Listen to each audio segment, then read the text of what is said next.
Hey chat, good morning and happy Sunday. I hope you're all doing well. I hope February the 23rd is just fucking kicking off for you.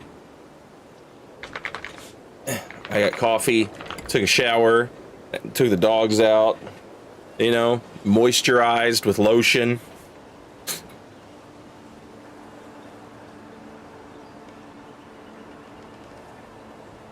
Ready for some day 2 of Avowed.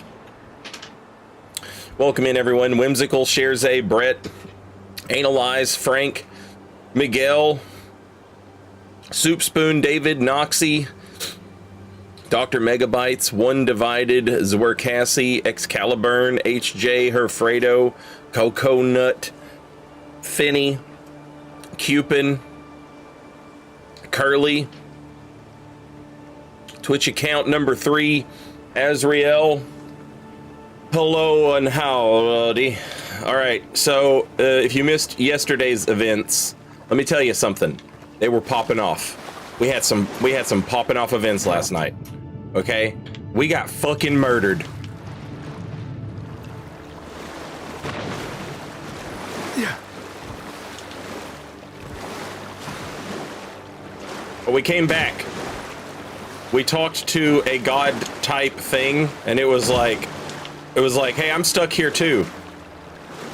Allegedly, the afterlife is meant to be like the timeout zone, and then your body gets reincarnated by the wheel.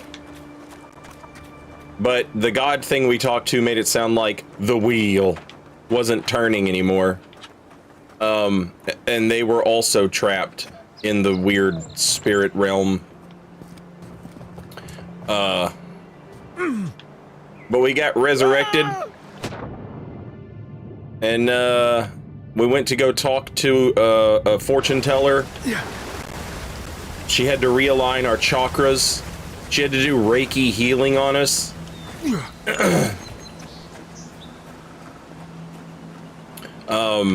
So that we could report back to the ambassador and be like, hey, we got a clean bill of health. We're on Weirdo Island. Weirdo Island. They're trying to tame it. They're trying to live there. All the different cultures, including the culture that was already here, apparently. And they're kind of like, you know, hey, we were here. But now they're not like,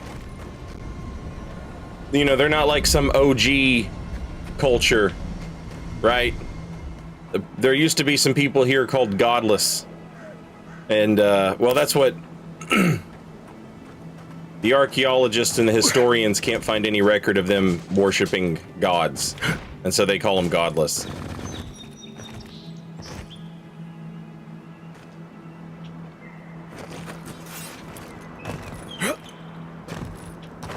But we don't know much about them. We've seen some of their ruins around, but that's about it.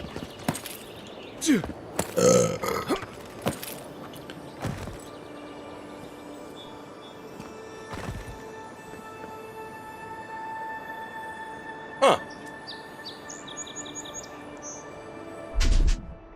Okay. Okay, that works for me, I guess.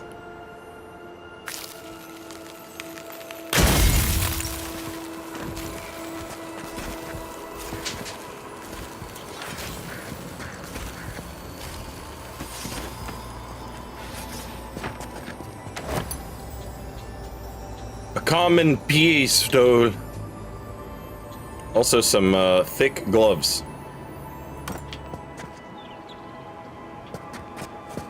Tomate.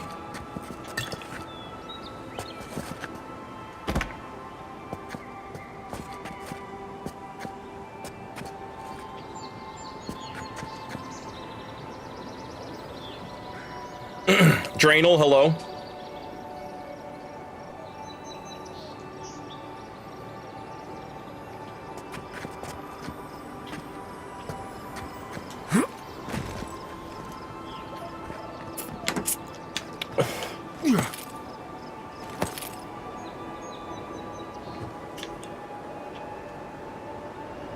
I don't know what it is, YouTube chat. I don't know what it is with people who are like, Like, I guess maybe because it's free, I guess. I don't know. I don't understand people that like, they're like, oh, this game sucks. It's like, all right, you know, I get it. If you don't like it, you know, no big deal. I guess you just won't be watching my stream today. You know, that's fine. But anything after that, it's like, oh, I hate this. It's like, all right, why are you here? Like,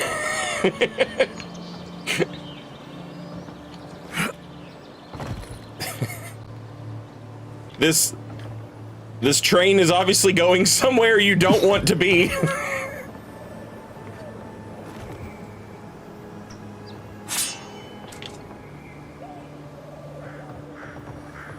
The theater is showing a movie you don't like.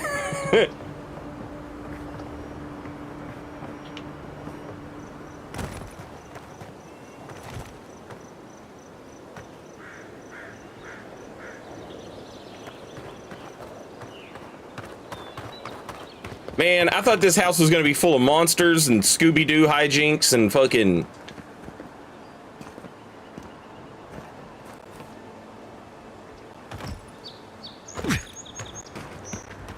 They got this shit under control, chat.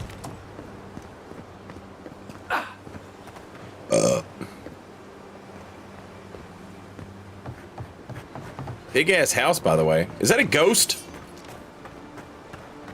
Oh, hell no, ghost. This one's mine.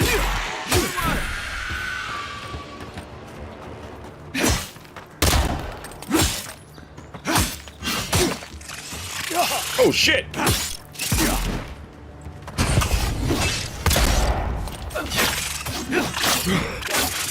Damn, he's still swinging.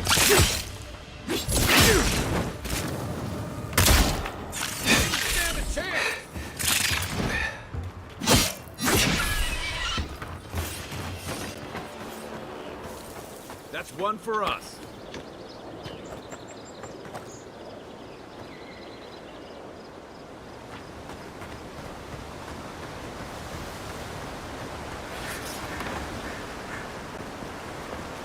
You know, after playing Dragon's Dogma 2, I have started appreciating a thing. Chief Fertile Lands. Too good to be true, you said. You were the one who told me we should try our hands at farming. The land under our feet is nothing but clay and salt. Who says we can't try anyway? After playing Dragon's Dogma 2, I've sort of started looking at things differently. Like, I'm fighting a lot of spiders and ghosts and like goblins, right? And so I'm like, all right, I'm gonna get out of this. I'm gonna, you know, like I'll do side quests and stuff, but like I'm gonna make progress and not just like walk around and explore. Dragon's Dogma 2 did this thing where it was like, look at all these monsters we have. And I was like, this is crazy. And I just straight up played the game killing monsters just to kill monsters for a long period of time. And then it was like, man, they're kind of out of monsters. And then I started making progress and I was like, oh, of course they didn't put all of the cool monsters at the beginning of the game. That would be a stupid thing to do. Of course it started to get repetitious. I'm an idiot.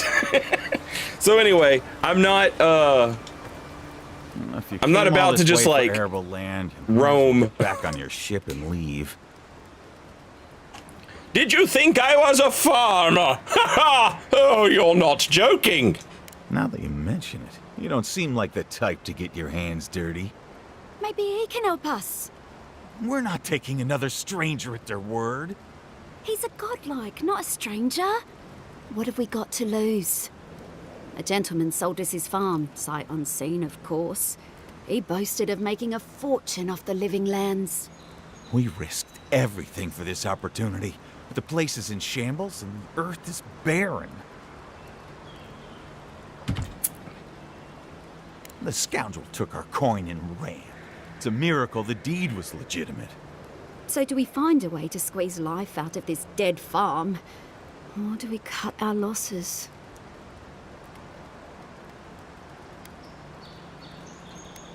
Have you thought about making it a goat ranch? All right, here you go. I'll finance your farm on behalf of Ader. Oh my goodness. This is more than enough for seed, and we'll need workers for tilling the soil. One thing at a time, my love. I don't know how to thank you, but if you want us to farm, we'll farm. Our first harvest is dedicated to Adir, and that's a promise. Hell yeah, Chad, I got farmers. Sometimes it's kinder not to give people false hope. Oh shit. Kai, are you telling me I fucked up? I should have told them to leave? Oh hell, they're gonna die, aren't they? Why didn't you say that before I gave them the money, Kai? Jesus Christ with your fucking worthless chime-ins. Oh, well, you've just fucking doomed this. They're gonna perish to monsters. You fucking idiot. They can't farm. There's nothing here to farm. What were you thinking? I thought I was doing the right thing. My bad for trying to fucking help people. You fish-looking bluegill motherfucker.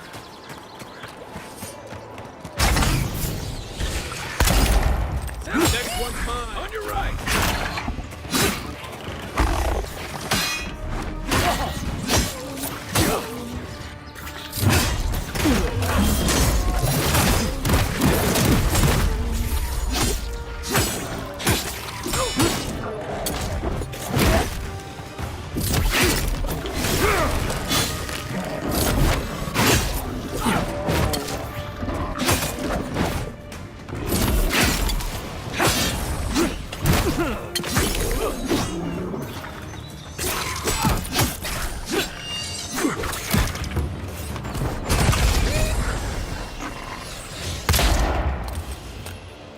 Locals call this the Pilgrim's Path, but no one really uses it anymore.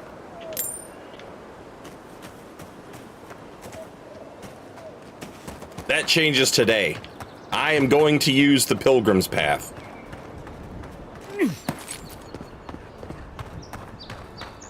I got some food, right? Wait, I have a food button. Let's press the food button. Get in the habit of pressing the food button.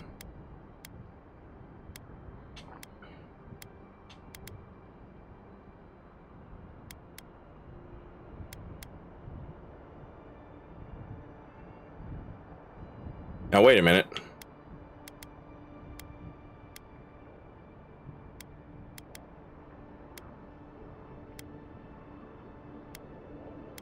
None of this food is exactly what I want.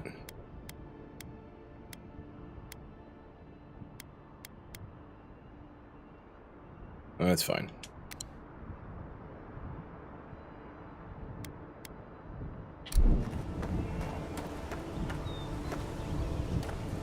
I didn't really need mana regeneration, you know? Pilgrim's Path, Pilgrim's Path. Great view, isn't it? You can even see Fort Northreach in the distance. No, too soon. Oh, wait. Oh, you're saying that's the place I was at? And yeah, I got you. No, it's fine. I don't care. What are y'all doing here? No one was supposed to be here. Hey, a book! This slim volume is warped and water-stained. A quick flip through its pages reveals that it was diligently updated for 7 years. Its last entry is dated to 2828, the year of Eotha's return. 2821, season of nesting birds. After 21 hours of difficult labor, I am the mother of a coral pink squall of a girl. I will call her Mata, after my mother's sister, who was carried away from us on Amira's wings last season. May she have something of her spirit as well as her name. 2823, season of sun showers. Anaru presented Mata with the fishing pole, the harpoon, and the basket this morning. How anxious I was that she should choose the harpoon and spend the hot seasons away at sea, or the fishing pole and be fettered away to the town, or the basket and spend her life climbing trees. But sweet Mata turned her back on all of them and crawled into her father's lap. She will be as her father is then, a healer, and stay always near to me. 2826, season of ripening koikai. Last night, Mata told her first story. It was a tale of a mighty war parrot who fought fearlessly in many battles against the terrible Naga. But though he was a great warrior, he'd always wanted to explore the islands, so when his mother wasn't looking, he flew to the top of Serpent's Crown in Nekataka. He saw all the way to Hasongo. The sky went on forever, but he became scared of the heights and called for help. And his mother, the queen of the war parrots, came to rescue him. From then on, he was happy to remain a warrior. Great Aunt Mata once told me a similar tale when I was a foolish young girl, determined to climb the tallest koiki tree in the village. Perhaps there is something of my old aunt's soul in my daughter after all. 2828, season of the churning waves. A dread storm cloud sits heavy on the horizon and small tremors shake the land. But my girl is not disturbed. Tonight she leads the children in a performance of Nagati's Kraken dance, as taught to us by the young women from Maji Island. We made her bracelets and anklets from shells we collected on the beach together, and she wove her skirt herself. As we near the season of her birth, I remember how when I first quickened, I told Inaru I was afraid. It is strange to look upon this tiny mind now and think I may have never known her. How strange this life of mine, how generous the gods.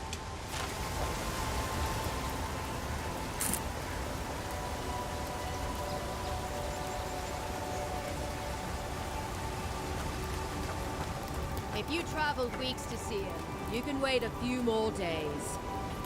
Kara, you would not be so glib if your family's souls were crying out to you for justice. The Temple of Aethys is closed. Ugh, I don't know why everyone in the Living Land suddenly wants to see the old kook in there, but it's not happening. Not today, anyway. Probably not tomorrow, either. Not with the way they're dawdling. Since when do you make the rules? Since I arrived with the big sword. So you say I need a bigger sword. The Oracle has one. Let me in and I will borrow it. I'm saying you need to go home because the goddamn temple is closed. What temple? I don't see a temple. There's a temple to Aethys in the cave back there. It's a hike, and the path there is crumbling to bits. So even if it weren't closed, you know, I don't recommend it. Kinda nice. Welcome back. Thank you for 64 months. It's been a good 2 to the 6th months, boys. I don't know math. I'll take your word for it. What I do know is that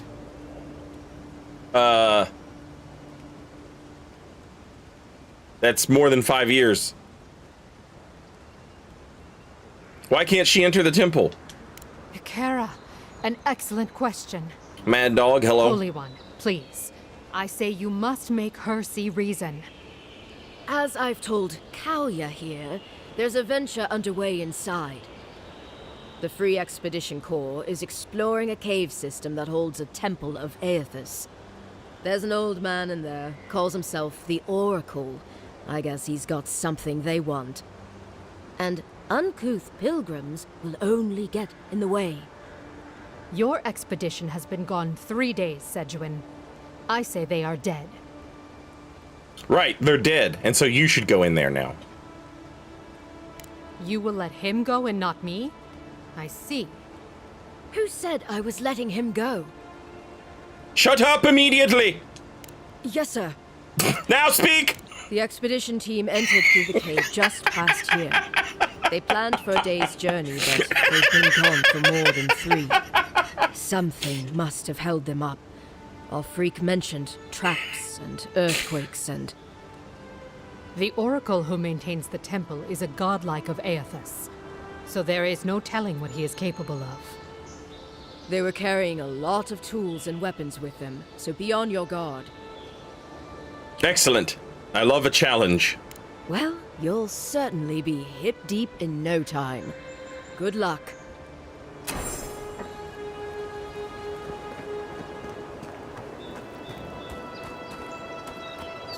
I think she is... Okay, so Kai, I've been calling him a fish man because he's got scales and he looks like a fish. And he wears a necklace with like a whale on it, right? So he seems like a fish man. She is also a fish person because she has the same teeth and scales, but where he's like a bluegill, she's like a koi fish.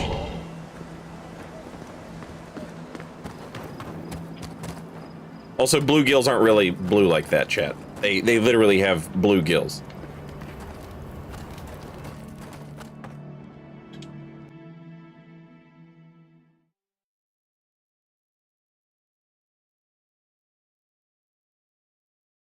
Women fear me. Fish want me. Fish women fear want me.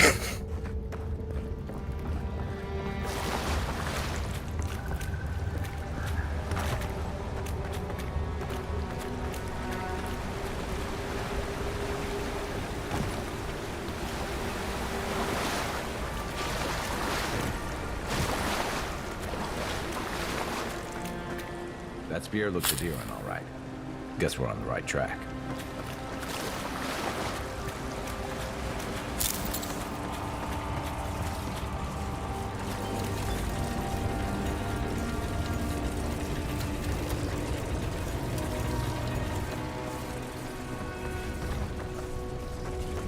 Huh. I wonder if I have any electric grenades.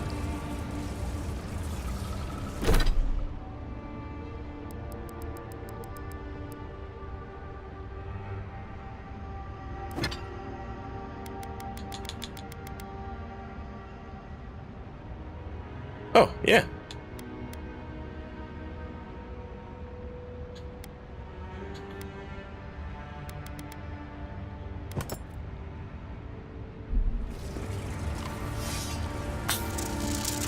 That's it. Door's open. Nice.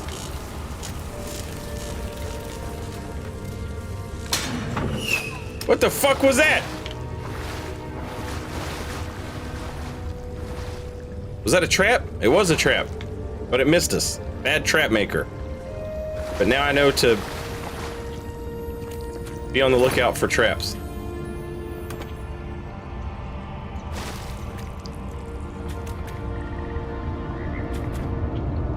Skeleton fighter?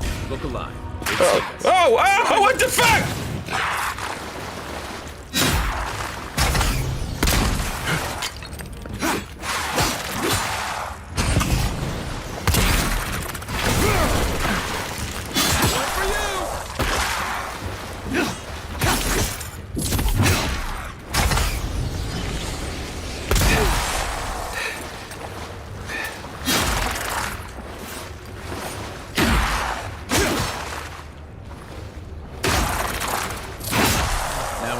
Expedition team abandoned that puzzle.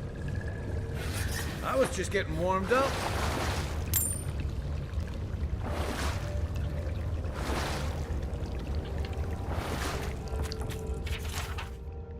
Ednung, the bright star, spoke, and her voice was like a clarion cry, calling his soul forth. He knew her for the right hand of the shining god and was afraid. "O wanderer, hear me," she spoke. "You are known to us, and your deeds put you far from salvation." And he wept, for he knew that his sins lay bare before this great illumination. Then Sargamus spoke, and his voice swept forth with heat and force of the bright day sun. "Weep not, for the child of light has forgiveness even for you, if you will embrace him." Harmkey knelt before them, then resolved to save himself, and asked what he must do. And Modigan spoke. Her voice was like the songbird's final hymn, bidding farewell to the day's light. "What darkness lies within you, you must cast into his light. Your sins will be burned from you until you are newly formed, reborn into his keeping."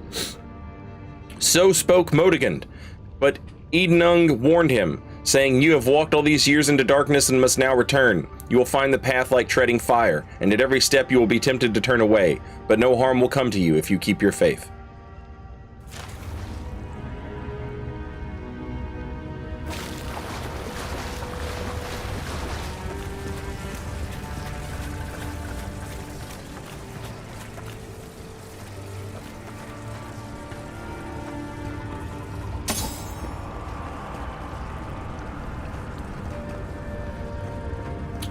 Frank, welcome back.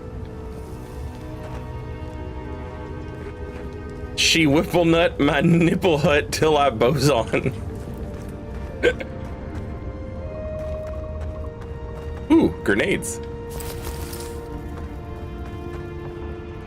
I love grenades. Views like this remind me why I came to the Living Lands in the first place. Something stirs here. Oh shit. There's that outer space god voice again.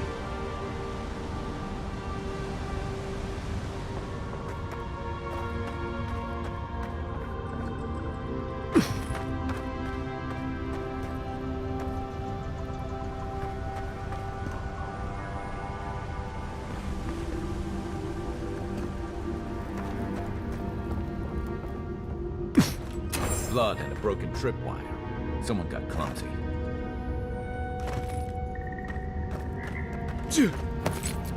Was it me? I didn't even see any of that. Oh, there's the tripwire. There's the blood. Okay.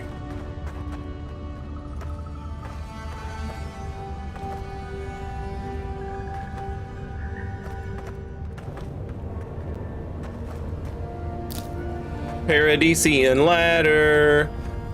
Paradisian ladder. I need to know you. Look at that. So I can upgrade my weapons. That statue. How did anyone build that all the way down here? My jewels, whispers of searing light. Is this that godless I've heard so much about?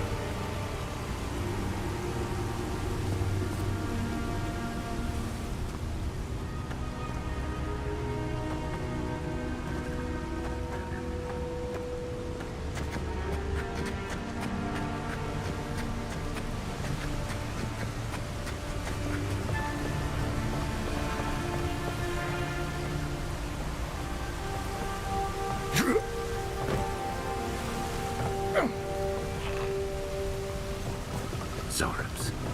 Want a snake or fight? First one, then the other.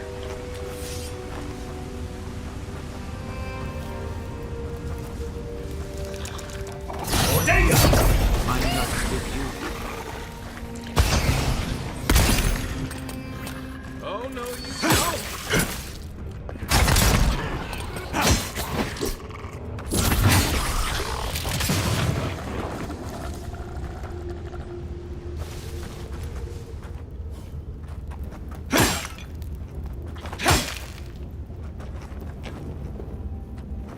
You ever feel bad for the Zorps, Fishman?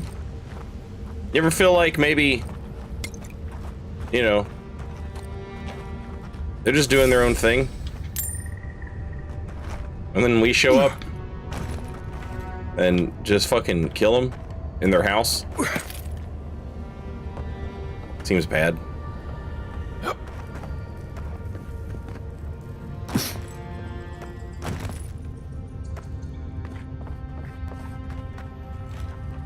Unseen, unheard.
Can't help but wonder what that's about.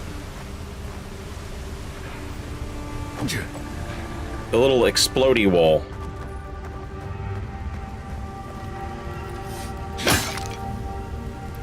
Why would this exist? Like, from a developer standpoint, why would we have this? That seems like a weird, terrible jump. Probably fine.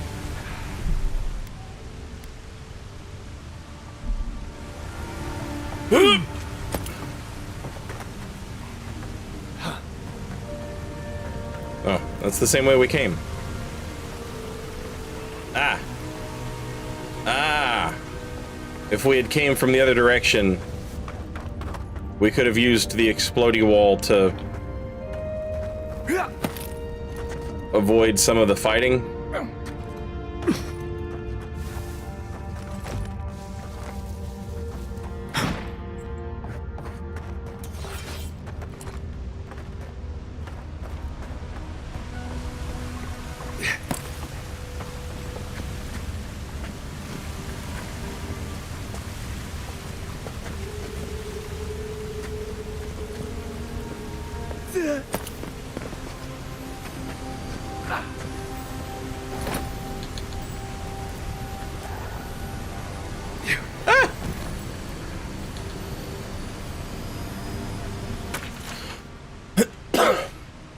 Carload, I can go no more. Oh, wait, sorry. I can find no more use to put my talents in our pitiless land, so I must go. The water freezes. I create art from it. The water melts, my art dissolves. The water freezes again. This cycle once brought me peace. I looked upon my work and was comforted by its impermanence. And in the impermanence of all things, I took comfort in Rimgan's promise of the end.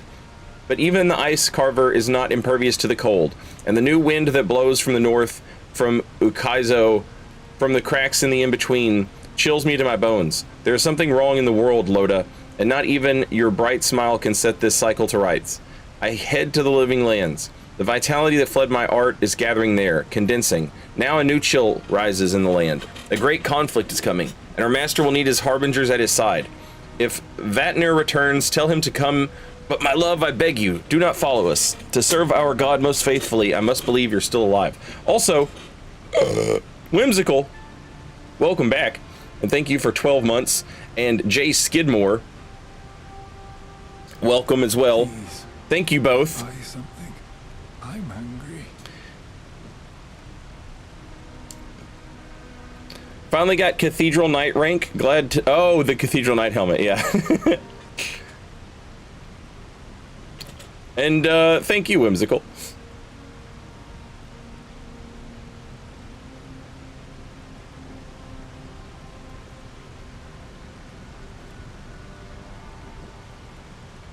And Frank, thank you for the $10. Very much appreciated.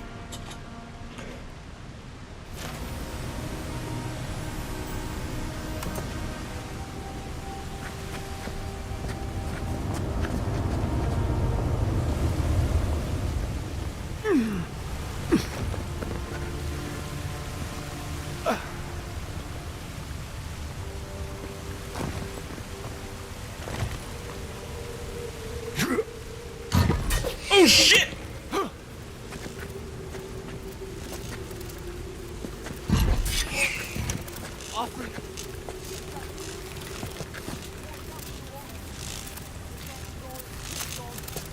Hold it together, kid. We're nearly there.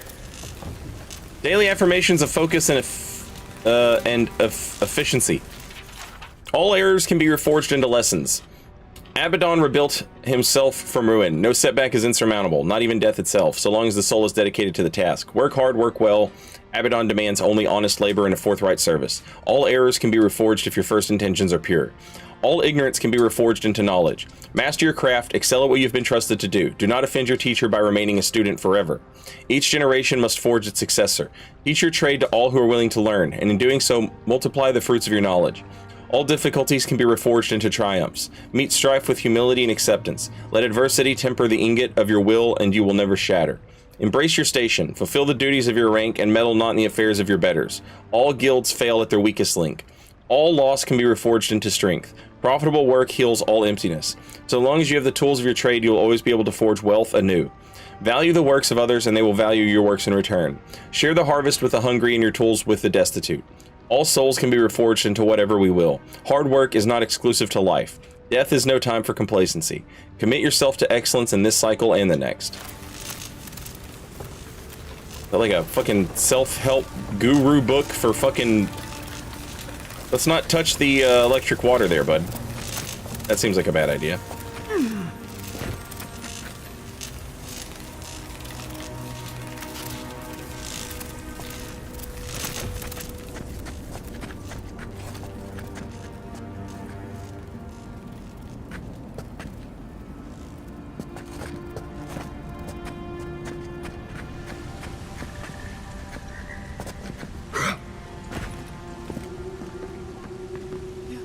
Not my brother.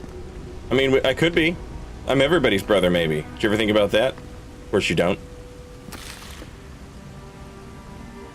I got to be dreaming. That boy ain't right. Welcome back. Thank you for 18 months in a row. Very much appreciated. Spirit, have you come to take me to Galloway's side? The kid's in bad shape, but he's not too far gone. I think we can help him. I'm not ready.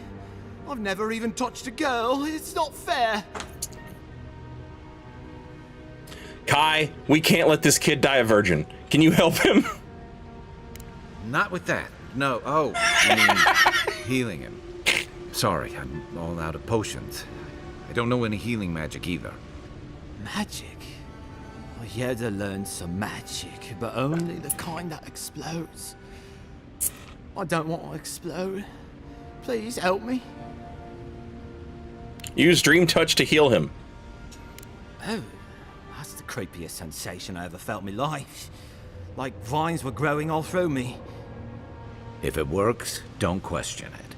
And look, your wounds are closing up already. Oh, wow. I feel leagues better. I thought for sure you were coming to take me back to the wheel. Who are you? What you doing down here?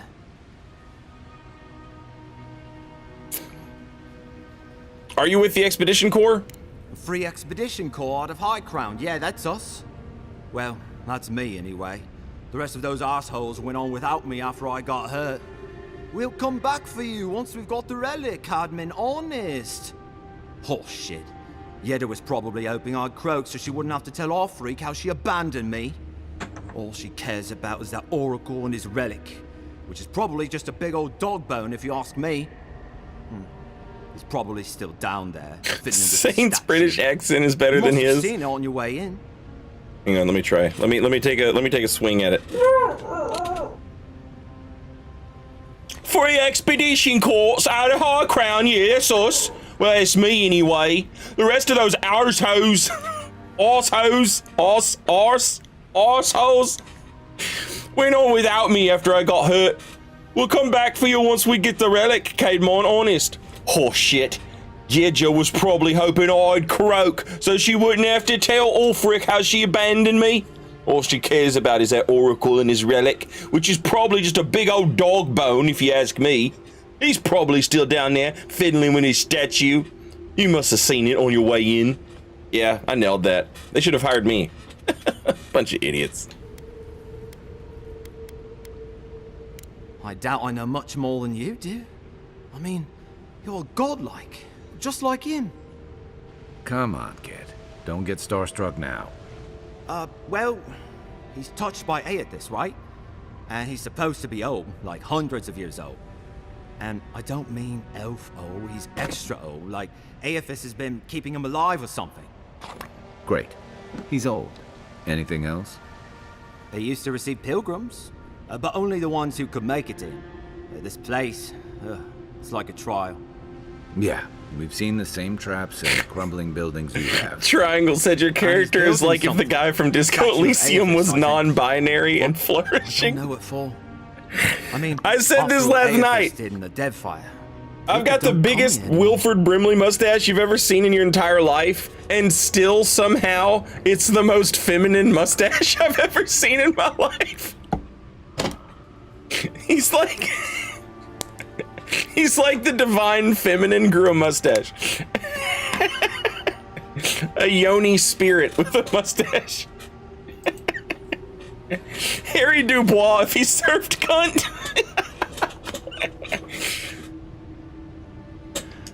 He'll be the last one to have seen him, I bet. I'll just rest up here a minute before I head back to Paradise. Take it easy. No sense getting yourself into another scrape. Promise, I'll take it slow. Hey, Envoy, for what it's worth, I really thought I was gonna die down here. Given the extent of your injuries, you certainly would have. It's a lucky thing you found me then. I'll see you back in Paradise, Cadmon. Right, yeah. Got those assholes to save and everything. I hope they're better off than I was.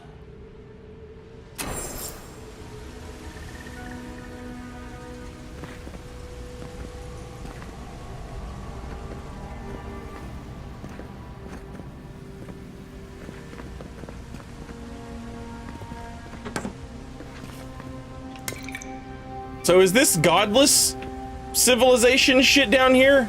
And did they have electricity? Seems like a good kid. Glad we could give him a hand.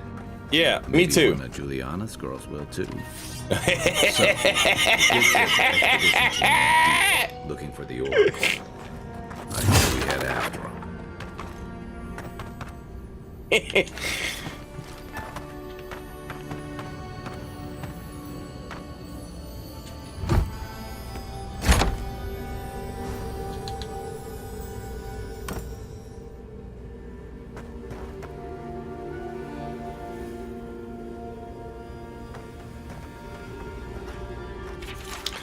The living lands do not exist, but certainly there is an island. Certainly there are valleys, there are rivers, lakes, and mountains. There are trees and fungi in abundance. Taken together, do these not constitute the living lands? I will concede that they constitute the description of a continent, that this continent lies north of the equator, that this continent is equidistant from Ader and Rotai. I will concede that this continent is real so long as you and I walk upon it. We call this island the living lands, but the living lands is merely a descriptor of its attributes. A list of attributes does not alone make up a place. I believe that for a place to become real, it must have a name. For a name to be real, it must have a history. History confers meaning, and meaning is given to a name by its namer.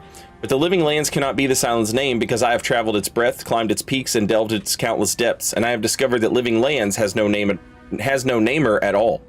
Unless the words we use to describe this continent, the living lands, were given to us by the godless. Unless these words have a meaning only they could comprehend. Unless these words have a history only they could know. And the hasid, I don't know what that fucking word means. The hasidity, the thisness of this place was lost with them. We have to, all right, chat, it's time to get educated. What the fuck is that word? Hasidity? Haxity? The property or quality of a thing by virtue of which it's unique or describable as this. The property of being unique and individual thing.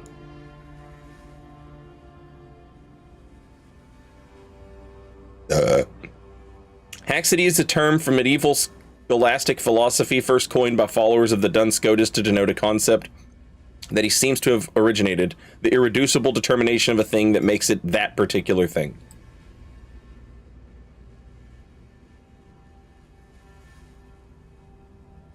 Haxiety.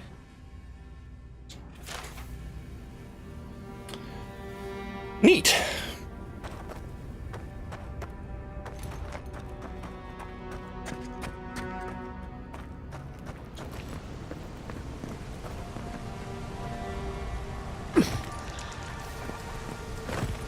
Careful of the traps, right? Oh shit. Quiet as the depths.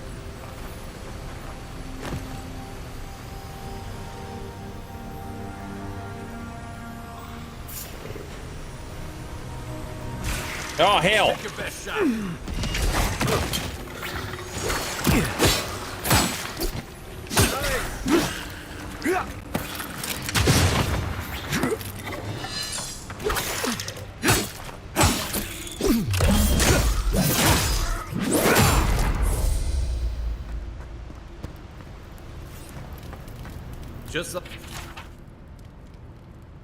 The relic you seek is but one of many thorns in the rotten heart of this land. Claim it for a deer, and claim it for a deer, and should its efficacy be confirmed, you will be appropriately rewarded. Inquisitor Ludwin.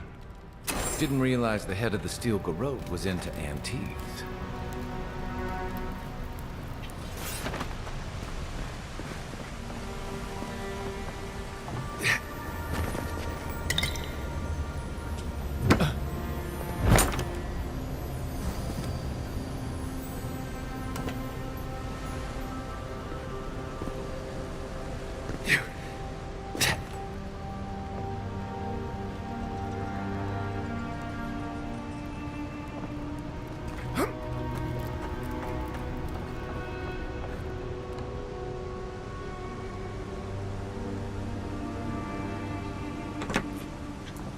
I see someone. Be ready for anything. They're probably our friend. Also, check out that cool statue. Oh shit, it's like an electric statue. Oh fuck, that's gonna be a guy, isn't it? Jesus Christ. Stand in the light. Let me look at you. That's gonna be like a big, weird, fucking electrified golem. We're gonna fight a robot. Ready to fight a robot? Jesus Christ. What in the fucking... Come, Nerevar. Come, friend or foe. What the fuck are we talking about? All right. It has been too long. I had feared I was the last of us, but you... Oh, the very sight of you is a balm for the soul. I am the Oracle Sargamus, servant of the once shining god, he whose light has lately dimmed. What brings you to this sacred space?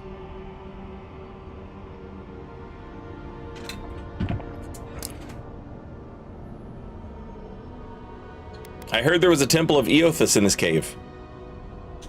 Be welcome, for you have found it. People like you and I once sought this place in moments of spiritual turmoil, when the world and our souls could not find rest. Moments of war, famine, massacres, when those such as us are called upon to speak the gods' wills and to lead. But I have seen not one of us these last 3 years, and it is rare indeed that pilgrims come to pray. Perhaps our meeting now is the work of immortal hands. I pray that it is so. Does holding a wand do more magic damage when casting with a book? I don't know. It didn't seem that way, but I've not really been messing with magic at all. If somebody in chat is playing and they're using magic, and you know, they might know more than I do. Makuta, welcome back. Thank you for 39 months. Very much appreciated. Furious Blade of Ansbach is cool and good, but I suspect you already know this. I do know this. Yeah. I put it on my family build, obviously, and then I put it on my cast every sword spell build, and I love it. Why would godlikes visit this temple and not the temples of their patron god? Godlike. Such a meager word for us, who are the gods' eyes and ears and hearts. We are the phenomena through which the gods experience the world. We are as like the gods as a finger is like a man. You and I and our raptured brethren, we are the gods themselves. That's all very poetic, but it doesn't answer the question. Is this place special to godlikes? It had been once, when we were legion, but no longer. Our kind came here to find fellowship and understanding, in a world determined to bend us to its purposes.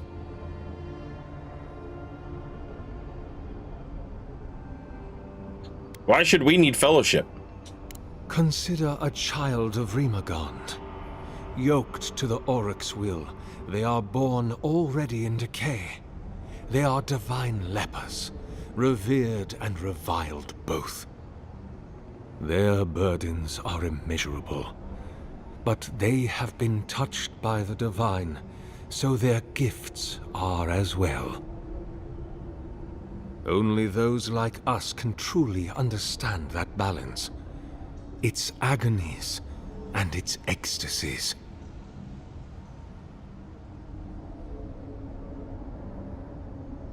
You named yourself after one of the early figures in Eothasian scripture. Then Sargamus spoke, and his voice swept forth with the heat and force of the bright day's sun.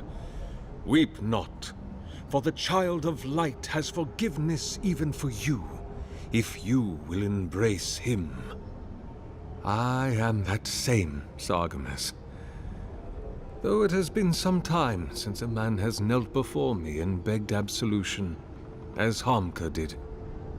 The people do not hold to the gods any longer, and they do not hold to their servants. We live in a time of disbelief. The gods are absent, and have recalled their gifts from the world. Avarice reigns.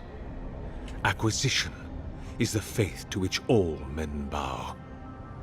But perhaps there is hope. You have read the Book of Verses, and we are here together, if only briefly. In this moment, we are not entirely alone. I'm looking for an expedition of my countrymen. Did they pass this way? An expedition? I'm afraid I don't understand. An expedition? You know, treasure maps, matching outfits, campfire songs, the works. I am familiar with the concept, tomb raiding and the like. What troubles me is why they would come here. These ruins are not so different from the many others on this island, except that they are a good deal more treacherous. And this representation of Aethys we stand before, it is the work of my own hands. They could not hope to move it. Do you know what their purpose is here? Biscuit, I love it. It's Elder Scrolls, but with good combat. Also, it's obsidian, so it's funny. Do you really expect me to believe you haven't seen them? There's only one way through this place. It's a reasonable question, I'll grant you. You must understand, this place has seen so few visitors for so long that I often retreat into my private quarters. To read, you understand, or pray, or sleep. Age has made me slow. I tire easily. I sleep now more hours than I wake. They could have already come and gone, and I would be none the wiser. In any case, you haven't told me what it was they searched for. Or do you not know? They were searching for a relic you rumored to keep here. Ah, the splinter of Aethys. I suppose it was too much. He does look like CeeLo Green. Exquisite ruins. Truly, it is their loss. Where do you keep the relic? I might find him there. Wait, no, what is the relic exactly? The splinter of Aethys is a sliver of shinbone from my lord's titan body. It was carved from his skeleton many centuries ago. Yet long after the gods left this mortal world to claim their dominion in the beyond, the splinter is infused with the very essence of my lord's power. To illuminate without fire, to heal without injury, and to speak without voice. Where do you keep it? It rests in a shrine deep within this temple complex, beyond the reach of looters, visitors, or indeed, myself. The path to the relic has fallen to ruin. Some sections are flooded, and others are infested with all manner of creatures. Although, perhaps you might assist me with that. If you're about to ask us to tidy up, think again. My place is a much bigger mess. Oh no. I had something far grander in mind. You see, this construction beside us is no mere statue, but a reliquary I have built to house the splinter of Aethys in its appropriate grandeur. It is nearly complete, and ready for the splinter to be interred. But I can no longer reach the relic on my own. Return it to me, and who knows, perhaps you will meet your expedition along the way. I'll return shortly. I am most grateful. Oh, and please refrain from touching my statue or devices. May light illuminate your path, brother. Bro, how come this godlike gets to look like a fool, like a cool fucking gold guy, and I have fucking tree horns and mushroom acne? This is ridiculous. Also, does he have a fucking sword made of fire? Oh, man. Can I at least look at the robot?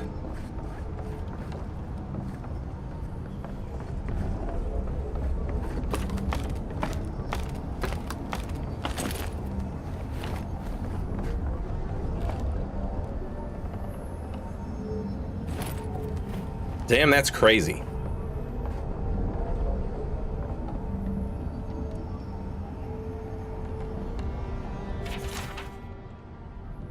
He is gone, but he is still with me. What form should reliquary take that it is fit to hold the splinter? Were I in High Crown still, I would petition the church for ivory, gems, and gold. For this remnant of his holy body is worth all the wealth of the empire and more.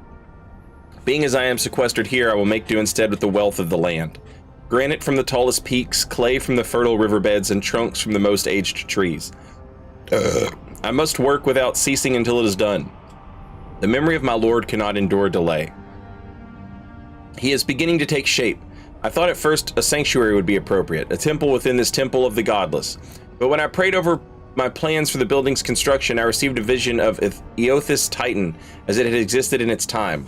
A body of strange flesh and bone, hundreds of feet tall, astride the land with the Pantheon at his side, facing down the forces of chaos like 11 colossal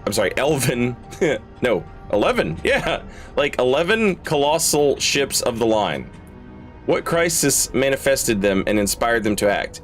I know not, but I shall remake him as he was, in my own fashion. He is complete, but the statue I have made is inert, lifeless, dull. The work of my hand does not dignify the splinter. There is something deficient in me. In it and in me. I must destroy it and begin again.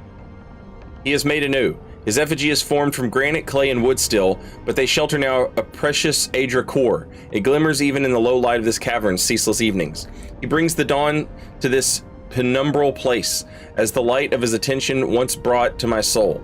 In the Empire, they celebrate spring dawn today, or they would have prior to the Saints' War. I wonder what of him remains in the beyond after his dissolution at Ukaizo. I long to be with him again. What if I did not have to wonder?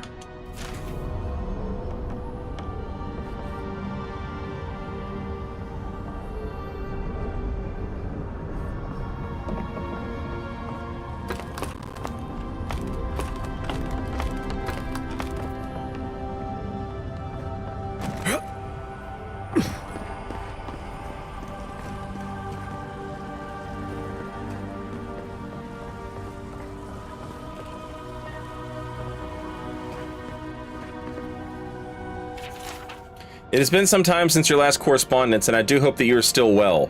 Have the materials and spare equipment from my lab proven reliable? You know how temperamental and finicky old equipment gets. I swear these machines have souls of their own. But I digress. I look forward to hearing the latest news about your progress. I have no doubt that the completion of your project will change the world, and knowing you, it will certainly be for the better. That I have had a part to play in this fills me with a deep joy and satisfaction. Perhaps one day, they shall write about us. I can see it now, the Oracle and the Visionary, a titillating tale of two thinkers and their thoroughly thought-provoking theories. On second thought, perhaps simply the Oracle and the Visionary will suffice.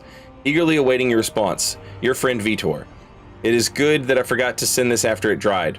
Olrask would be very cross with me if I did not relay once more that he is, and I quote, rather looking forward to giving Sargamos' oversized animat a proper thrashing if he ever gets it functional. Oh, that Olrask. Until next time, my friend.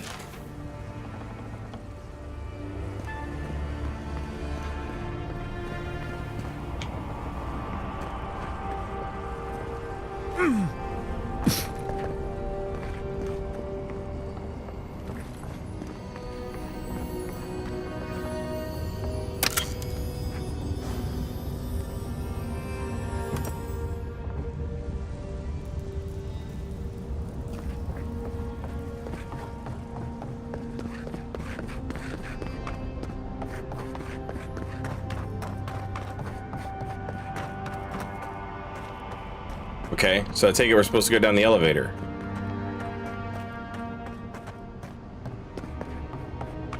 Wait a minute. My quest changed.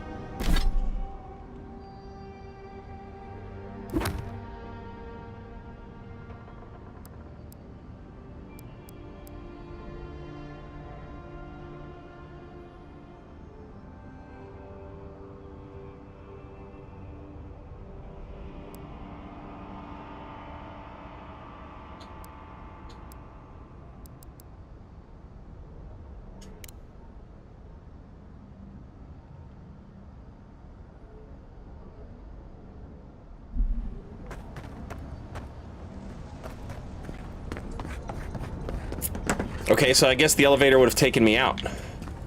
Back to the top.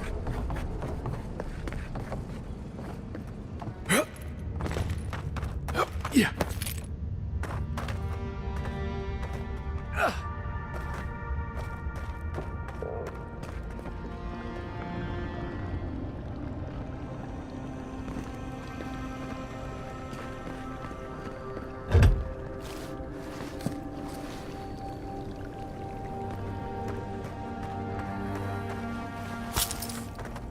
The bridge is out, but that looks like the way to the relic.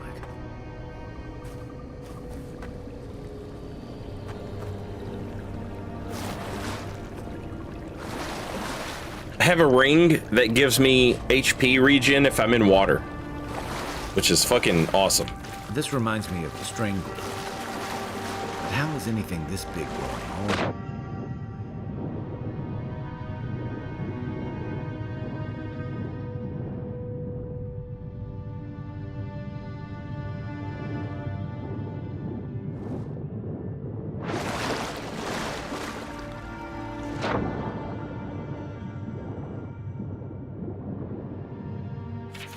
The clay tablet is inscribed with a flowing vertical script in a language you've never seen before. Yul Hisiza Yazua, yada, you get the point.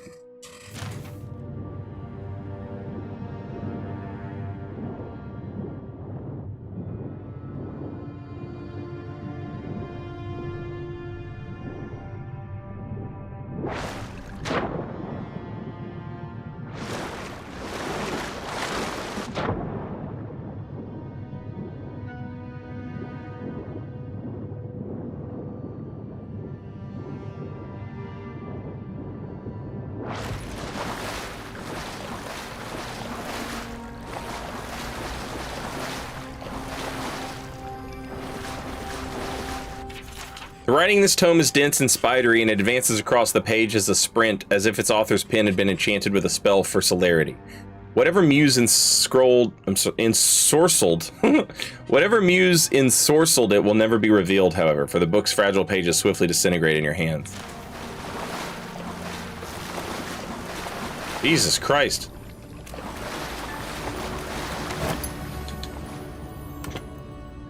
Books aplenty. Only the hardiest of explorers would dare take the long, dangerous trek to the living lands. While there is no denying its beauty, the diversity of plant life alone is an herbologist's dream. The inherent risk in blithely trekking through the pristine hills is more than most should undertake. Let me take a moment to tell you about the land itself. Rolling hills, greenery, and sun, the whole area feels like a succession of hills and valleys, each with its own ecosystem. While that declaration is a tad extreme, it can almost be said to be true. The combination of sun, geographical location, proximity to fresh water, valley depth, and the existence of hot springs have given the living lands a wide breadth of flora and fauna. Walk down a hillside into a valley and you will find lush verdant hills. Climb the next rise and you might see nothing but rock and boiling mineral springs. And the creatures. In my travels, I've seen it all, and this place never ceases to amaze me. Trolls. I will never forget my encounter with the trolls of the living lands. I had just narrowly avoided being consumed by a giant plant, more on that later, and was running as fast as I could get away from it. I broke the crest of the hill, and the valley below was wide, green, wet, and covered with low, thick, branched trees. Vines grew everywhere.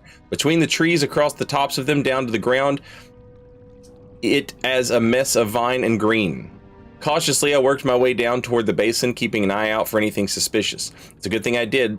I noticed not all the trees appeared to be trees. I froze, dropping to the ground in an effort to minimize my appearance. One of the trees moved, lumbering slowly away from the cluster. It is then that I realized it was a troll, stepping out from among the group of trees it had been resting against. With a few more steps, I would have walked right into their home. The camouflage these trolls exhibited far exceeded any I had observed before. I hope to return again in the future and observe them more. Insects. While I have never seen them, I have read reports of giant insects in the living lands. Centipede, flies, mosquitoes, and hornets, all 10 times the size you would see them elsewhere. Imagine making camp. You've just gotten everything set up. There's a nice fire going next to your shelter. Something is gently simmering in the cooking pot. You sit down, finally feeling you can relax after a trying day. You feel a tickling at your feet, insistent and prolonged. Reaching down to brush whatever it is away, your hand comes in contact with something hard, long, and flexible, winding its way around your boot. You look down to see a centipede the size of your arm casually making its way over your feet toward the far side of your camp. You would get out of that camp, wouldn't you? That's exactly what my friend did when he realized he had started his fire over a centipede nest. Plants. And lest we forget, do not let your guard down around the plants. I had discovered a wonderful collection of giant flowers. They were bright pink and grew in a circle around a central stalk. What an aroma! I lacked the words to describe how delectable it was. Sweet, fruity, and light, with just a hint of something tangy. Looking closer, I saw some berries growing on the stalk in the center of the flowers. Well, I just had to have them. So I started pushing my way through the flowers. Then the vines growing around the base of the plant began to twitch and the blooms turned toward me. It was at that moment I saw the blooms weren't actually flowers, but hinged jaws. I had been fooled by its camouflage. I quickly retreated, pushing my way back out, just in time. The blooms slammed shut. If I had still been standing there, trying in vain to reach the berries, I wouldn't be writing this book today. Man, I bet those berries were good, though. Those were probably some good-ass berries. And you just gave up on them. Oh my god!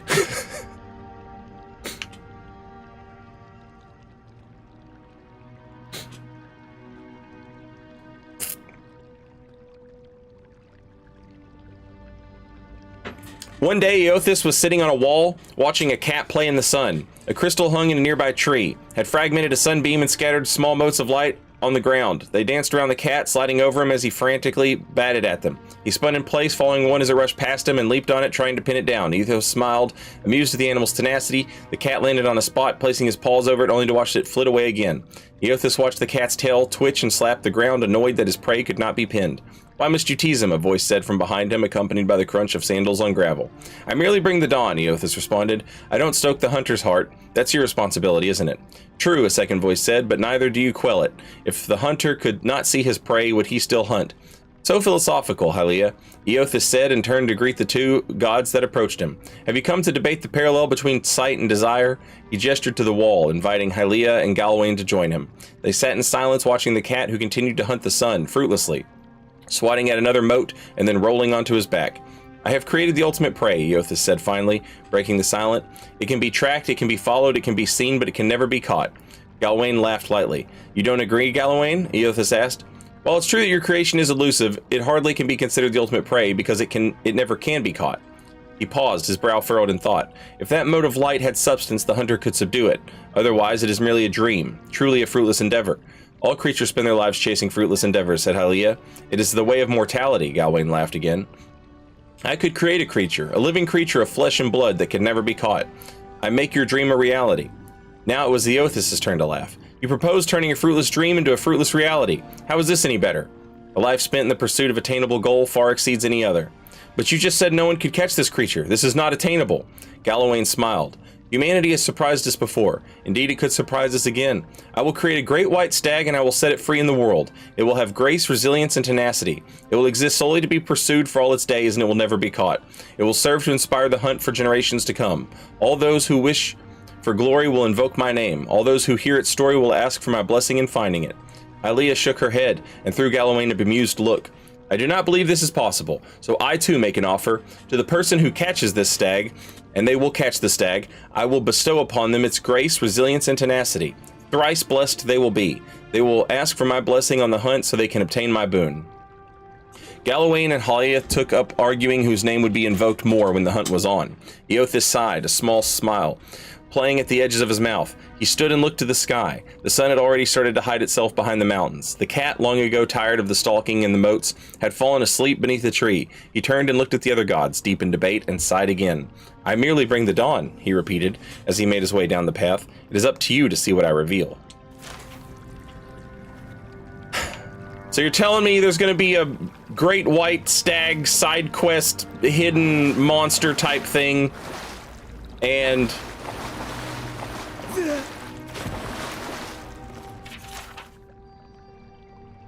I'm gonna have to catch it. Yep, that's absolutely a quest. In the ruins of Ukaizo, the great city of the ancient Huana in the Dead Fire, I once found a curious inscription. It was written in 3 languages and arranged in a circle around a small pool of water. 2 of the languages were unknown to me. The first of the scripts was largely runic, rounded and orderly, and it looked like it was meant to be painted rather than chiseled into stone. It put me to mind of architecture of Ingwith, with its frequent arches and odd conjunctions of angles. The other language branched off one long stem.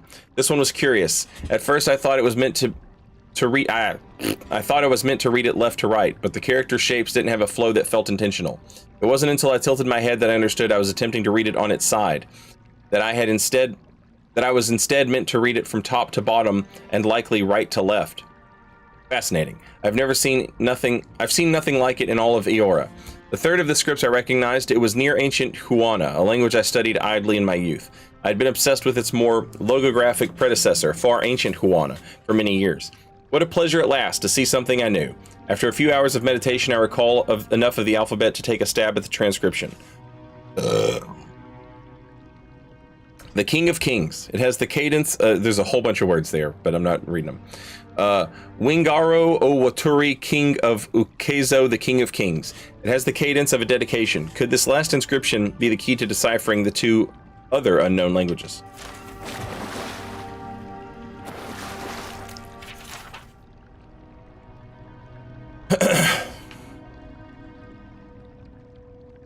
Excerpted from the collected journals of Wainamora, a wave chaser. The Renga's men came to collect my portion of prize share this morning. I had nothing to give them again. I make no money for the tribe, though I am always in my little ferry boat, Grey Gull, carving through the waves. At night I get no sleep.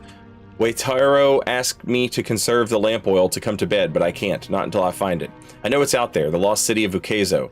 On every chart and map of the Deadfire I found, whether Huana, Avalian, or Rautayan, there is a gap, an empty space where so much of our history should be. Did it burn to ash and cinder in the cataclysm? Did it sink below the waves? Does Nagati clutch it to her breast at the bottom of the sea? Perhaps it's lost and wandering like me, unmoored, looking for a home it can't remember, but for which some insistent longing burns in its chest, an ember always smoldering, a little fire to push it on.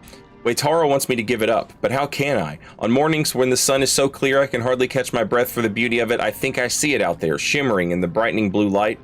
Is it a taunt or beckoning? Would I be able to tell the difference? I ask the fisher folk when they return with their catch at sunset. Tabir, I say, did you see anything? Or you, Maybori? How about you, Puera? And they avoid me now. Waitaro says they're busy, but I know they think I'm tide-sick and sun-addled. The way Puera's lips curls in disgust when I approach. The way Tiber's eyes seem to see right through me, I know. They won't have to suffer me much longer, because tomorrow I'm taking Grey Gull and sailing north. Someone has to chase the old tales, so I will. It was in the time of Edrihil the Sure-Footed that we came to Clyban Ralag, an ancient place of the builders as the locals call them. It was a marvelous sight, a door in the mountain framed by a pair of ghoulish aspects. Through some exercise of trickery or cunning, Edrihil was able to gain access for our scholars that we might observe and record what lay inside. We discovered a foundry of sorts, the like of which neither we nor our distant brethren had seen. Through careful observation, we surmised that the ancients had used this place to extract souls and transfer them to suits of armor. Delicate and challenging work. Yet the scale they had achieved left us humbled and astounded. Perhaps most remarkable were the golems, living suits of armor powered by essence. We lost two of our fellows when the creatures caught us unawares, but once we subdued them, they proved quite fascinating. All too aware that our hosts would never again allow us nor other curious travelers to visit this place, we took meticulous notes and measurements of all we saw, forsaking bread and sleep until the work was done. We reported all to Edrihil, whereupon he praised our work and urged us quickly forward.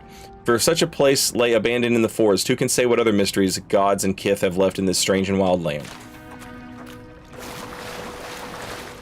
Bro, Goldie Man is a fucking nerd, chat. All he does is read fucking books.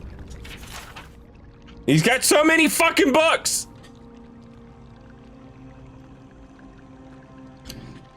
Book is well worn and smells faintly of mildew. Its spine is cracked, and as you thumb through the book pages, it falls open to a folio more ragged and dog-eared than the others. Though I was born and raised a Magronite, and a Magronite now, I will stay. As a young man, I undertook the pilgrimage to visit a holy house dedicated to every god. In so doing, I hoped to know each of them better, to take what they had to teach us and sow it into my soul like so many seeds, that my soul might grow and bear only the most delectable fruit for my goddess to devour at the moment of my death. So it is with no small amount of amusement that I pen this account of my visit to a church of Whale, the many-eyed, many-tongued god of dreams and secrets, revelations and mysteries, and revealed to you all I learned there. The challenge came first in finding adherents to Whale's doctrine, for they are not often ones to announce their presence, preferring instead to build their flock from solitary seekers who delve through ancient ruins and ruined archives in search of strange, bizarre, and forgotten. But persistence is my goddess' first teaching, and find them I did. The Waylights' Nekatakan congregation was small then, as it likely remains now, and on the morning I stumbled upon them, they were lounging like so many cats in the sun on the steps above the Queen's berth, sharing between them a bottle of Arak and pipes packed with white leaf and ripple sponge. I knew them for Waylights not for any badge or robe or trinket they wore, not for their race or age, but for the ardor of their debate on the most benign of topics. I begged that they take me to their church and permit me to worship with them, and they laughed as one, their many voices like the howling of wild dogs. They acquiesced when I told them of my quest and then invited me to sit and share their drink. I did, and as the Arak burned a trail of fire down my throat, they showed me dimensions of their hall of worship. The stairs were their pews, they said, the blue sky their ceiling, and their walls the edges of the world. All of creation sits within its bounds.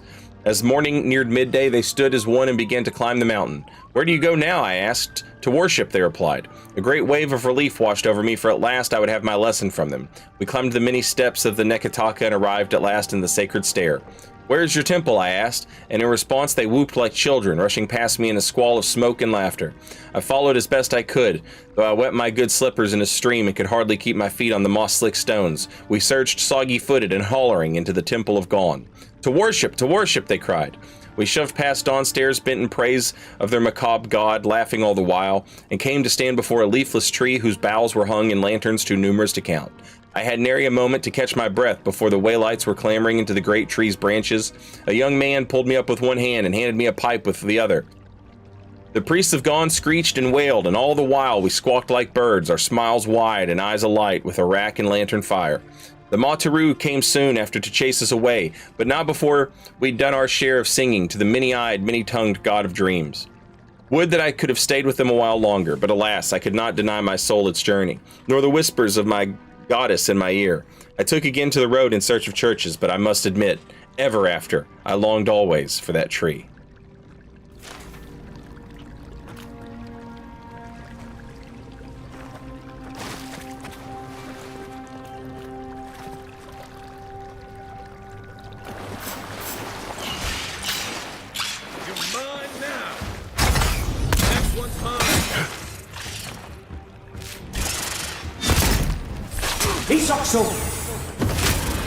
Didn't mean to do that.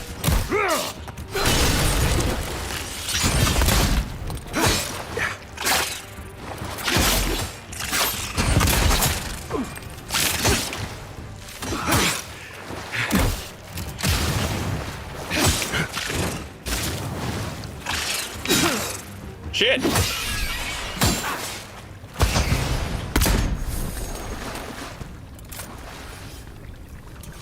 We make a good squad. Whomever copied this work appears to have been in a great hurry, as they feared being caught. The gods strip us of who we are on every turn about their wheel, mercilessly shaving off all we've learned with their divine lathes. We retain the pale shadows of our souls, but knowledge, memory, self, all of it cut away. Do the gods fear we might someday rival their strength if they do not? The trees of Ir Glanfeth possess souls as strong as any kith, and their entangled roots extend for miles. But dig beneath any of them, follow those roots, and you'll see they don't end, but lead to a neighbor. They're many souls sharing one body. Why shouldn't willing kith be able to do the same? A limb may be grafted from one tree to the trunk of another, and in time they'll bear sweeter fruit together than either might have alone. Mightn't it be possible, then, to graft a scion soul to the rootstock of a willing kith? The souls wouldn't fracture, but coalesce. They'd grow stronger together. The gods see fractured souls, but they don't care for them. Damaged, broken people are abandoned by their makers to twist in the wind, given no succor, no relief. Would an intentionally fractured soul be similarly inconsequential to them? I will use their apathy against them. I will make their disdain serve me. A grafted soul is obscured from the sight of the gods. It spreads freely like a blood fever, but it doesn't kill its host. No, I will be a fever of the spirit, invisible, unstoppable, eternal. That's pretty badass, actually.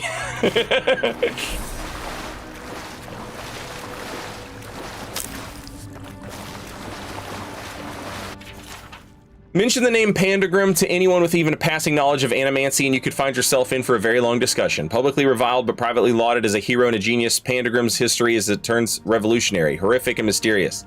Pandagram was fascinated, some might say obsessed, with the concept of animancy. It consumed his life as he dedicated everything to understand it. He would frequently travel to Ir Glanfath and the dry wood to visit the Ingwithan ruins. There he would take notes and make sketches, bringing anything back with him that he could to help him unlock the mysteries. After years of study, Pandgrim had reached the point where he could no longer conduct research on his own, and he took on an assistant, Helig of Theon. Soon, Helig was making trips to Air Glanfeth in Pandgrim's stead, gathering knowledge while Pandgrim stayed behind to experiment. This partnership quickly bore fruit, and Pandgrim made a breakthrough, one that would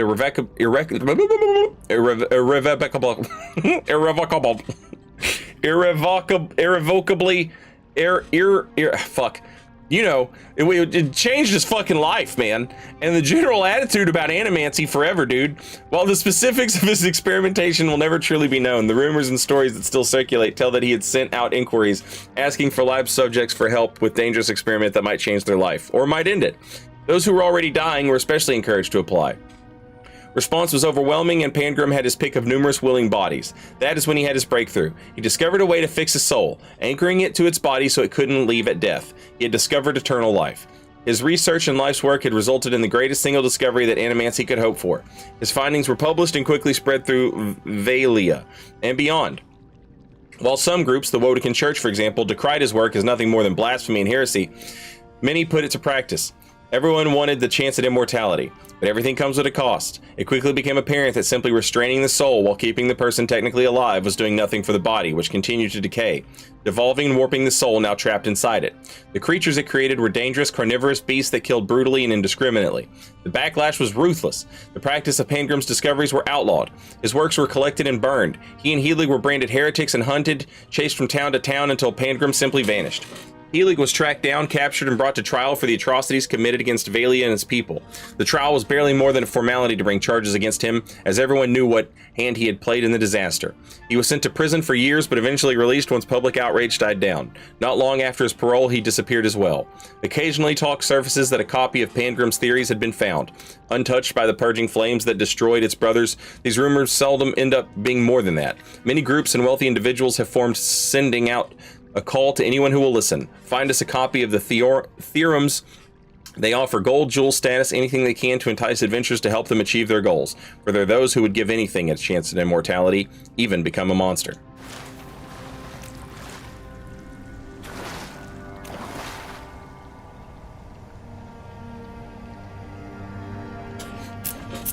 The Noble Redeemed asked the Dungeon Master, "Could I get a Cliff Notes version of everything you just read? This place is fucking weird, and it has a long and strenuous history." Is this another setting where it is morally correct to become a lich? I don't know yet.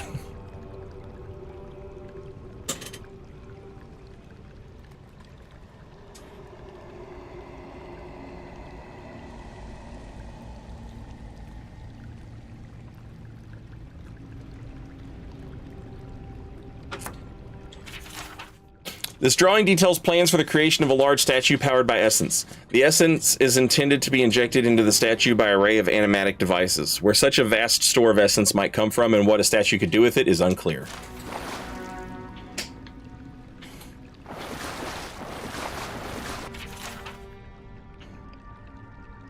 Animancy, outlawed while under Ader rule, was technically no longer taboo after Hadrith's rebellion. Academics began its study in earnest in 2681 AI.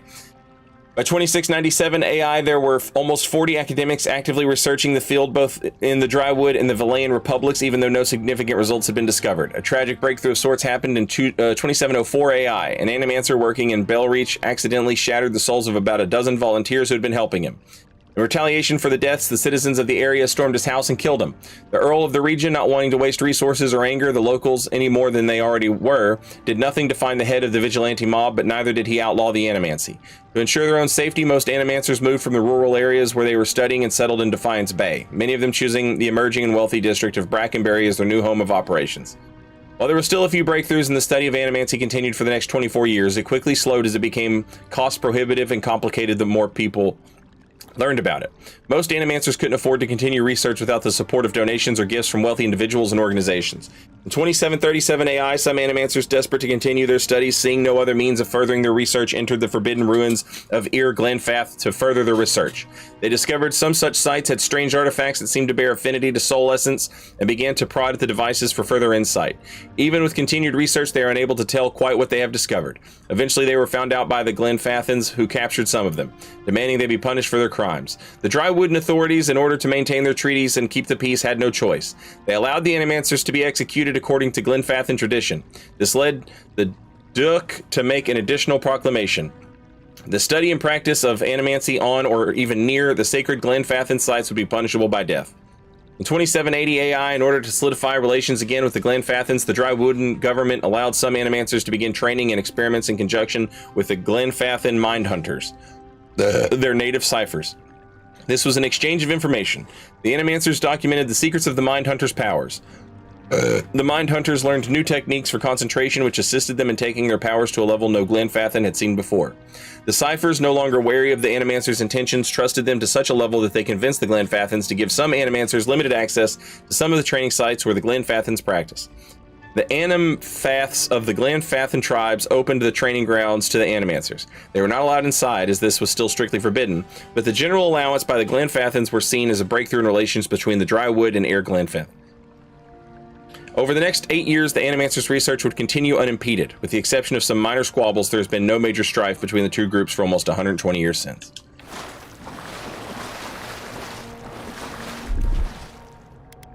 Ready, aim.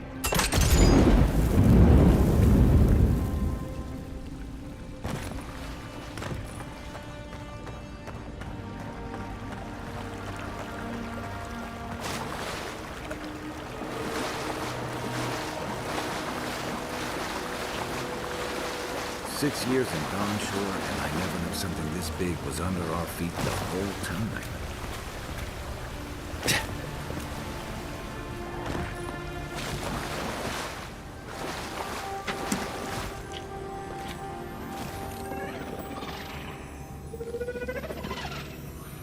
Don't like that sound.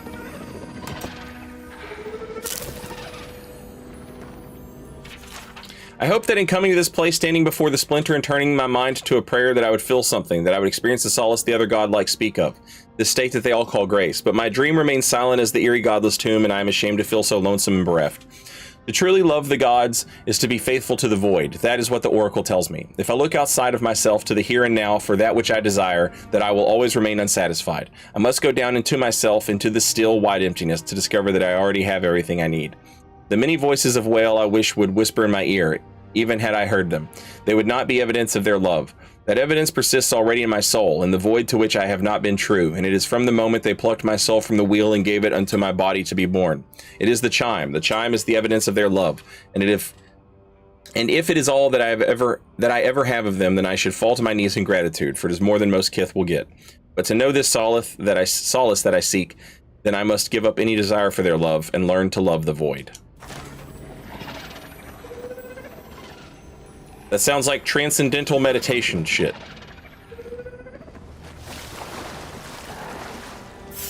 Hello? Oh shit. Here we go.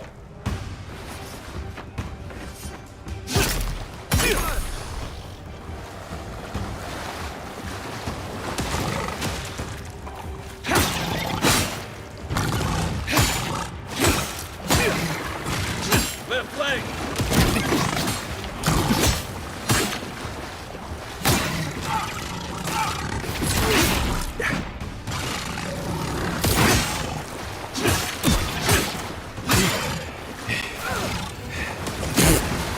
He just got hooked up.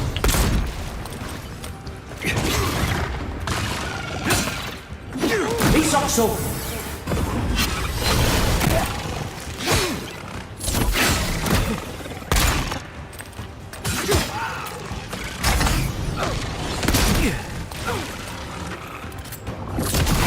Bro, young water beetle is bad as fuck. Oh no, wait, it's the healing guy. I just noticed him. God damn!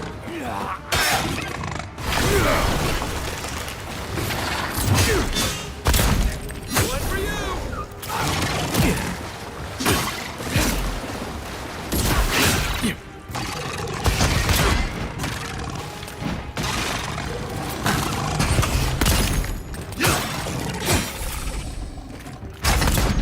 Watch it. Ah!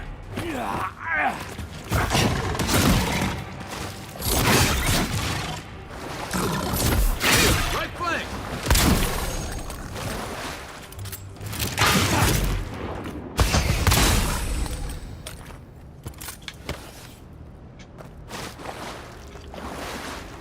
Why the fuck were the weird goblin healer dudes? I don't want a spoiled cucumber. What the hell am I gonna do with a spoiled cucumber? Fucking throw that shit out.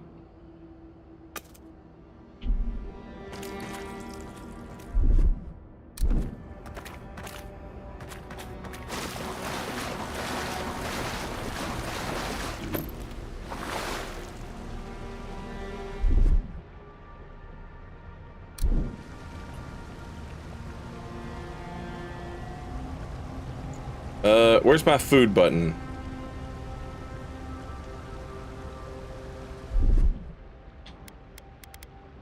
Ah, there it is. Goddamn Xbox controls.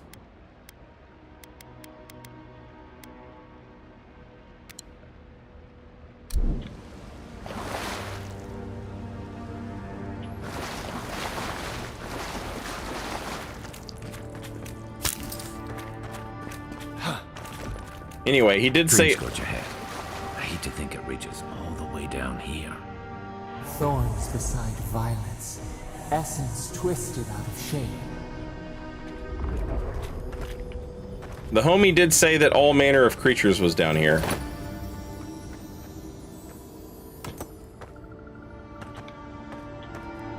But why are all manner of creatures like homies together?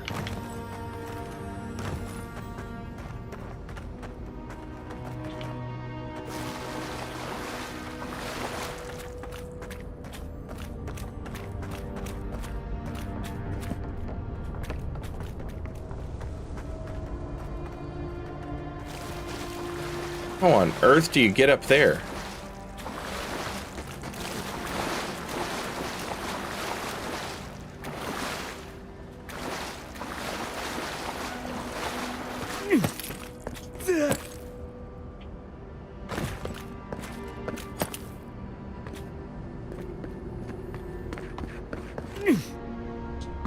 Fuck.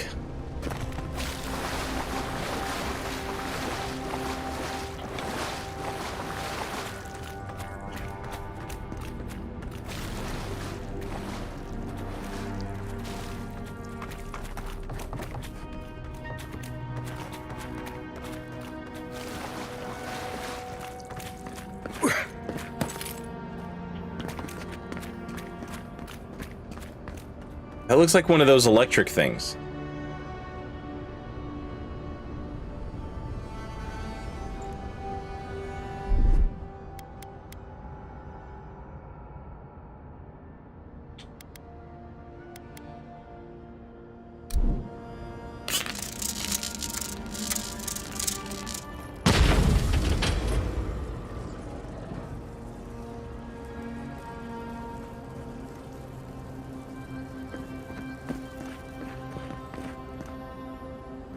I don't think it did anything.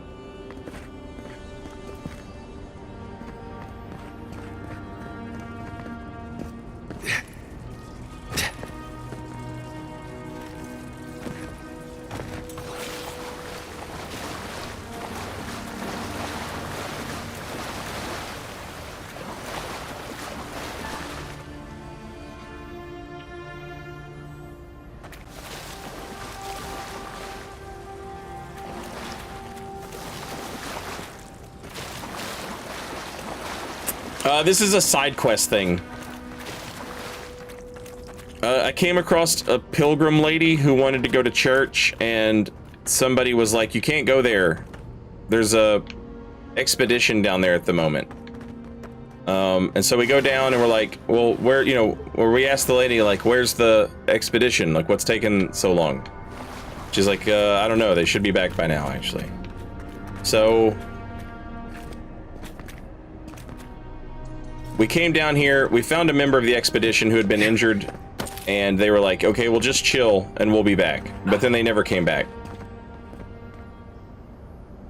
And then we found a guy who's like us, like he's all freaky and godlike, except instead of having antlers and fungus acne, he was like solid gold Dagoth He was hedonism bot plus Dr. Manhattan. And he's trying to build like a golem thing, but he needs a relic, which is the same thing that A pulse beating out of time.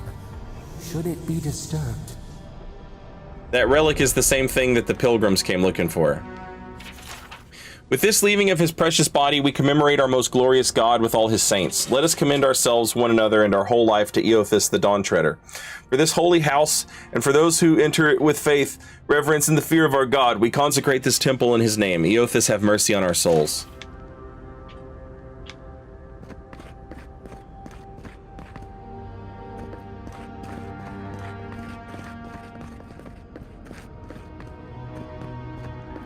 If it weren't for the creepy oracle and the invading roots, this place would be kinda nice.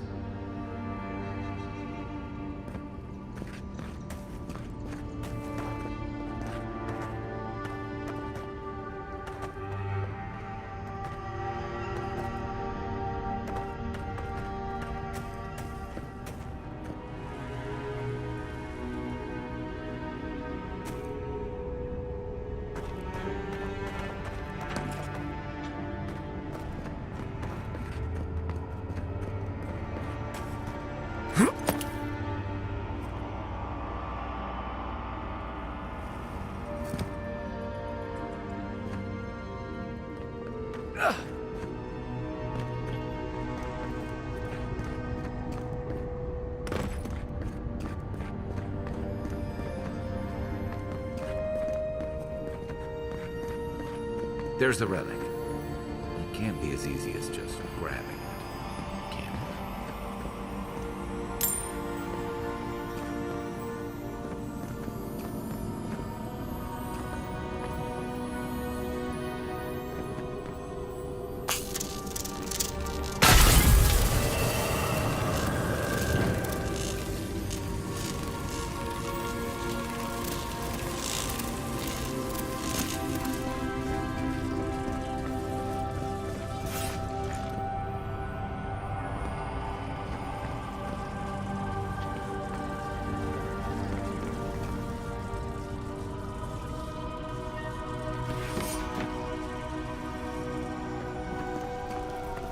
Looks like shields.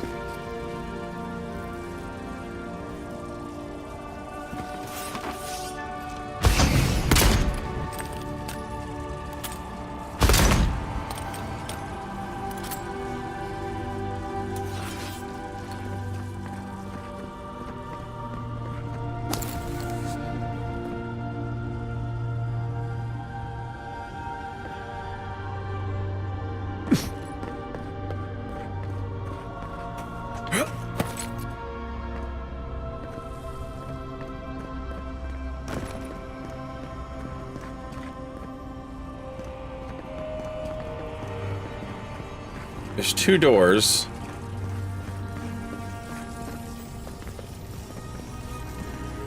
One's a barred gate.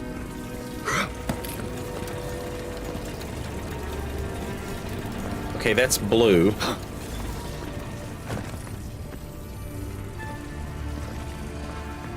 Are we looking for another electric thing, but it's orange?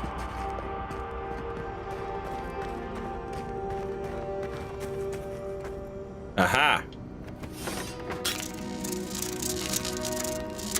Ow! Good eyes.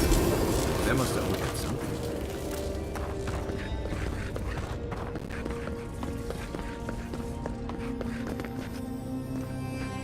Aha!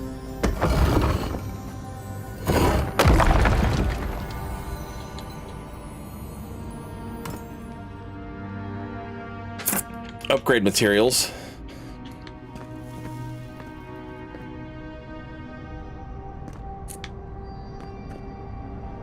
What about the other side? How do we get into that one? The door is barred.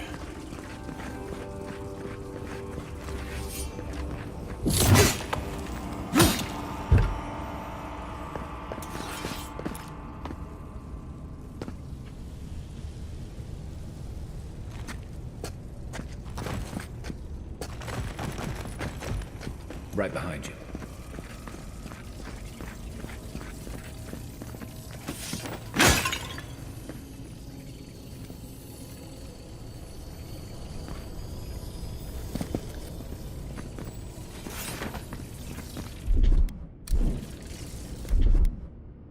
Wonder if I can just like throw a bomb at it and break the bar.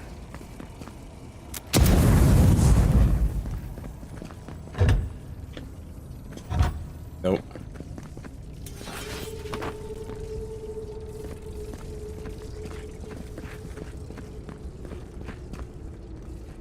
What the hell is this?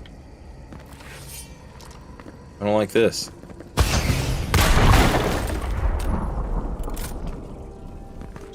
Okay. Not sure that did anything for me.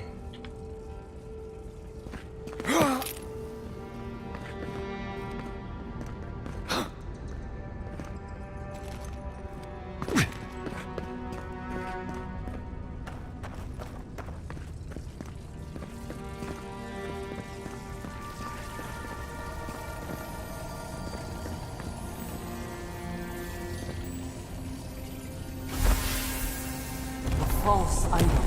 It waits.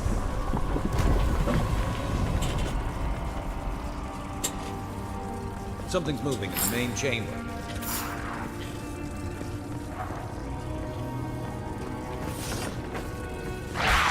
Skeleton men!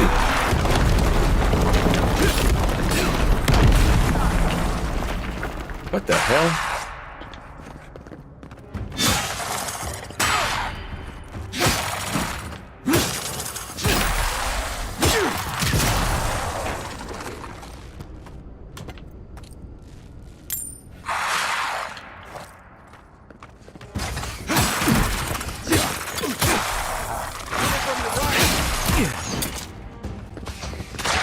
Jesus.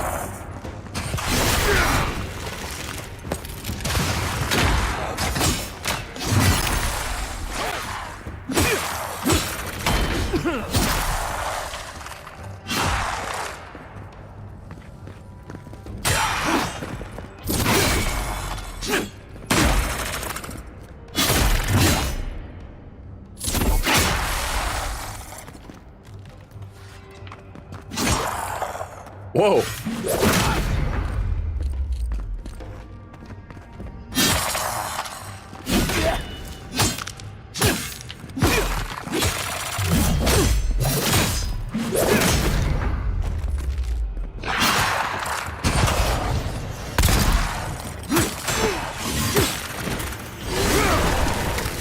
No healing. No healing.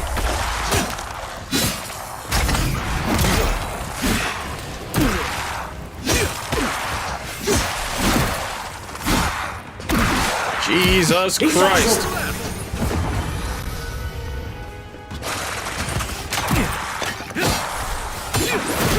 Oh shit. Bro is on me.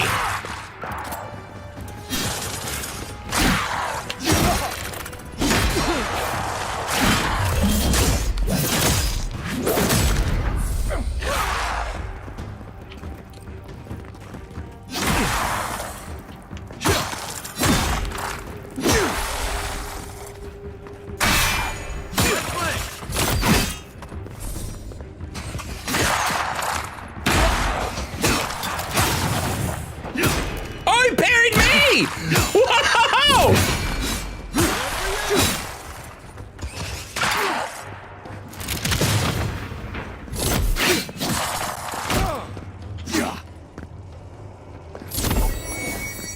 Who's ready for more?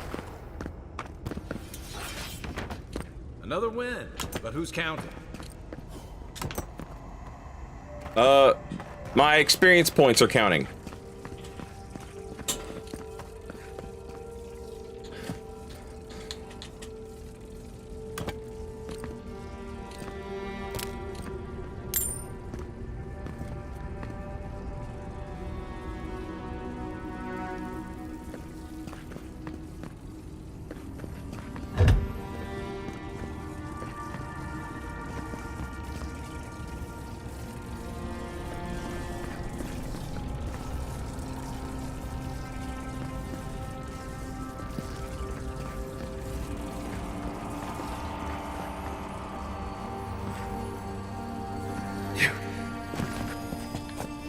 You take lead.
I can't. I would have had to have, like...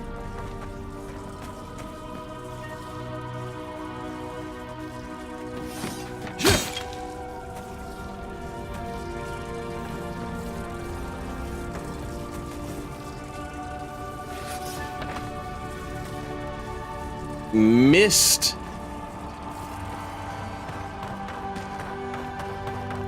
something, like you know, like a tunnel or a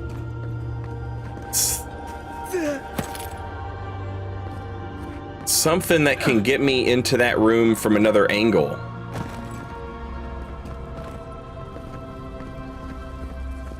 But I don't see anything. And they let me look into the room from two different, man, I'm an idiot. No one said anything about tight spaces.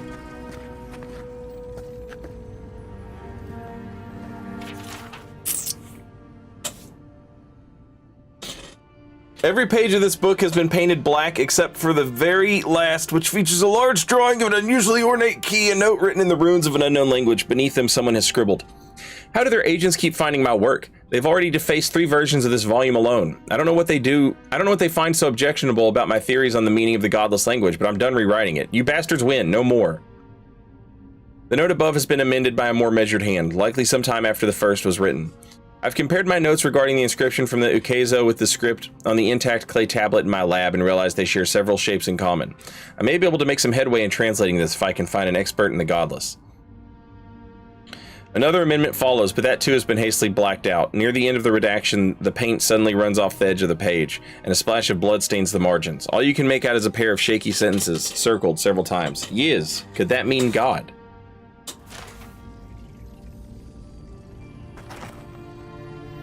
So maybe the godless did have a god.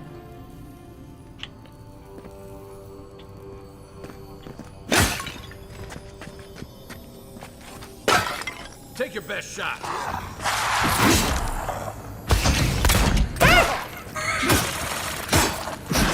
That's mine.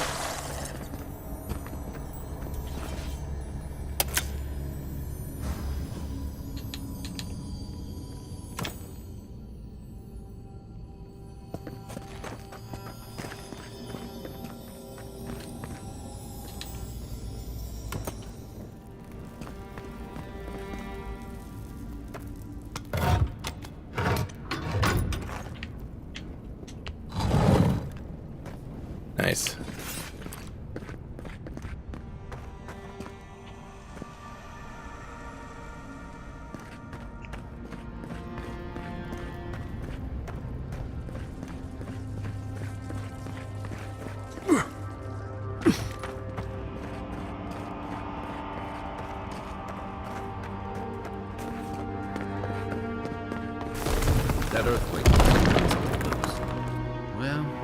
Better a flood than a cave-in.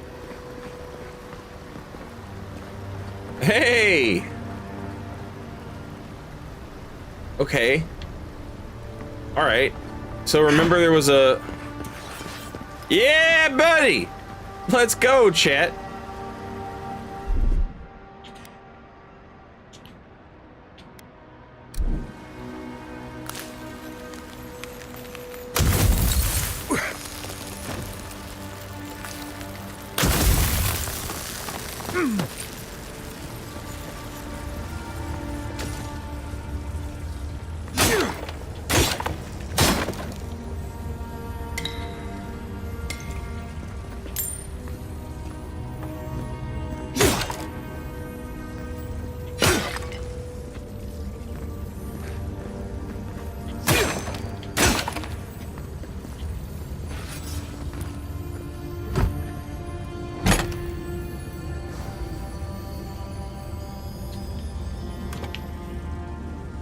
Ah, fuck. I'm over encumbered.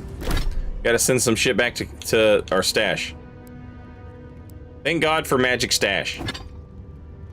And you say like, oh, saint.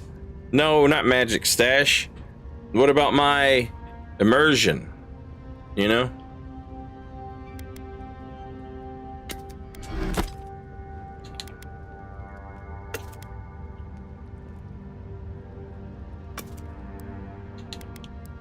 And I would argue that this is basically just a simpler version of telling your companion to carry shit.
Uh-oh.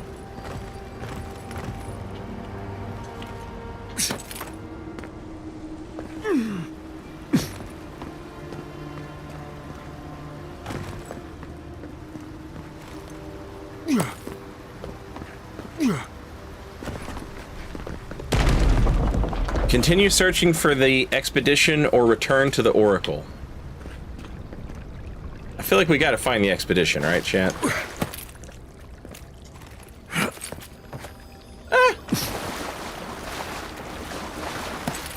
Like, it wouldn't be right to just leave them down here.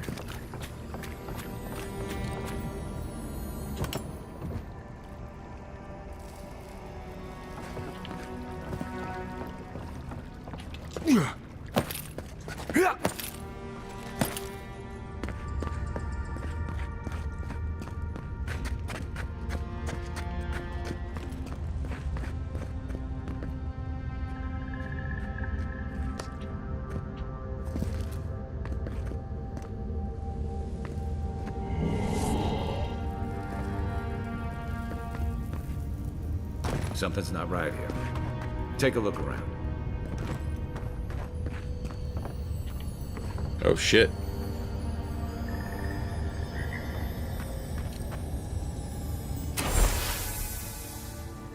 New orders came from Darren today. We're to be sent to the Living Lands. The Diplomatic Corps has established an embassy in the port of Paradise, and they need support cataloging the unusual ruins there. No doubt it will take months, perhaps a year or two at the very least.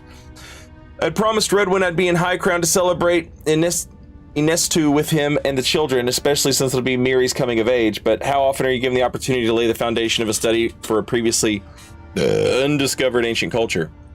I'm sure he'll understand, and Miri, well, I think my daughter will be glad I'm gone. It's not like the gods are making new continents. The world is getting smaller every day. It always seems as though the moment I finally get my sea legs, we're pulling into harbor, and a charming harbor it is, despite what Darren told me, and not nearly so dangerous as the clerks in High Crown warned.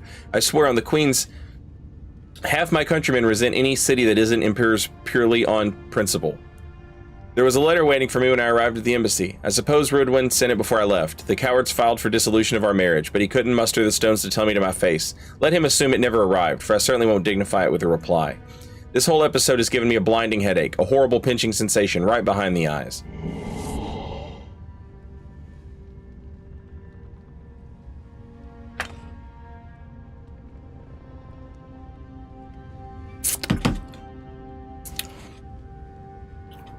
Sorry. Throat's dry.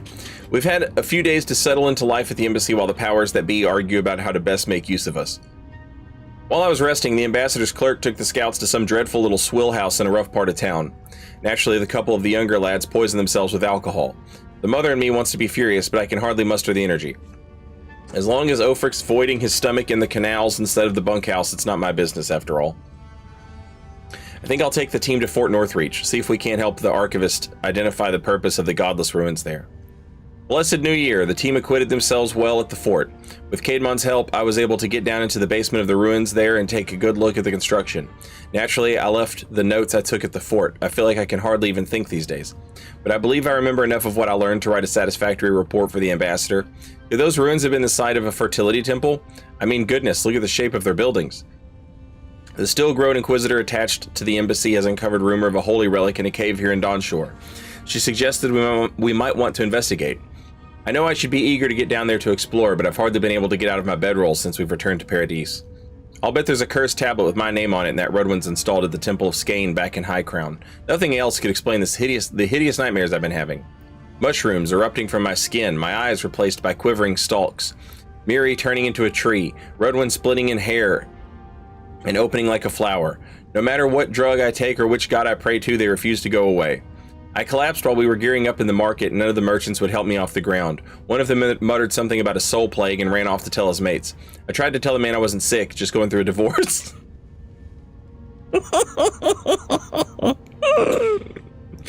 But I couldn't speak. It was like my tongue had turned to mud.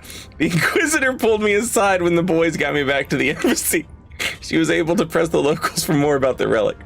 Apparently it was taken from Eoth's Titan skeleton, the very one I made my reputation discovering, and it's well known for its ability to kill anyone who holds it. I cannot delay any longer. I must find it. Well, we found the expedition. Looks like they've only been dead a few hours. But how did they get in here? They can't have come the same way we did. We swam here. What's stranger is there's not a scratch on them. No sign of what killed them. It's like every member of the expedition team just collapsed.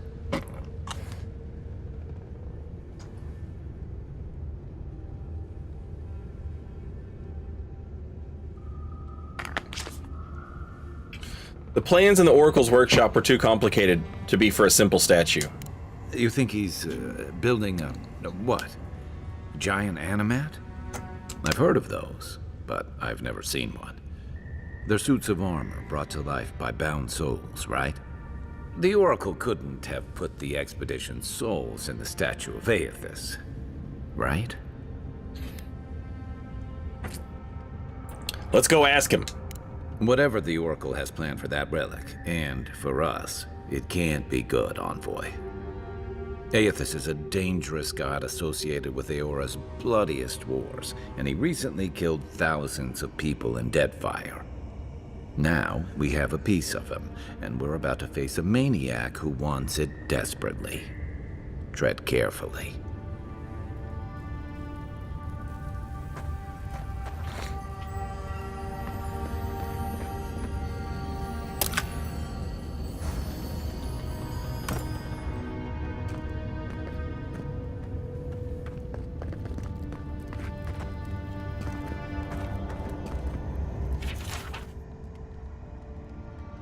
The removal and transference of souls is a practice both ancient and sophisticated.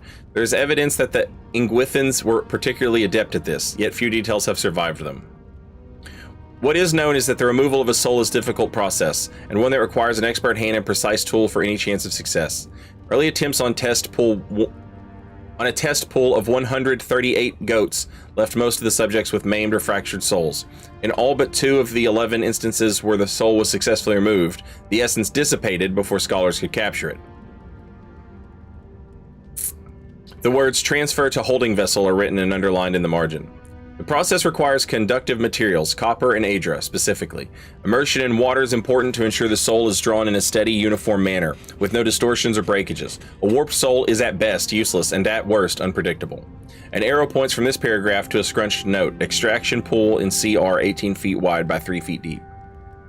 We have since mastered the process of soul transference and have seen the benefits of infusing forged work with the essence of animals and wilder. What remains to be seen is whether we might see greater gains from using the souls of Kith, where we would procure the appropriate subjects and how much personality and autonomy we would want to leave intact in such cases.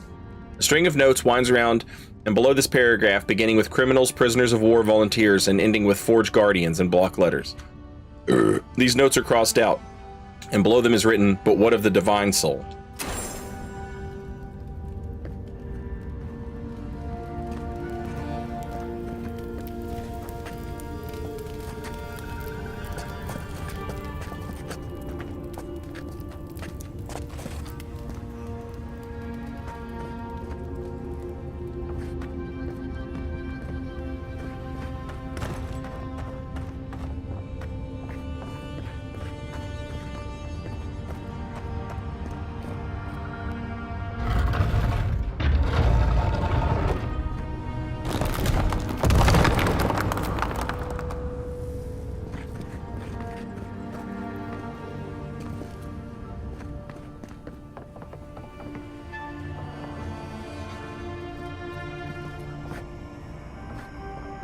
Why has he come here?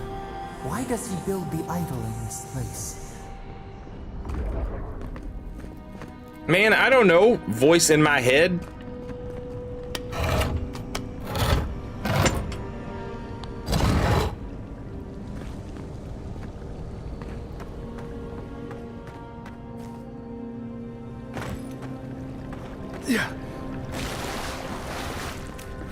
Even the flood could not stop him. Fealty or sickness? I don't know what this guy's capable of, but I've got your back.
There you are. I worried for you when the earth shook. You have been gone some time. Do you carry the splinter of Aethys? I found the bodies of the expedition team in your workshop. Did you kill them? Ah, I did not expect you to be so thorough in your explorations. Nevertheless, I am impressed. As to whether I killed them, well, that is a matter of semantics.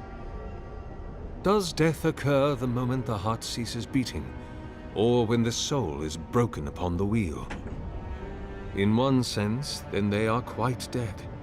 In another, they remain very much alive. In either case, they have entered a state of change, and the impetus was mine. You're gonna put their souls in your statue, aren't you? Yes, you and you alone see my purpose clearly. You see, I have given them the opportunity to be part of something larger than themselves. With your help, I shall give them a new commission. To prosecute the redemption of a god.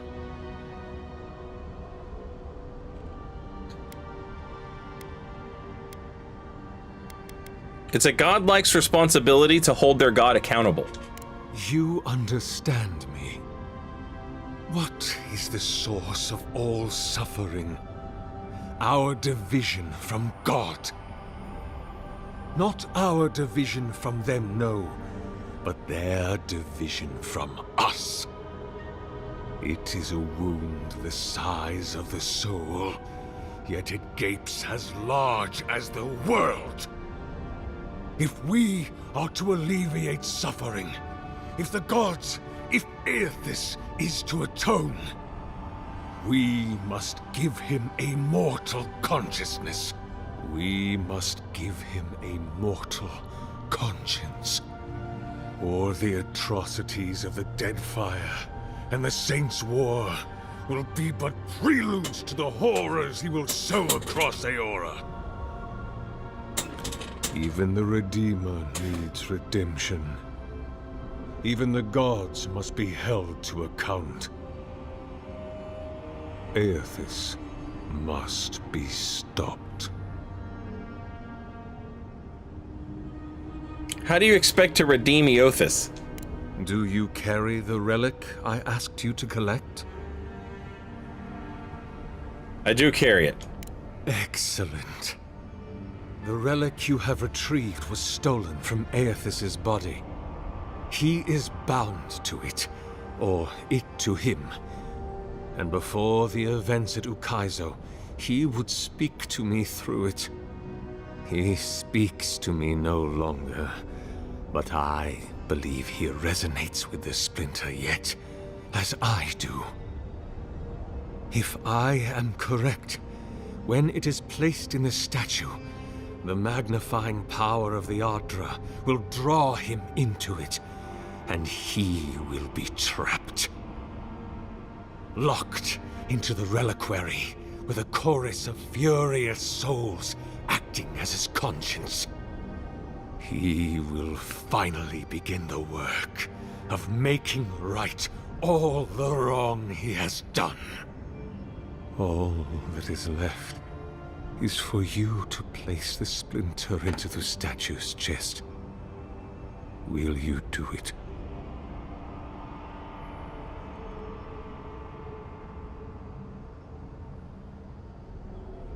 Kai, what do you think?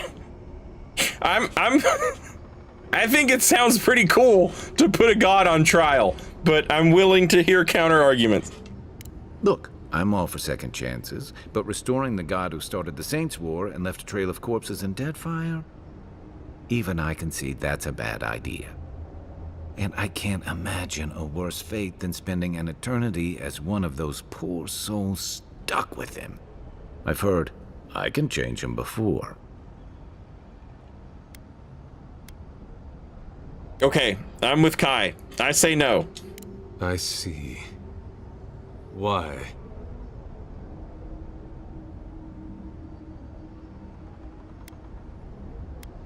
You've killed innocent people to advance your own sick goals. Then I shall simply take the splinter from your corpse.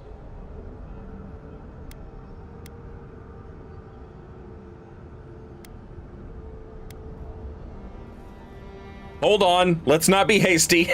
I do not wish to pursue violence, but I will if I must. This is the work of my life. Now, the relic, if you please. I refuse to be party to this. If it must come to this, so be it. He's got a cool sword, chat.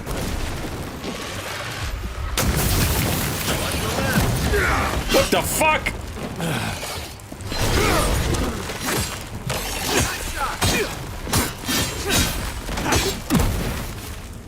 Holy shit. Buddy is an ass whipper.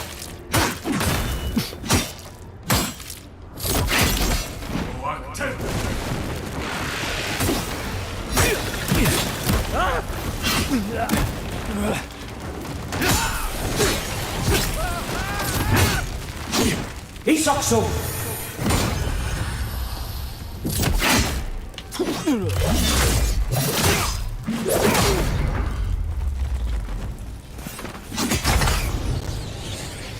I guess that's justice. Why couldn't he have just stuck to sculpture? Hear us. Follow us. We would speak to you. Speak to the voice. Hey, the voice! Okay, hang on 1 second, the voice.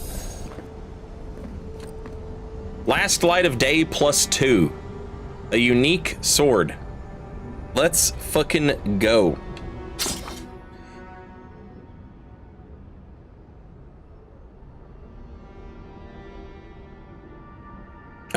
They can have their primary enchantment further improved or augmented.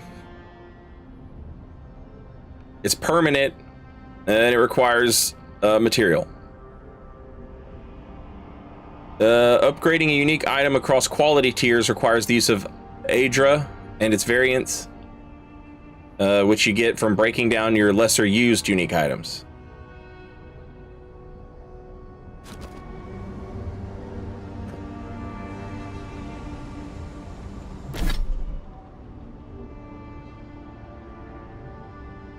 Killing an enemy restores 3% of your maximum health.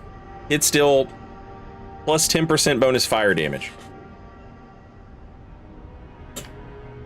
The lavish extravagance of this blade belies its wicked lethality. It was crafted for an Eothasian paladin of the Order of Kind Wayfarers as thanks by a blacksmith whose life was saved by the paladin. Rumor has it that never once did this paladin ever draw last light of the day from its scabbard, settling every conflict through diplomacy.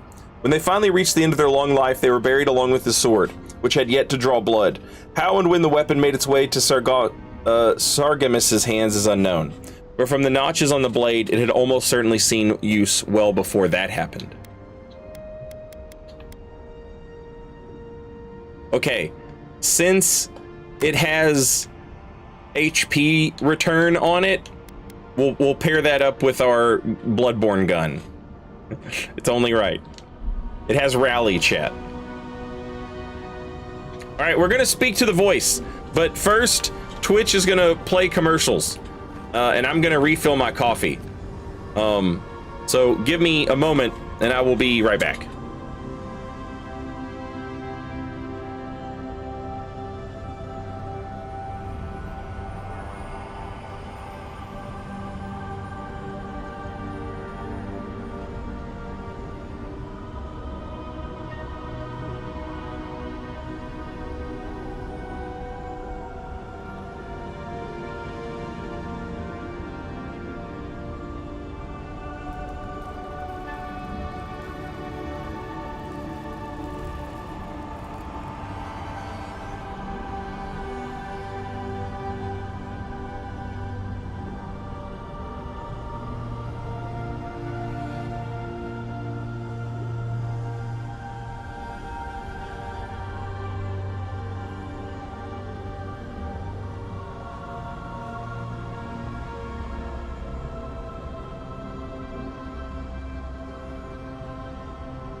All right, chat. I have a thought experiment for you while these commercials are playing. This is a premium thought experiment.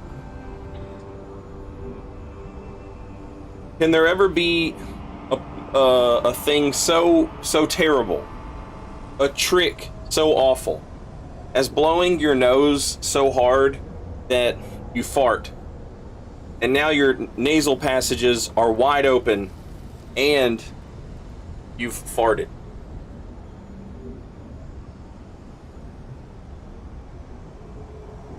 Should have just left your nose clogged.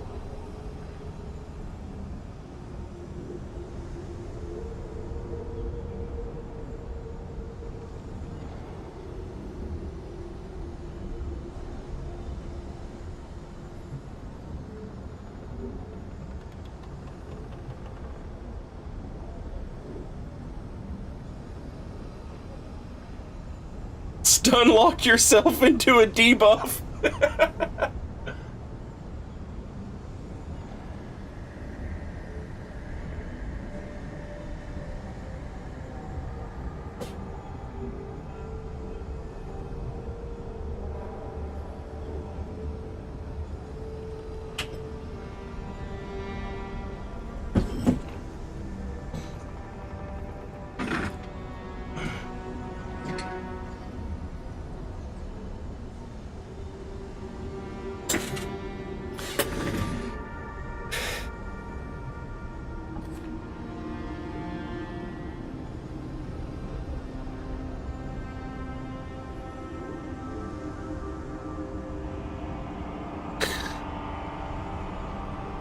All right, we're back. Let's talk to the Crystal. We sense weight on you. Essence. Yes, we know this melody. A part of the statue, a piece that yearns for its true place. Combine them. Join soul into body. Let it sing for us.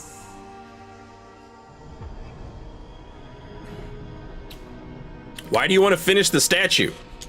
It dreams in colors we have never seen. Would we use it? We cannot know. It must be complete. All right, I'll put the relic in the statue. What will bloom? We await. Hey, Envoy. Back with us?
Thoughtless. Oh, I didn't know! I didn't know it would do that!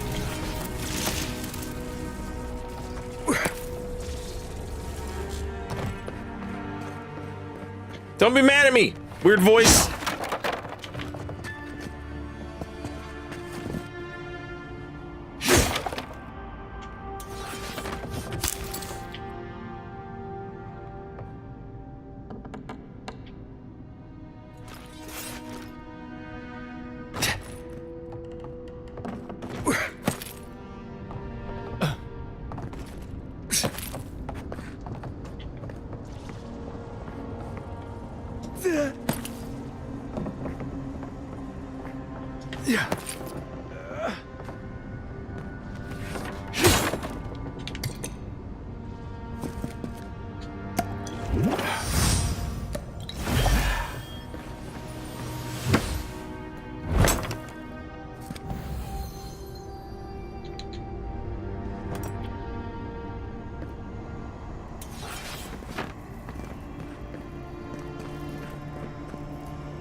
What are we to make of the absence of Ingwethans from the living lands?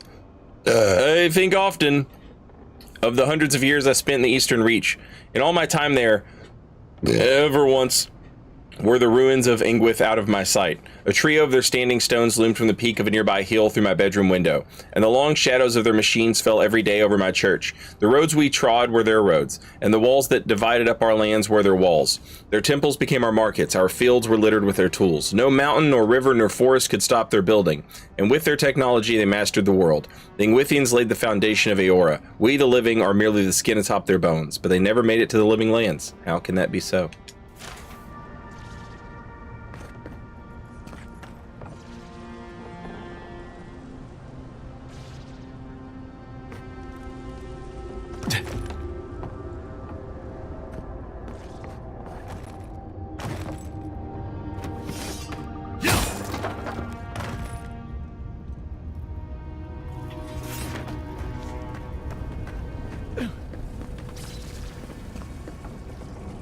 Deepest, bluest, my head is like a shark's fin.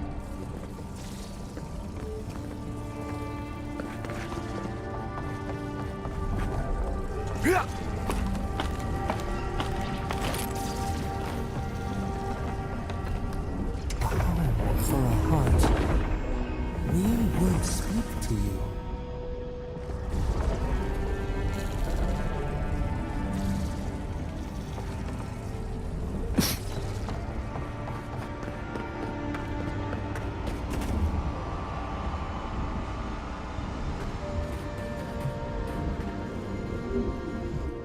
It wakes, a host, form-given life.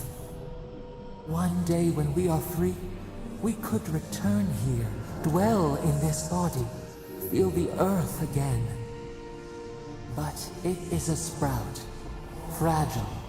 It must sleep here undisturbed. A secret you could keep. Tell us, will you give us this gift?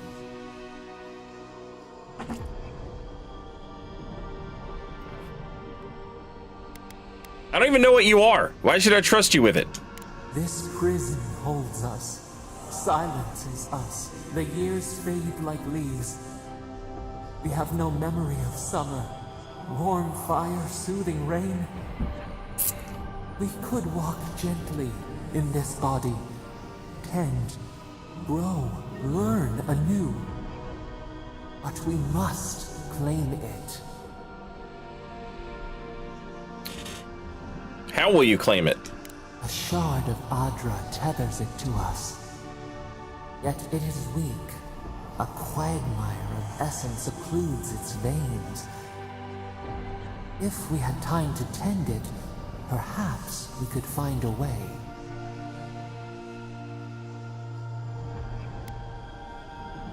If I let you have it, what will you do with it? We are not sure. Could we touch the world? Walk in the ocean? Sift our fingers through sand? A vessel to hold us. We will remember this. The Adra strains. It aches, a choking barricade of souls. Essence like mud, we cannot swim here. It must be flushed out. Free this obstruction, then when our prison bars fall, we will see.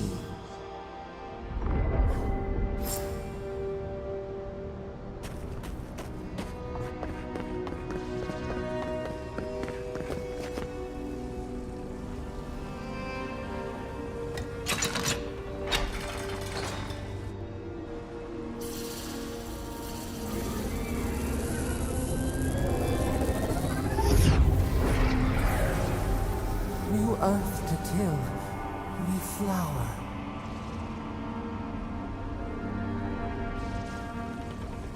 We rest now. We must consider this.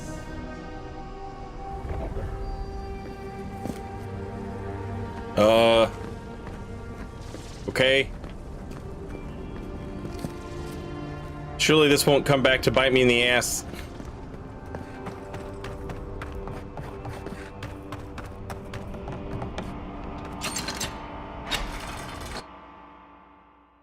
I simply hate it when a quagmire of essence occludes my veins. This is the fucking worst, isn't it?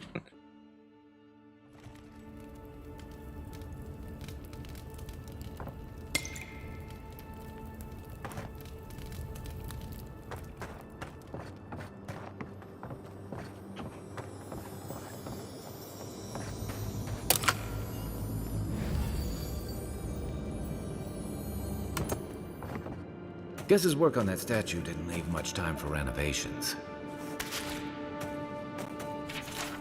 How do I live if there is no consolation? When he left the world, I was emptied of divinity.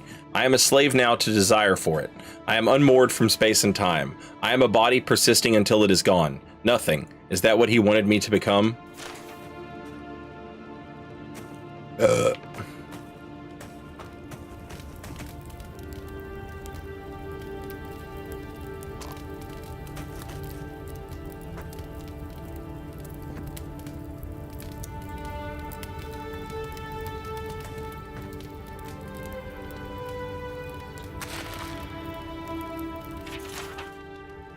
Sir Waidwin, farmer become god. With the mention of the name Waidwin, most folk think of only one word, Godhammer. While this event echoes through the ages and is still felt years after the destruction of Yvonne Dura Bridge, Waidwin's humble beginnings belie the powerful force he would grow into. Waidwin lived an unassuming life in a remote area of Redsurus, the son of Vorless farmers. He toiled in the fields alongside his father for 22 years until his father's death. The farm then fell to him to run. He considered selling, but had no other skills upon which to draw. So he set on the path of Vorless farmer as well. Nothing of note was recorded in Waidwin's life until 4 years after his father's death. One day, while working the field, Waidwin's life was irrevocably changed. In his words, night was falling, the fingers of dusk already gripping the sky. The sun had dipped behind the world's edge, and stars were peeking from beyond the shroud. The day was still, and darkness had blanketed the field. I placed my last harvest of the day into the collection pile, when from behind me arose a brilliant light. I turned, fear in my breast, knowing not what could have caused such intense radiance. Behind me stood a blazing figure resplendent in glory. Its white flesh glowed with luminescent radiance, its head a blinding ball of light, brighter than the highest sun of mid-year. I averted my gaze, afraid I would be struck down for daring to gaze upon such a creature. A sudden peace washed over me, sweeping away my fear, leaving my troubled soul tranquil. A loving warmth wrapped its arms around me. A voice spoke to me as I stood, transfixed, trying to both to see this glorious being and avoid its dazzling scrutiny. Fear not, it said to me, for you are chosen above all others. You will be the light to bring about the rebirth of an empire. It then held out its hand and bestowed upon me a vision of power, such that I could scarcely contain it. Waidwin, disheveled and dirty, stumbled into his village the next morning, telling all who would listen to him about the miracle that happened in his fields. Eothas himself, he claimed, had appeared to him. He was to punish the Aedirian government for leading his people to ruin. A way would be provided, and those faithful who helped would be blessed when the divinity manifested. Villagers ignored him, convinced the loss of his parents had broken his mind. But Waidwin continued to preach of the power of Eothas and the corruption of the governor, eventually earning him the ire of the locals. His confrontations with the villagers hit a turning point one day in mid-autumn. A crowd had gathered around Waidwin, jeering him and telling him to leave the village. The Vorless crop that season was particularly light, and the villagers blamed Waidwin, saying he had angered the gods, particularly Eothas, with his blasphemy. They backed him into one of the withered fields, yelling at him to go. Accounts of the inciting actions are hazy. Some say a stone was thrown. Others say he was pushed. Others still say he simply tripped over a dry root sticking from the ground. Regardless of the cause, Waidwin landed face down on the ground, the villagers standing over him laughing. Enough! A voice, not Waidwin's, boomed across the field. Waidwin looked up at the crowd, his eyes glowing with blinding white light. He stood, but did not stand. One moment he was on the ground, and the next he was standing before the crowd, who cowered before him. You dare deny me, the voice spoke through Waidwin's mouth. You dare refuse my servant. Waidwin's arms raised, beginning to luminesce. You dare require proof. His arms went out to his sides. Never ask again, lest you be burned in the light of the new dawn. There was a flash of light from Waidwin's eyes and hands, and the entire field sprang to life. The once dried and brittle plants became full, lush, and verdant. The crowd was silent. From somewhere in the back came a call of praise Eothas, and then they all fell to their knees in front of Waidwin, a farmer turned god.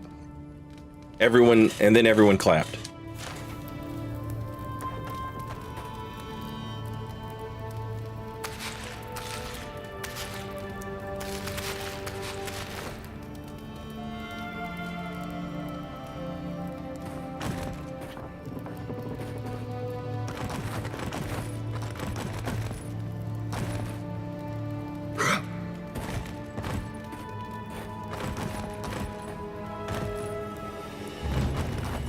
This ladder doesn't work.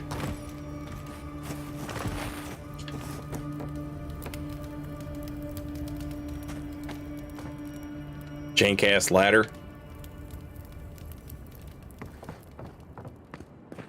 Never thought I'd be so relieved to see Paradise.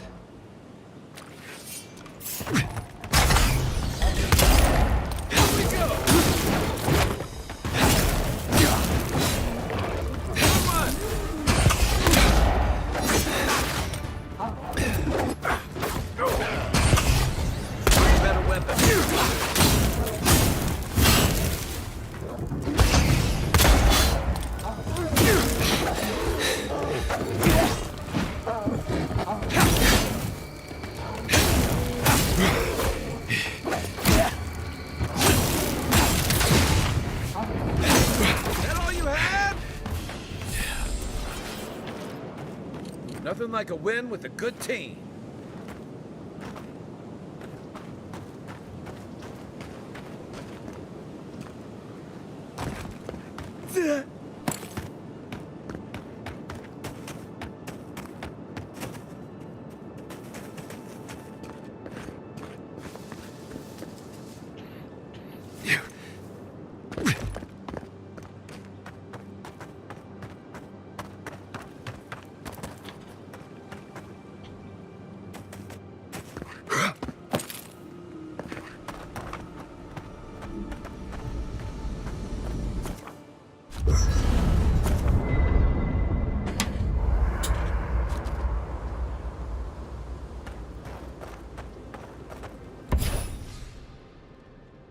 I need binding copper, of which I do not have.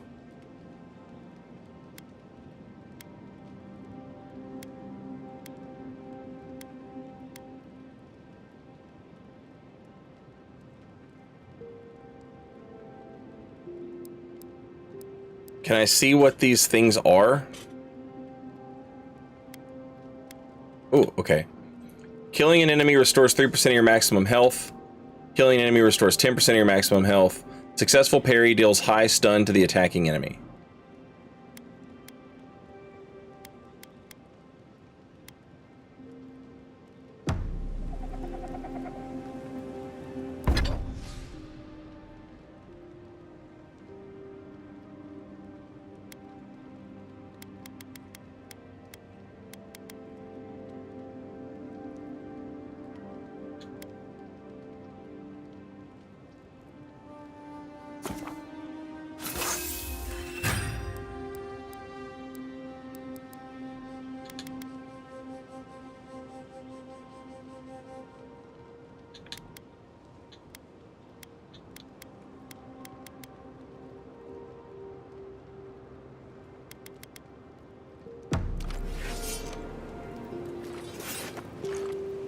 You feeling okay? Seems like you were having a strange dream the other night. It's nice to take a break from the city. Can't imagine I'd want to close my eyes there if I were you. Should I break out the booze? You've got a lot to say about second chances. I'm well past seconds myself, if we're counting. Even decent people make mistakes, and the rest of us can grow with a little time and grace. And what mistake are you still running from? If I had to list them all, we'd be talking all night. Anyway, if this place can't give us misfits and screw-ups a second chance, what hope do we have?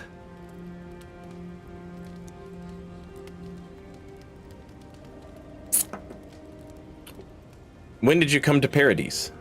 That must have been 6 years ago now.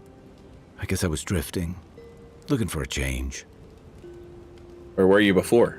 A settlement called Thirdborn. It's a rugged little place, lots of Rawatayan expatriates. Sounds nice. It really was. Anyway, we were talking about something else, yeah? What did you do before? I joined up with the Rawatayan Navy as soon as I was old enough. I was part of our campaign to establish a foothold in the Deadfire Archipelago. What was that like? Starting out, it was exciting, purposeful. I believed in our mission. We were returning to our ancestral homeland, reclaiming fertile soil that would feed Rawatai. Additionally, we were helping Deadfire, bringing organization to the pirate-ridden archipelago and civilization to our distant Wana cousins. Sounds familiar. To add they're bringing order and civilization to our lawless frontier? Then I hope you learn from my mistakes faster than I did. The Huana didn't want us there. We spent almost as much time fighting the tribes as we did pirates and Wilder. And it was hard to see how any of our fighting and dying was feeding people back home. I'd always heard that war was supposed to temper us, strengthen us. But I didn't see that either. So what'd you do? I deserted. And I bounced between different mercenary companies for almost 10 years. You disliked fighting people for Rawatai so much you left to fight for other people? Hey, not all of us catch on so quick. Besides, there were only so many options for a Rawatayan deserter with no training and anything else. As a mercenary, I figured I could at least choose my battles and my crew. And how'd that work out? I ended up here, didn't I? It was more of the same. The only comfort was being part of a squad. By the time I came to the Living Lands, I'd seen enough. Had enough. Hey, in my defense, I'm kind of stupid. Did you find something better here? I did. Yeah.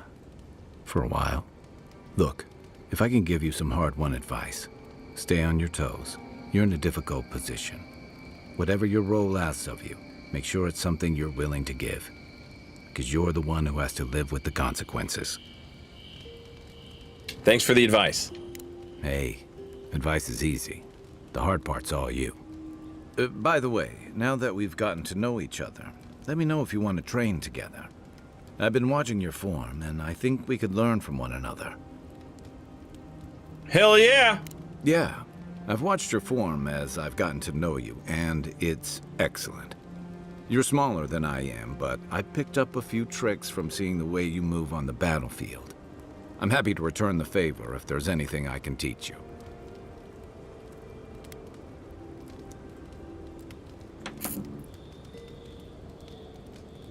Teach me a little bit of everything. I'm a fast learner.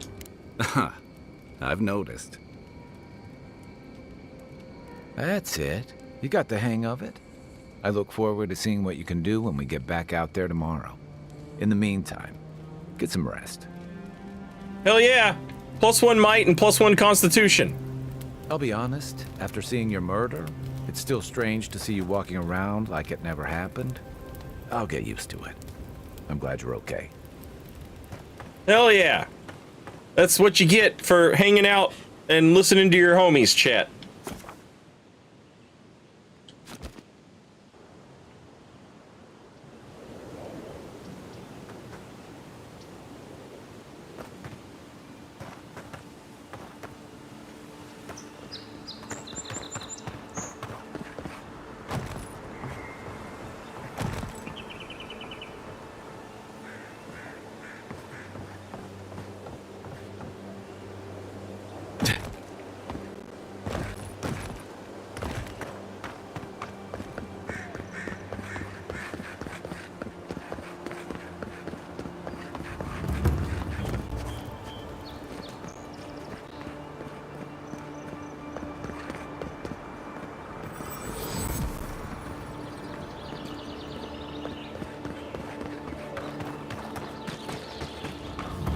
Wasn't there supposed to be a cartographer around here?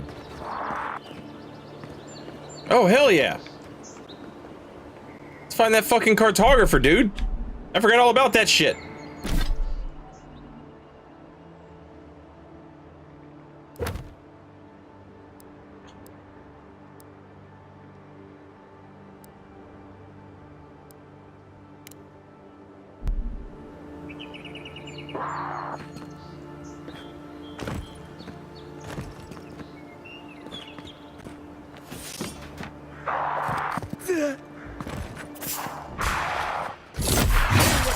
Left leg.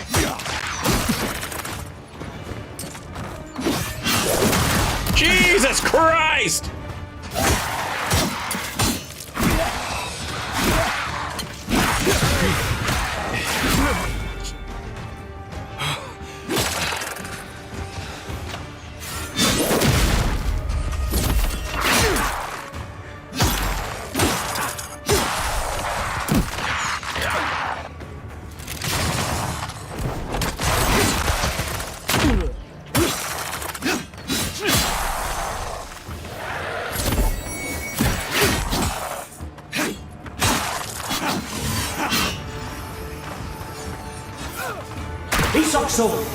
Shit!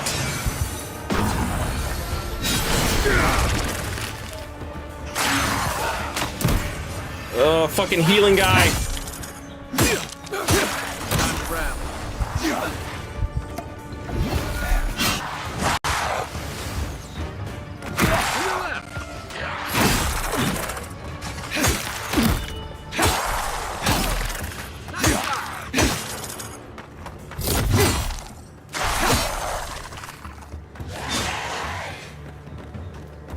Brother, it's a ghost! Kill the ghost!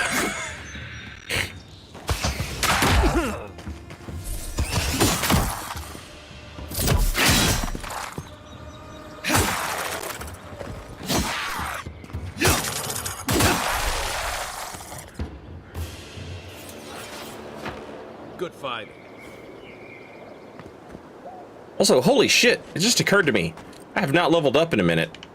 And we fought like 2 bosses. And all the little stuff, obviously.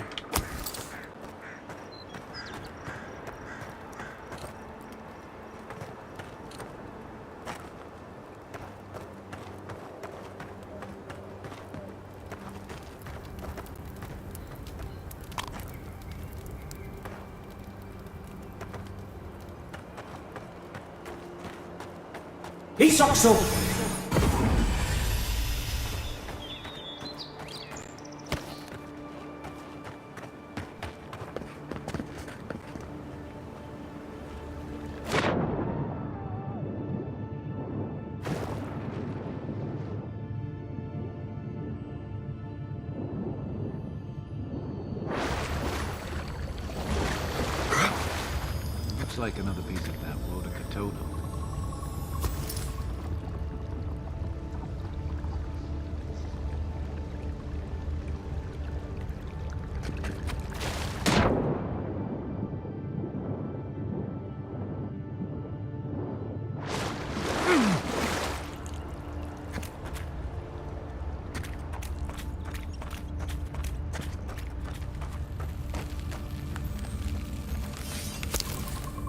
Now, I could have blown up that grate up there, but it seems like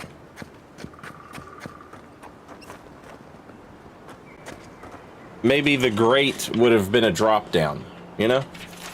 Lost the better part of an hour sneaking by a bandit camp. Didn't hear anyone follow me, so I think I'm all right. In the meantime, I've set up under an Adra pillar and noted it. Should be an easy landmark to find when I wander off. We'll begin in earnest tomorrow. The winds are harsh in this corridor, and I'm tired. Sansa won't die if he has to wait an extra day. Drafted form lines from the hills and southeastern coast. Hope to make it to the ruins, but the rocks made it slow going. Sometimes the sheer scale of the cliffs makes my head spin. Almost lost my footing twice. Have to be careful when I look down. There's something odd about the air in general here. It feels thin. Is the altitude higher than I calculated? No, that doesn't make sense. Woke up with a headache this morning. Humid front has moved in, swathed paradise in fog. Can't tell east from west. Keep relying on my own map to orient myself. It's no use trying to make progress. May as well go back to sleep. Why am I here? My early entries say I came to chart this place, but I already have a map. Did Sansa draw it, or did I? The lines end outside the ruins. That's right. That's why he sent me in. I can go in. I can finish it. I just need to find my ink.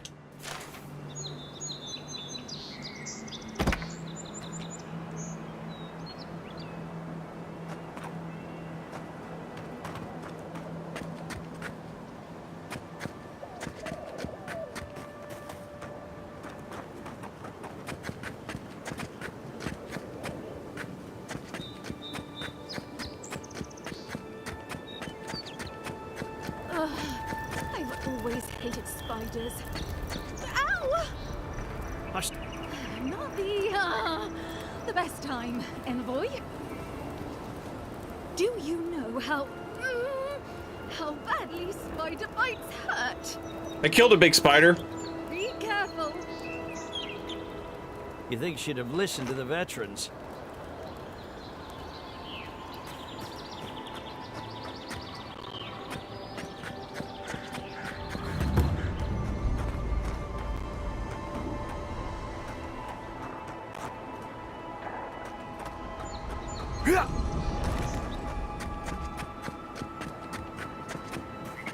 This looks like ruins. And he did say it was near an Ardra crystal.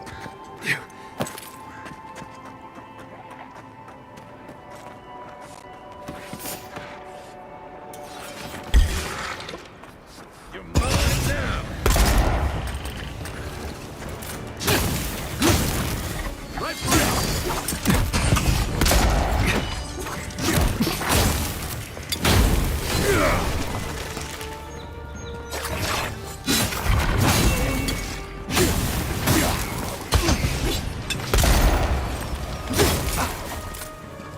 Gotta get to that healer. Okay, that's not gonna do it.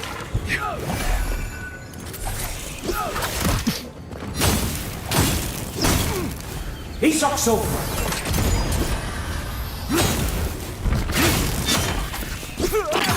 Bitch! Get off!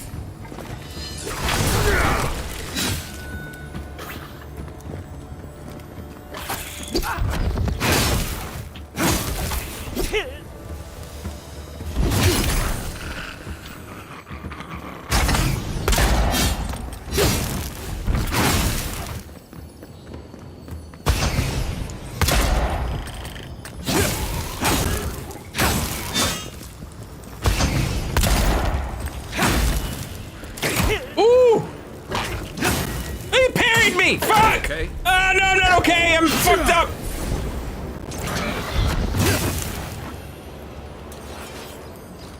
Bro, that was awful.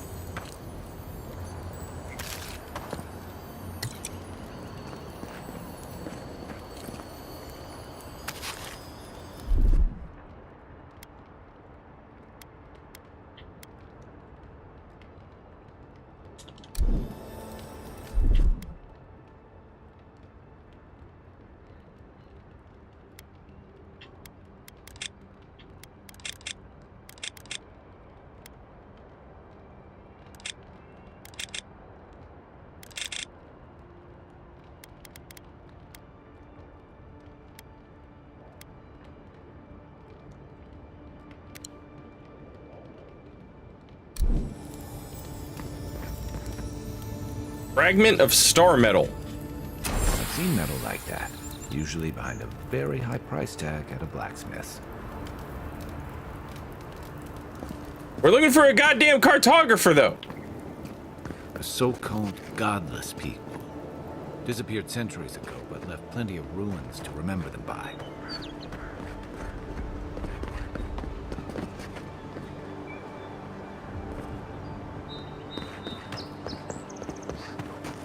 Maybe the big ruins?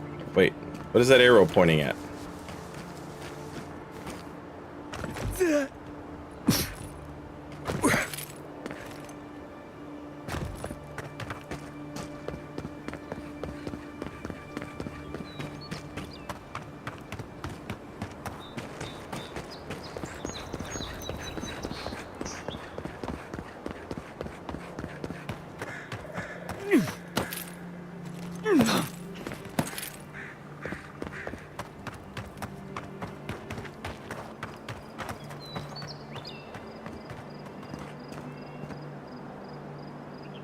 Okay, this is also ruins. Yeah, this is the thing.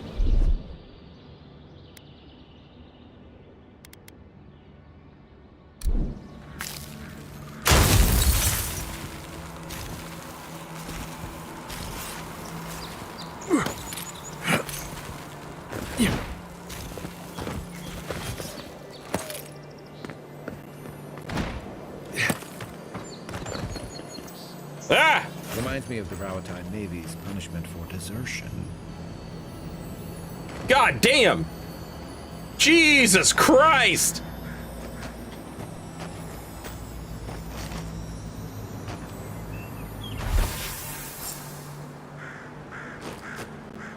Buddy got fucking head smushed.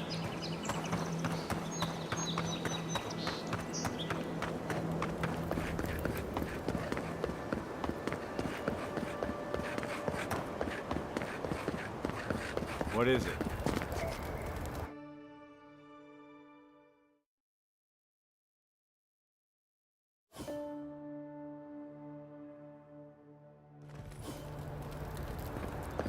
Is this what it's like to travel with an envoy? I can get used to this.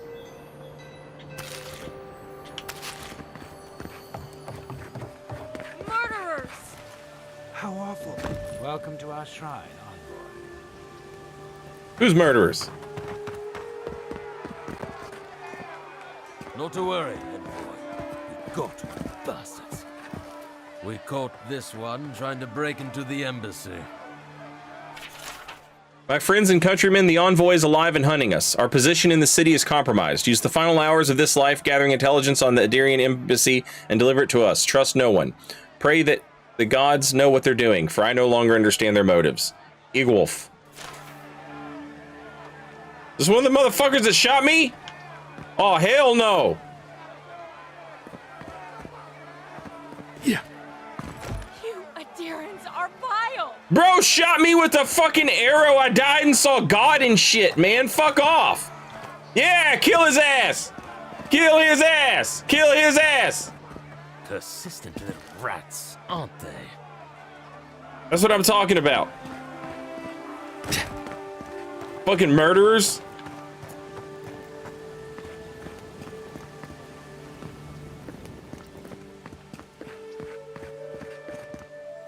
Oh, bless my soul, the Adiran envoy. All right, let me do this map thing before I get caught up doing some extra shit. Hey, get around me. You're supposed to check in before you can... Ah, never mind. High Market. A haven of opulence in an otherwise nice city. We should stop by Sansa's sometime. There's nothing like it, that's for sure. Welcome, welcome. I was hoping you would drop in. You're back. What have you found? I found Garamond. He's dead, but his map of Dawnshore looks complete. I warned Girmund about those Sarifs. It was Sarifs, wasn't it? On second thought, don't tell me. Please, keep searching. I'm sure the others will turn up soon. The others... What? Keep searching for what? What others?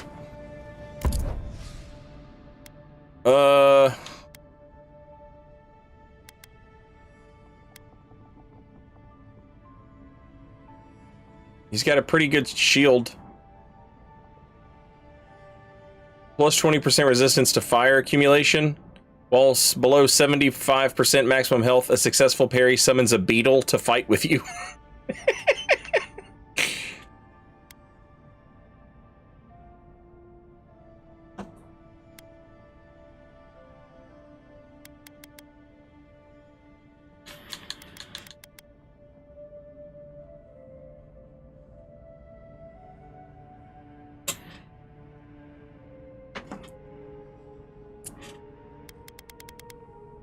I need that binding copper.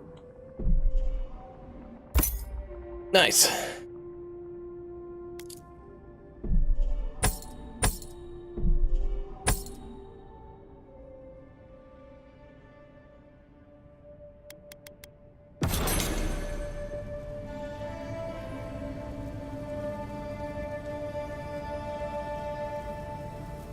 All right.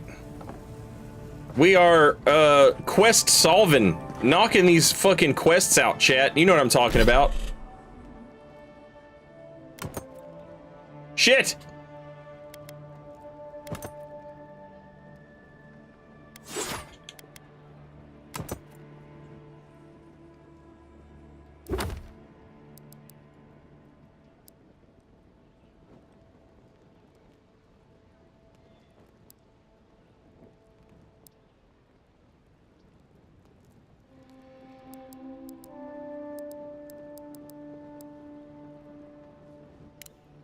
Okay. Oh shit, commercials! I'll be right back. I gotta stand up, stretch my legs, and go grab my phone real quick.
All right, I'm back.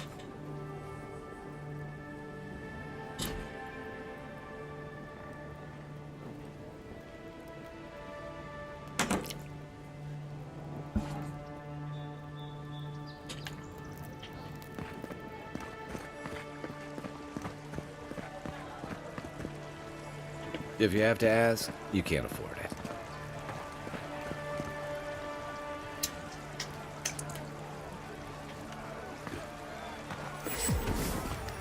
Hear me, Paradis. Did we not come here to escape the Empire? Do the Adherents not exemplify everything we hate? The Clavager deserve better! The Adherents never should have come here! Never should have come here.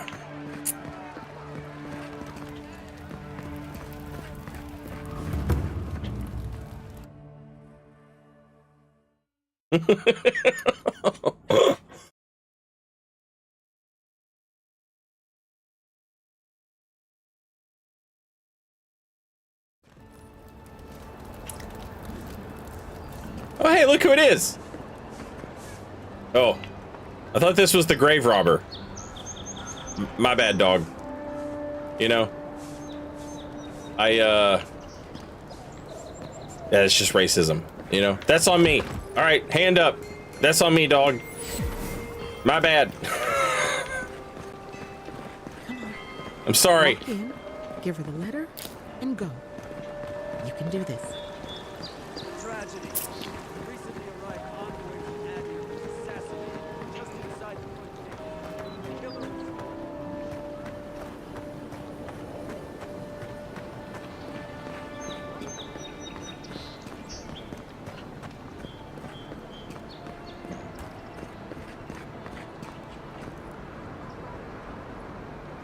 Hey, it's the Envoy. Envoy, hey. Cancelled. I owe you the world. Caught in 1080p. I owe him the world. He saved my life, remember? Yeah, you only told me about 100 times. Hey, where's Yeda? Is everyone else on the way? I saw a thing. I saw a thing where a streamer, I think they were playing Marvel Rivals or something. Some game like that, you know? One of those games like, Dead Daylight. What is it? Dead by Daylight? One of those type of games where, like, at the end, there's a chat window and you can chat with all the people that were in the match. And, the streamer typed into the chat box, GG shitters. But instead of spelling shitters, SHITTERS, they spelled it like money sign, number sign, 1 TTERS. And the auto mod of the game caught it and typed it out instead as asterisk asterisk asterisk asterisk ERS.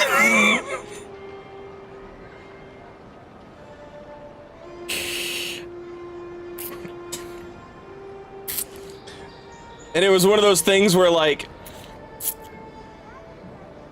you know, because he was streaming, people could go back and look at, you know, what he typed.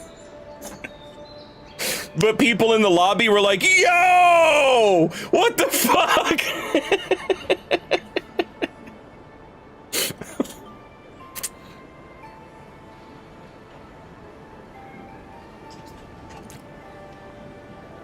No. Oh, God. Does he mean? They didn't make it, Offric. I'm sorry. But you saved Cadman. You couldn't save them? Or you didn't try? What happened? Is this game kind of like Baldur's Gate? No, it's more like Skyrim. You know, an Elder Scrolls game. But it's made by the same studio that made Fallout New Vegas.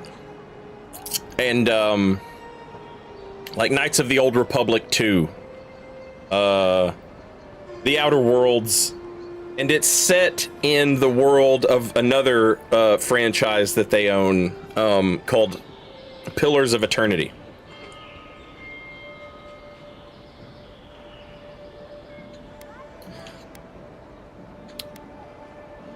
The Oracle killed them.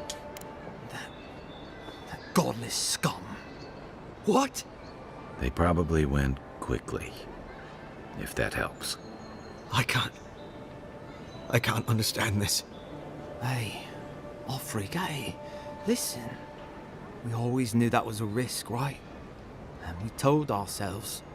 Better to go out at the bottom of the world or the top. And dying in bed like Granda, asking what if. Did you avenge them?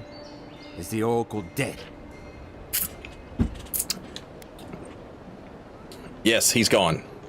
At least they got justice. And I got my brother back. Don't be a baby. You would have been fine without me. What I mean to say is, we're grateful, Envoy. What's next for you two? Ambassador Heelguard has written to Expedition Command back in High Crown to see if they'll let us come home. Well, while we wait for their reply, I thought... Wait. Let me guess. Mermaid's Den. You told him? It was a moment of weakness. I thought I was dead. Oh, that reminds me. I wanted to give you this. Is it a hand job? It belonged to our grandfather.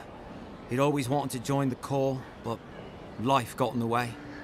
When we were recruited, he gave it to us to remind us to live well. How do you decide who gets to wear it? We take turns. Cadman had it last, so he gets to decide what we do with it. I'll treasure it. Well, I'm sure you've got big Envoy things to do. I don't know if you heard, but there's a plague on and everything. If you're ever in High Crown, look us up. Yeah, we can drink to the Corps together. Do you want to know how this quest with robot ends with other choices? Yeah, tell me. I wish things had turned out better for the rest of their crew, but I'm glad they made it. One of them may even get a happy ending.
Oh, I don't have a point for you? Okay.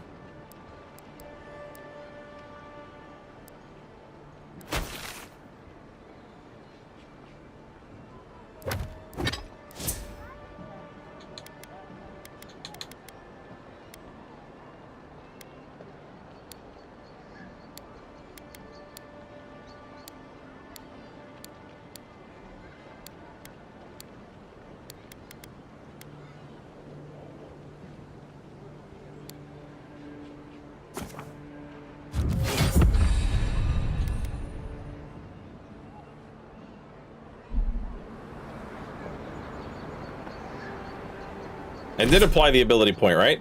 Yeah. Yeah.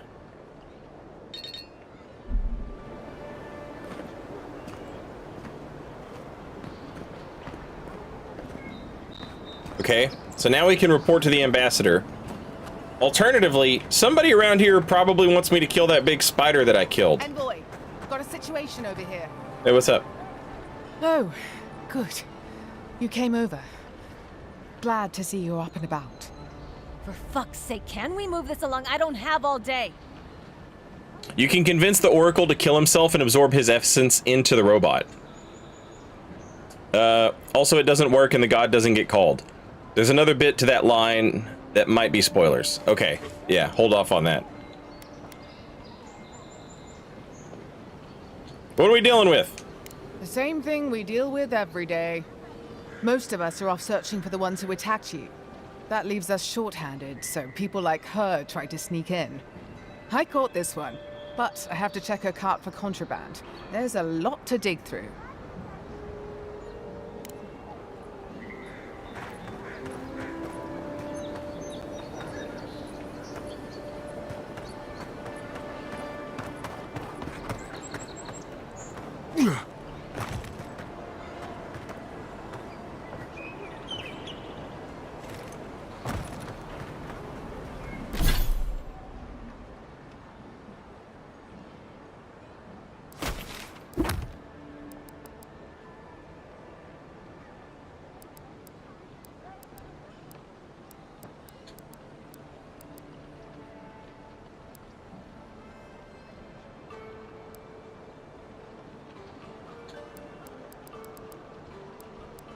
This isn't a quest.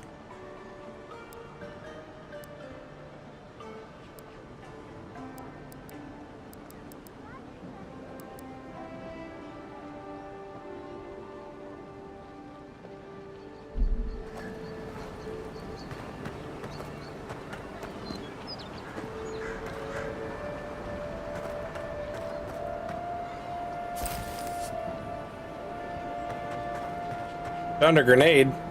That seemed bad. Find anything? This grenade doesn't look very legal to me. I knew you were hiding something. You'd better have an ironclad explanation for this. I don't know anything. Someone's trying to set me up. Thanks for the help, Envoy. I think I can handle it from here. for nothing. I don't know. You got a fucking grenade.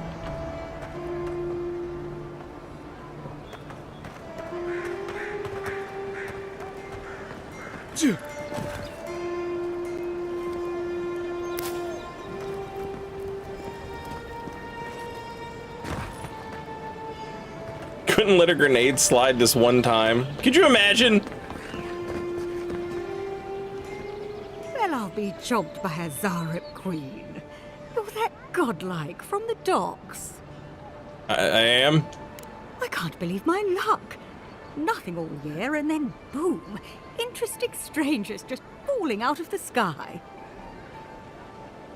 Sounds like you've had other visitors. Indeed. A young dwarf and his crew stopped by. Seemed agitated, like they were afraid of someone. It seems odd that they would come to a scholar for help. They were asking all sorts of people. Seems like I was the only one willing to really speak to them. They were asking where they could find luminous Ardra, of all things. Can't imagine what they'd needed it for. I said they were most likely out of luck, but I might know somewhere they might find some if they looked hard enough. Where did you send them? I assume it's someplace remote and deadly. Welcome to the Living Lands. Not long ago, a group of animancers looked to carry out some experiments into teleportation. They carried their instruments and a healthy supply of luminous Ardra to the island of Castel's Folly. It's possible there's some still there.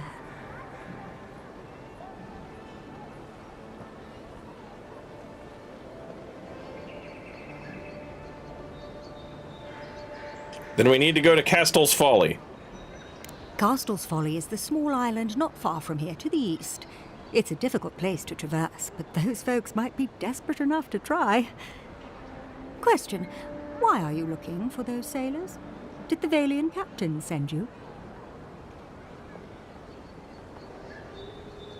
We aren't really. You brought them up. I wouldn't worry.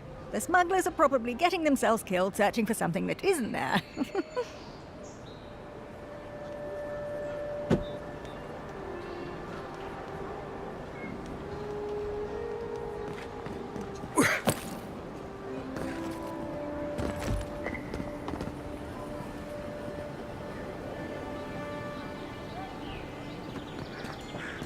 Sometimes we get more contraband coming through here. It's not rage bait, chat.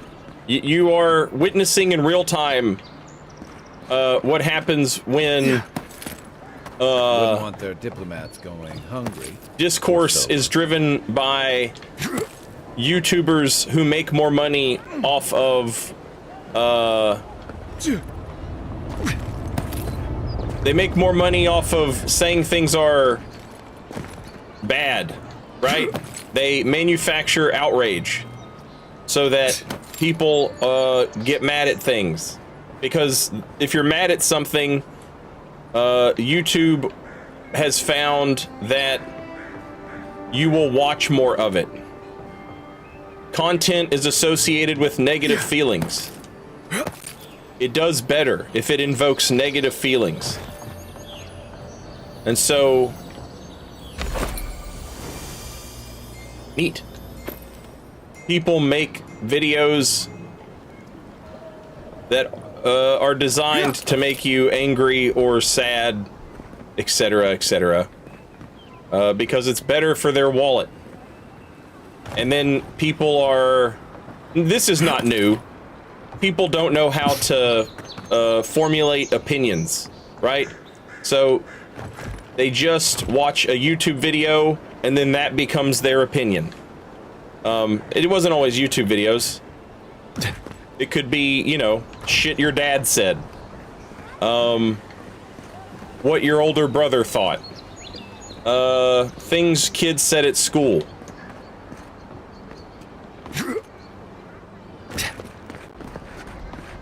But those opinions weren't necessarily negative because they weren't, you know, your opinion didn't give you AdSense revenue.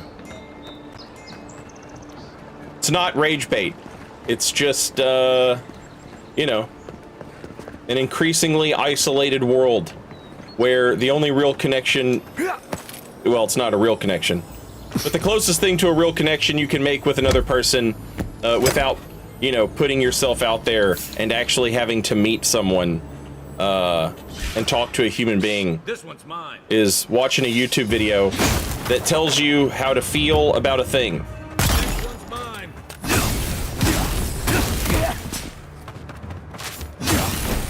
This world is a machine for pigs, chat. I don't think the new owners like company. Beer Tendies, welcome back, and thank you for 78 months. Very much appreciated.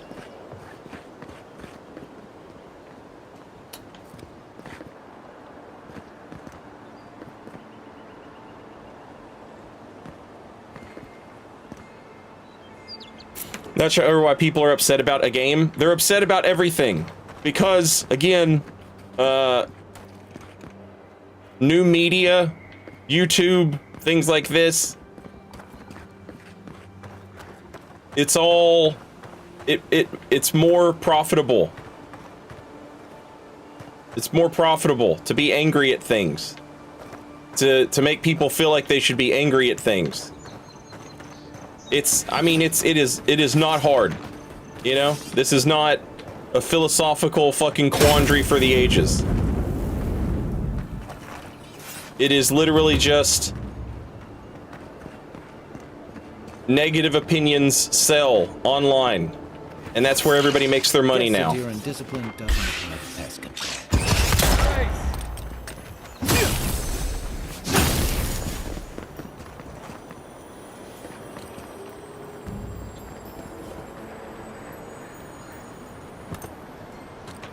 So people hear an opinion and then repeat that opinion so that they can feel like they are a part of the discourse.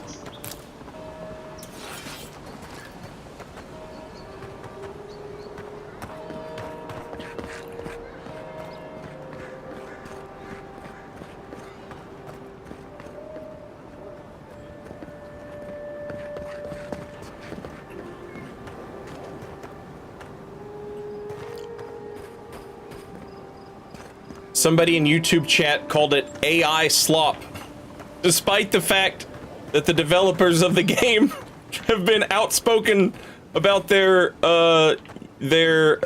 refusal to use AI because, quote, it can't replace human creativity, which is the correct answer and the correct opinion to have on AI. But it doesn't matter. Facts don't matter.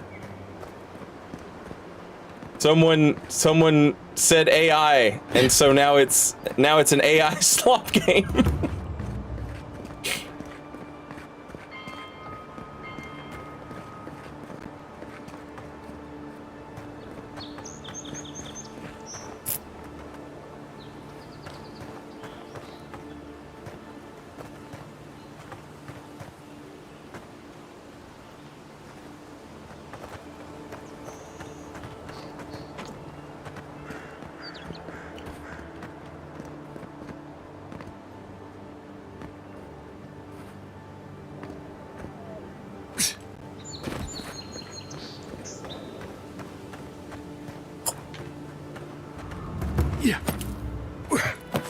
Okay, this is close to where we fought that big-ass spider. And so it kind of feels like if there were going to be like a, hey, go kill this big-ass spider quest, it would be around here, right? But I've already killed the spider, so now it's just a matter of finding somebody who gives a shit. Don't you love it when you do things in the wrong order in an RPG? You don't have to say anything. The letter will do the talking for you. Something wrong? Sort of. Maybe you can help. I was seeing this girl, Nasha, down at the bathhouse. I'm sure it was just business at first, but we fell in love. I haven't been in a while, though. And the thing is, I've met someone else.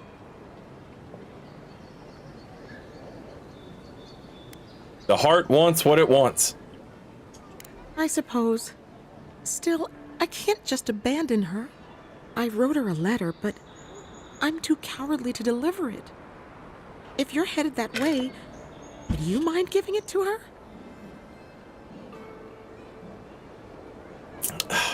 God damn it. I'm an Imperial envoy, not a local messenger. Although I recognize that the game is probably trying to... I understand. Deep breaths, Velia. You've got to face this one yourself. I recognize that the game is probably just trying to give me directions to some new place to go to find new things to do. But I don't want to take on any more shit until I've done the shit that I'm trying to do. Which is already done! I just need to tell somebody! That should be an option in an RPG. There should be like a... There should be like a, Also, come on. How am I supposed to resist this? There should be like a soapbox that you can stand on where you're like, hey, listen up everyone. I killed a big spider. Does anyone give a shit about that? And then the NPC would be like, yeah, that was me. Thanks for killing the big spider. It turns out it ain't my son or whatever. Here's a reward. It's my son's favorite fishing lure. Hello?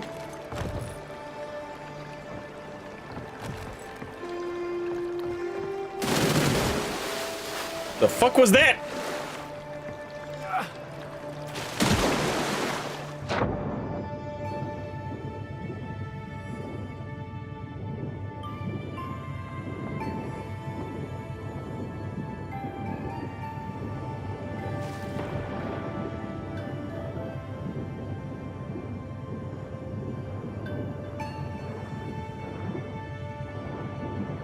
Oh shit, I'm drowning! I'm drowning!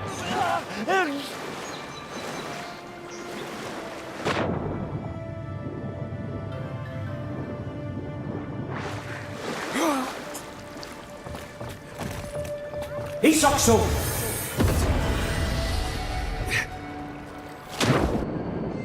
Hell yeah!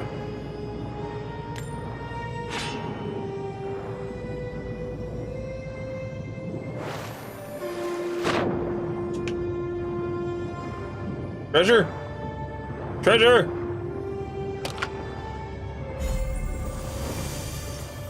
Band of Transcendent Suffering. That sounds promising.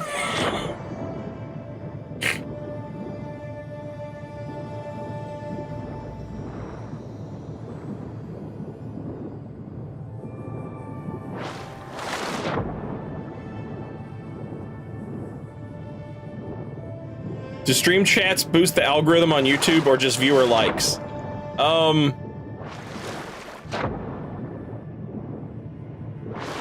Chat increases,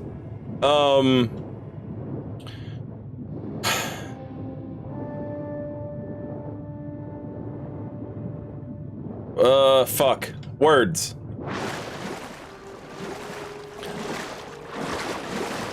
Likes or dislikes, whatever, it doesn't matter as long as a person is moved enough to engage with one of those buttons, it counts. Like I said earlier, YouTube and pretty much every social media thing understands what you're doing. That, you know, if you disliked something, it meant you watched it enough. You know what I'm saying? Like, you felt strongly enough to engage with it. Chatting is also engagement.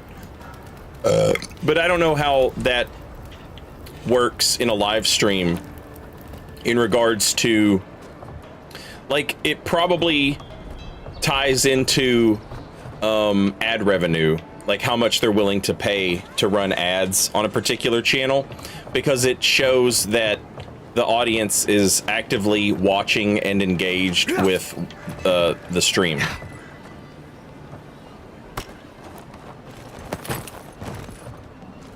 Which is why Twitch did a thing where they added channel points, right? And they're like, hey, just click this button every once in a while and you get channel points for it.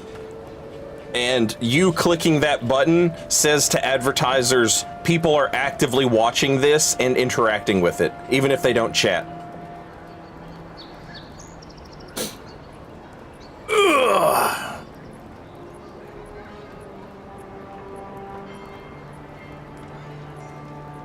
Engagement killed my grandma.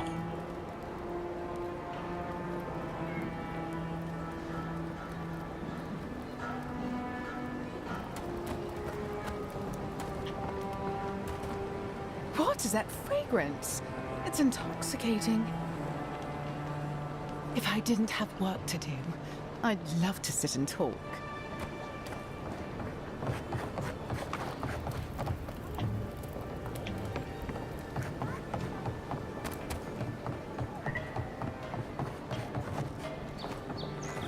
Don't go starting trouble.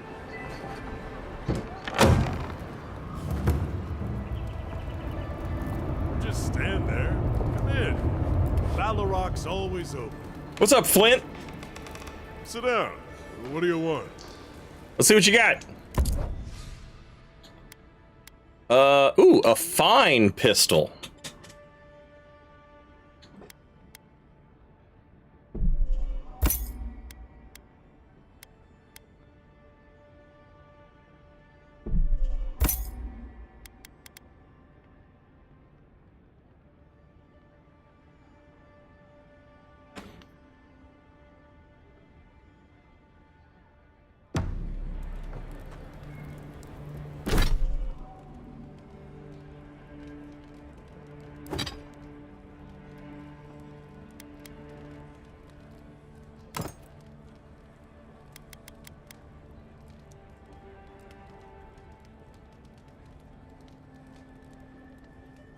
Oh shit!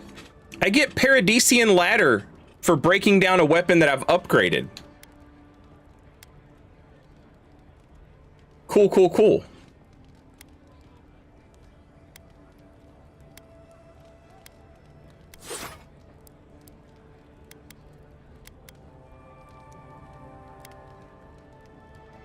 Oh, you get Paradisian Ladder anyway. No, this one's also been upgraded. Okay, okay.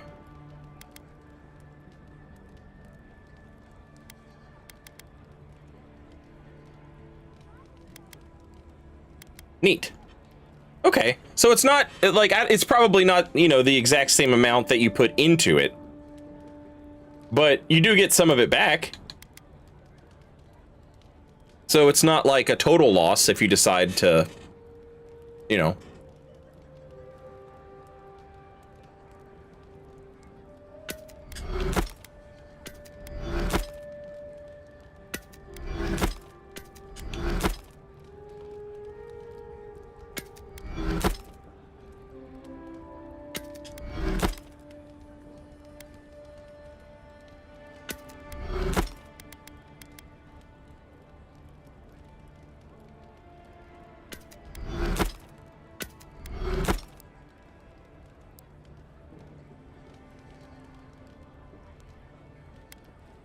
%10 crit damage, 1% critical hit chance.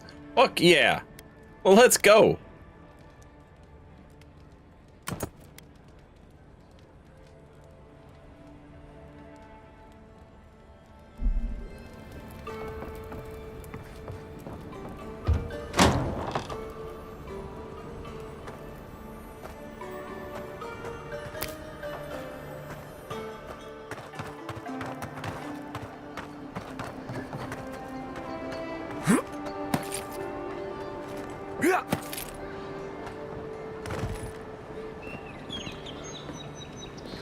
Paradise is getting more dangerous by the hour.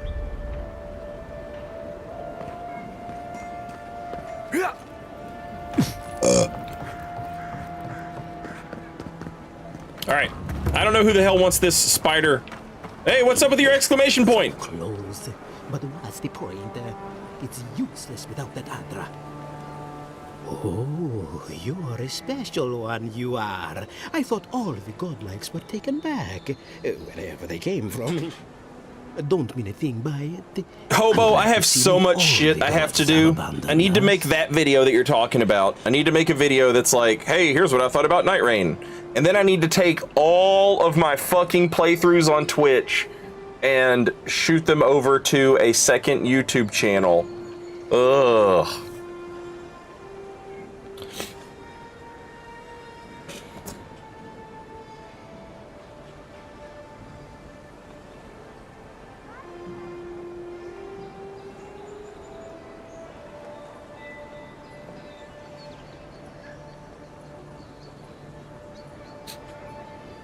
You're being awfully familiar, considering we haven't met.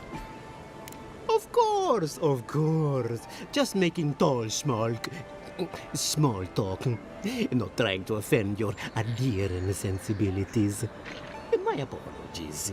I am an alchemist, trying, in the feeling, to save lives. May have inhaled a few too many fumes, eh? I assume this is where you ask for my help? Very kind of you to ask. Very kind. You're the first to offer to help me in, well, ever. Sapiento di Falva, alchemist and dreamer, at your service. My latest experiment was meant to solve the scourge that has come over the local flora and fauna, but it wasn't meant to be. I expected my main reagent to be delivered today, but I suppose the gods had other ideas.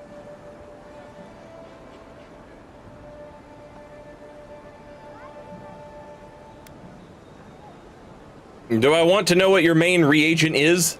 Oh, just a bit of luminous adra. Rather valuable, but nothing against the law.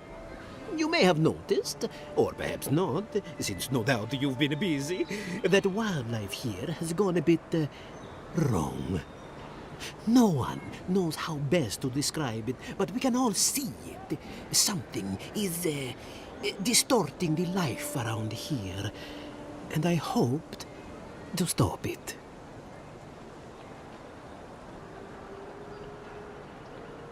Interesting.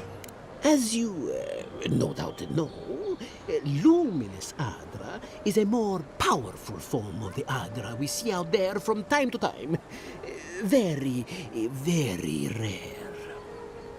The gentlemen who are supposed to acquire my Adra have not delivered it, and they seem to be avoiding me, as if they fear my wrath. I am too stupid for this conversation. Maybe there's something we can do to help. At this point, I'll take any help I can get. My friends must have lied, or they got the Adra and they lost it. I can't imagine why else they would be acting so strange about it. The Adra was likely stolen from the Valiant Trading Company. If that's true, your friends are as good as dead. No. I certainly didn't want anyone to steal anything. I definitely never meant to get anyone in trouble. If anything I did led to those people getting hurt, I'd have a hard time getting past it. Pasta? I'd be very grateful. I know it looks like I'm crying, but it's from the acrid fumes I inhaled earlier. Any luminous Adra will do, he said, as if the stuff were falling from the sky. Find some luminous Adra.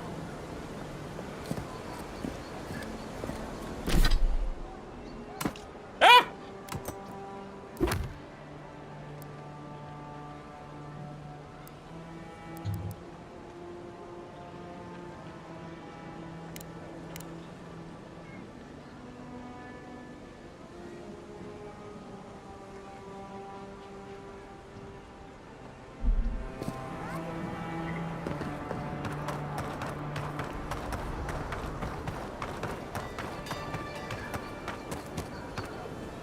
Exclamation point. Envoy. Whoa. Are you looking for work by chance?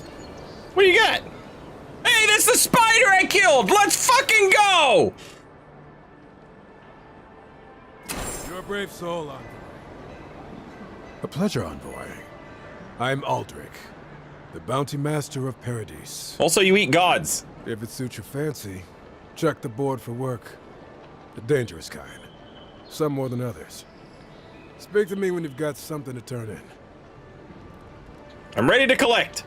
Show it here. I don't envy you having gone into that horrid place. But I'm thankful you did so. Be safe out there, you hear? Oh, fuck, a bounty board, chat. I fucking love a bounty board. Octave the Firebrand. Wanted arsonist and runs a bandit gang. Oh, Octave. Now that's a dwarf with a chip on his shoulder. Heard he burnt the last ones that went after him alive. The Ogre, Rolga, took over leadership of a Zorp tribe and is wanted for the recent killings of the town citizen. Known to be at the Mercenary Falls. Going to take on the Ogre then? Reckon he's the most dangerous bounty we've got. Be careful. Tempestuous Luandi, smuggler ringleader wanted for numerous crimes against the citizens of Paradise. Ship graveyard in Ondra's Reach. Tempestuous Luandi caught your eye, huh? Watch yourself. Her aim is as sharp as her wit. Numerous raids on the farm, on northern farms, and for ambushing travelers to and from Emerald Stair. Known to make camp amidst Pargrunin ruins east of Paradise. There ain't many ways into that camp from what I've heard. You might want to consider trying to find one. A frontal assault would be mighty reckless. Hell yeah! I love a fucking bounty board. That's my shit. Signs of a struggle. Looks like his adventure to me. I don't know. Break like that? It's hard to get yourself. I assume you intend to pursue this line of inquiry. It's Paradise. If someone killed him, they'll get what's coming to them. Maybe they killed each other. Case solved. I'm natural police. As they say in The Wire.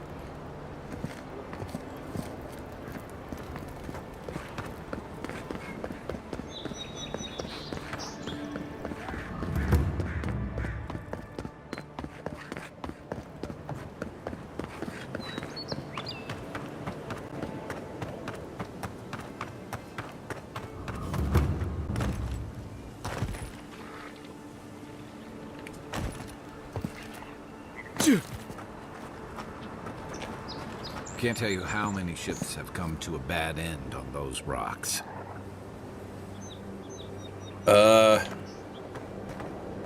Okay. Okay. Safe. Easy. Easy.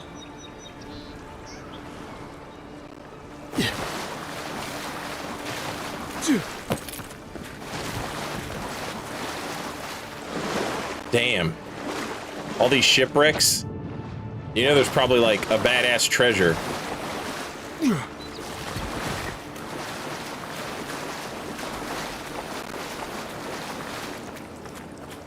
Man's gotta have a code. Gots to. And you rob drug dealers.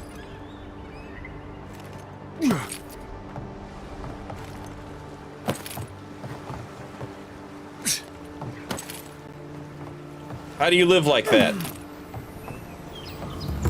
Day at a time, I suppose.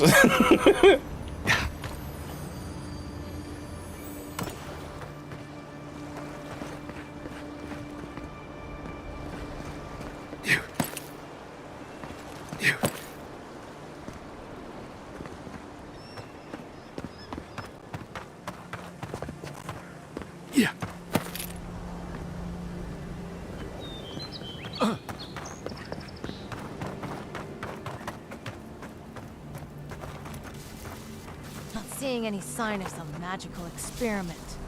Captain knew this wasn't a sure thing. At least he's trying. I'm sure that'll mean a lot when they come for our heads.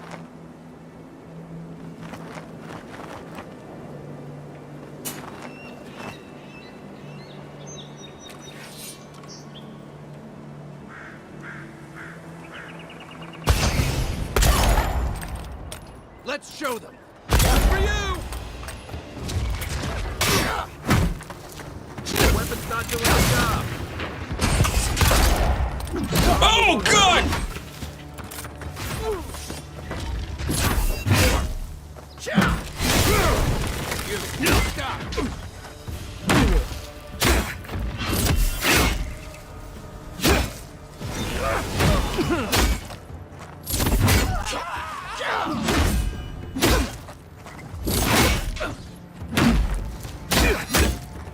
Coming from the rear.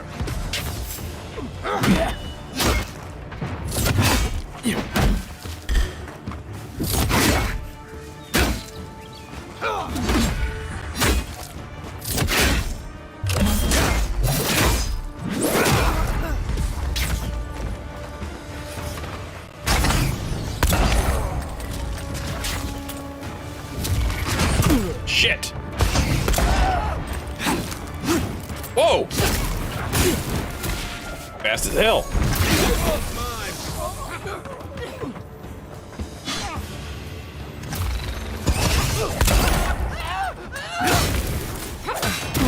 Jesus Christ! He's also back on my feet. Another down.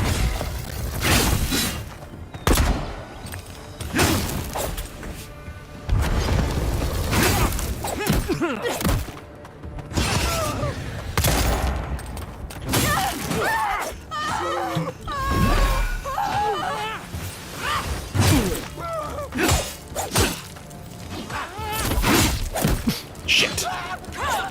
Ooh!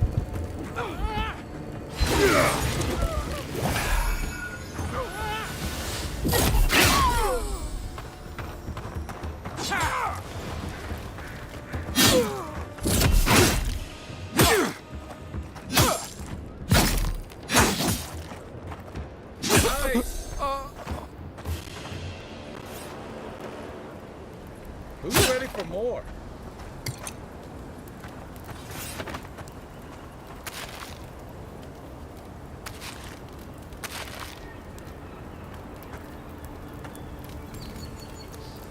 Okay, they did mention something about smugglers.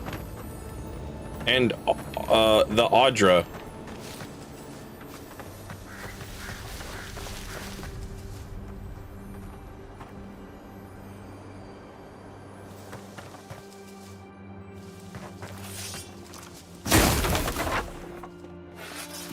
This is just another way around?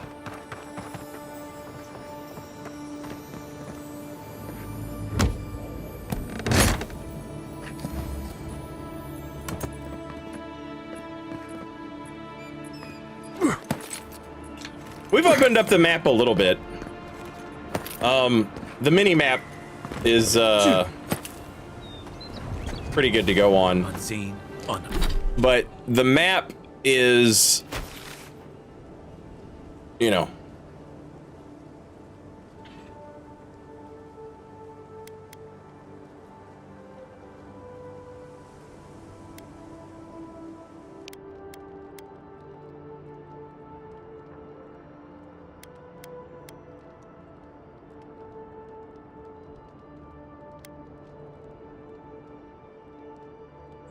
So we're on the right island for the stuff we're looking for.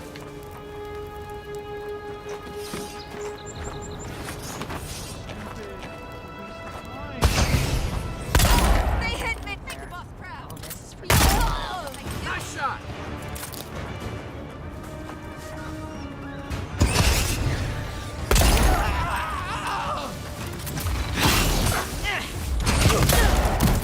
Jesus Christ!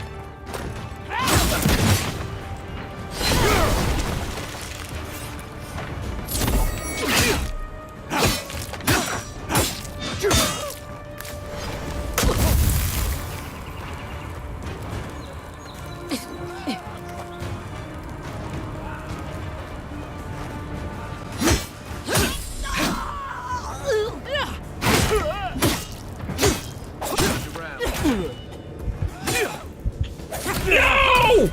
Shit!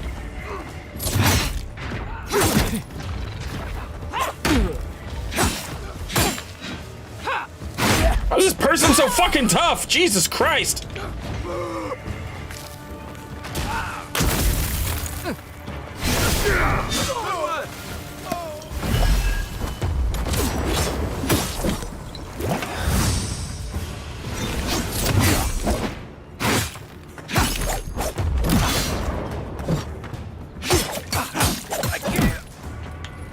That's not like it. He's also.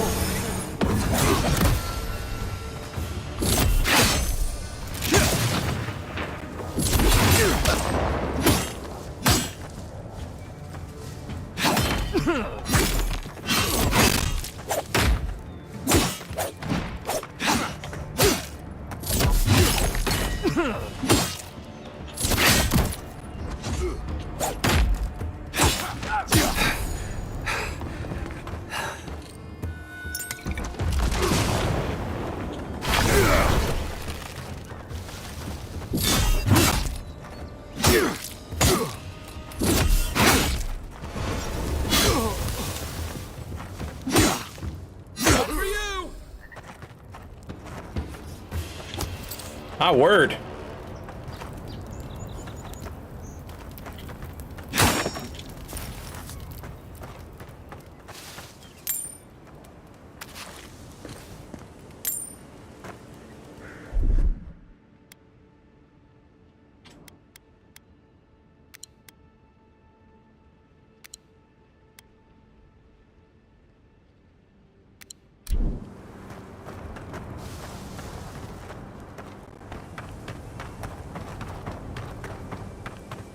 Got it! Oh, take a breather, folks. Getting out of this alive. Captain, we're not alone here. Gods, what else? Hold fire! Maybe they're willing to talk. Please, please don't hurt us. We're just trying to get this Audra for Captain Bardado before she comes and kills us.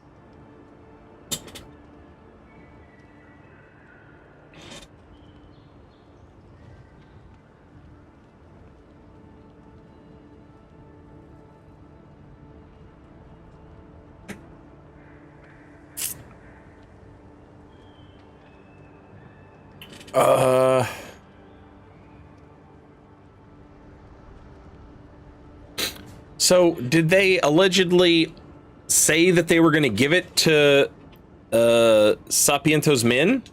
We made a mistake. DeFalva's Audra is unretrievable. On the bottom of the sea, somewhere between here and the Deadfire. We acquired some luminous Audra from the Valian Trading Company, meaning to sell it to Sapiento DeFalva in Paradis. My ship sank in a massive storm on the way here, and the Audra was lost. We got to shore, but that's the least of our worries.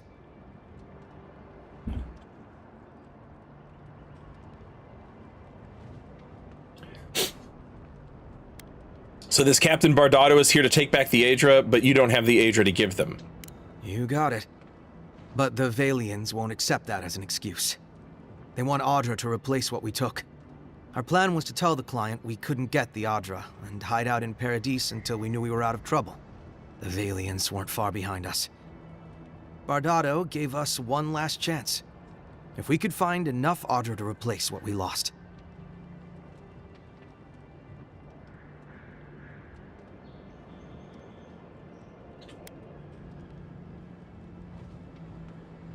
Do you really trust Captain Bardado not to kill you when you bring back the Aedra? Trusting the company is always risky. But not returning the Audra will absolutely get us killed. Why don't you let us handle Captain Bardado and her people? Are you serious? You do that for us. Give us the Audra and we'll get the Valians off your back. If that means what I think it means, I'm all for it. Better odds than we have now. We're supposed to bring the Audra to Bardado at the Usher's Hand just north of here. She's probably already there waiting for us. If you somehow make it out alive with the Audra, get it to Sapiento DeFalva in Paradis.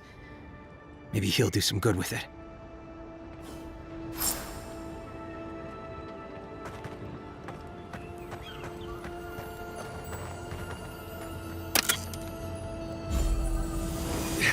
Oh shit, I forgot to look at the ring I found. the ring of tumultuous hatefulness or whatever.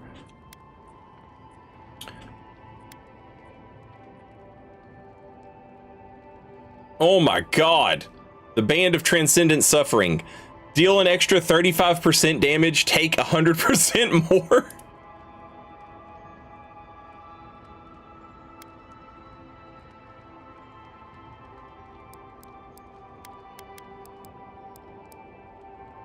Is there a way to see what I'm currently wearing? Oh, just scroll over it, you idiot. +1 resolve. Oh, that's the medallion. Extra healing from healing stuff.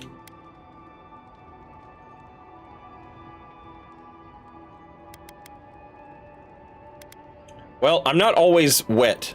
I am wet quite often. But extra...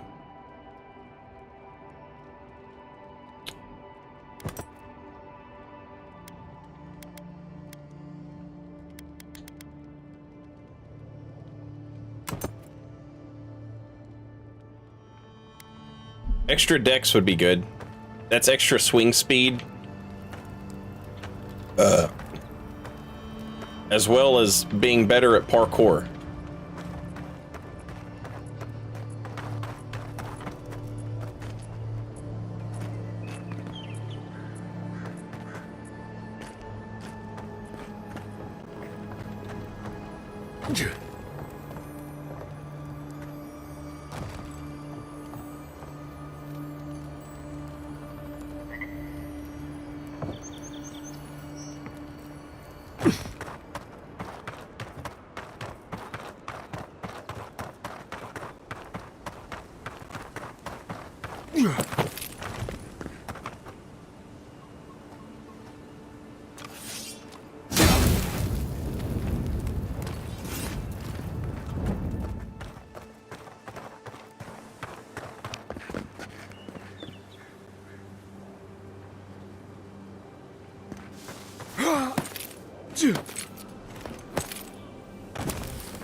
Castel's Folly.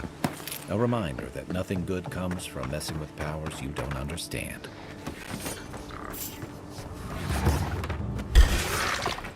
Here we go!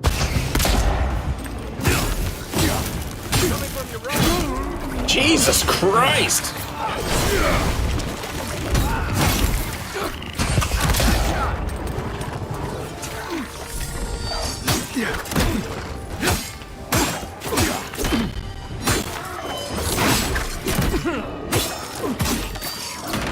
Hook up, envoy. Shit. No! Fuck.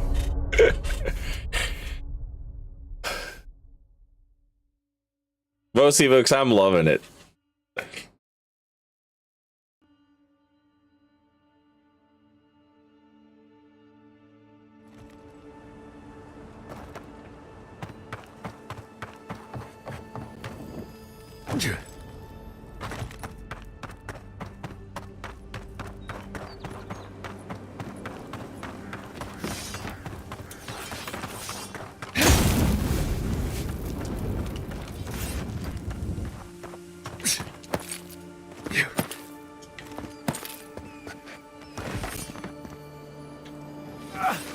Press the wrong button.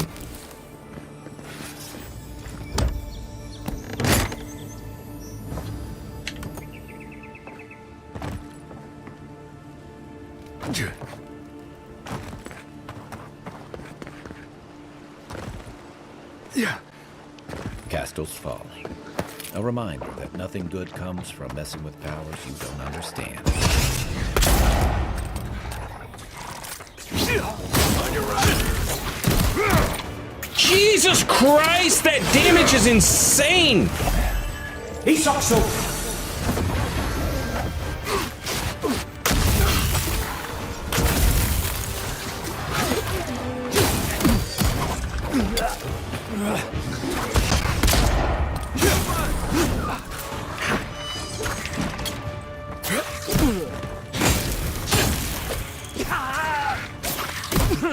Insane!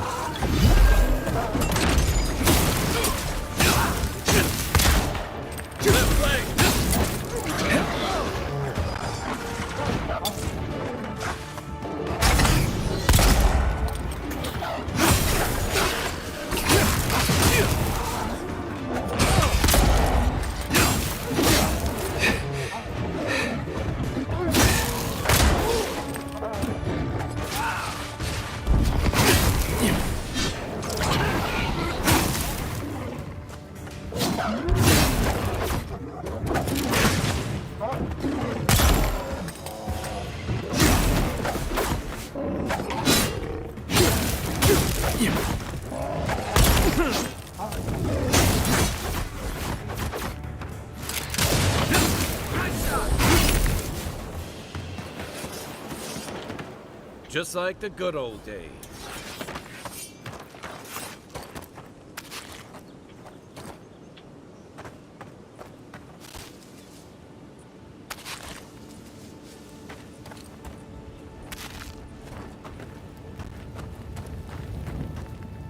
Jesus.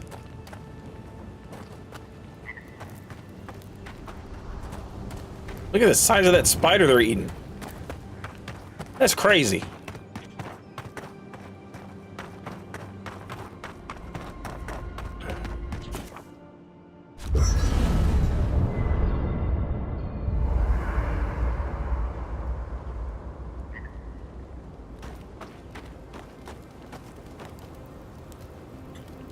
You can display collected totems and totem fragments at the totem shrine in party camp. Totems will provide powerful effects while they are active. Only one totem can be active at a time. Did that artifact get warmer, or am I imagining it?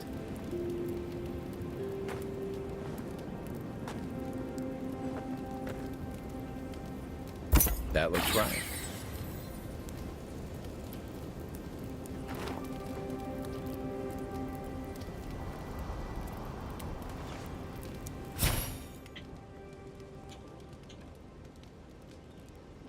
Huh.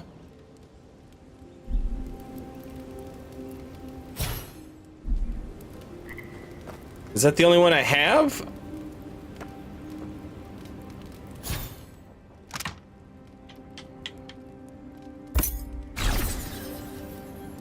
+2 intellect, +2 resolve. Reviving a companion gives rapid healing.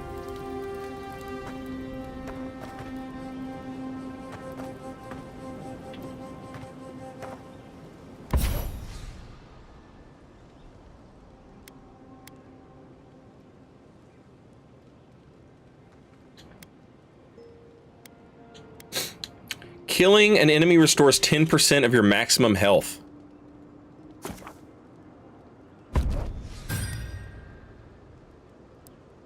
Hell yeah.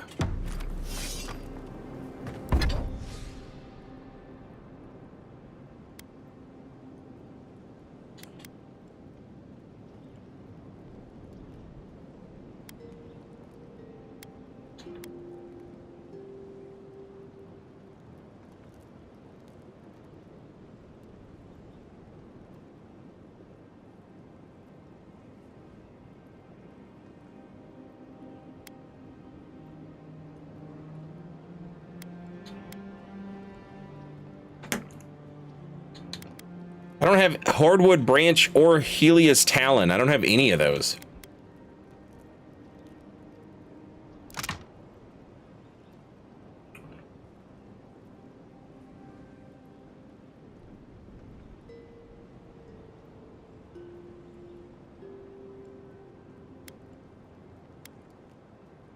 Wait.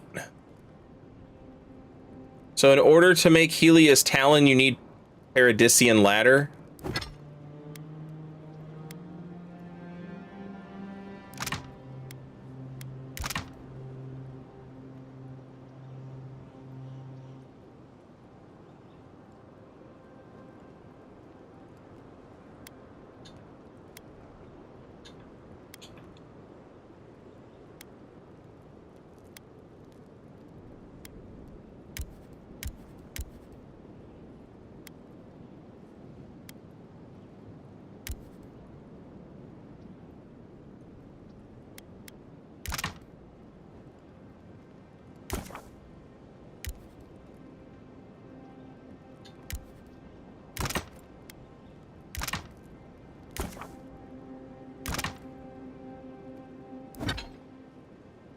And I need 4 and 1. Or sorry, yeah, 4 and 2.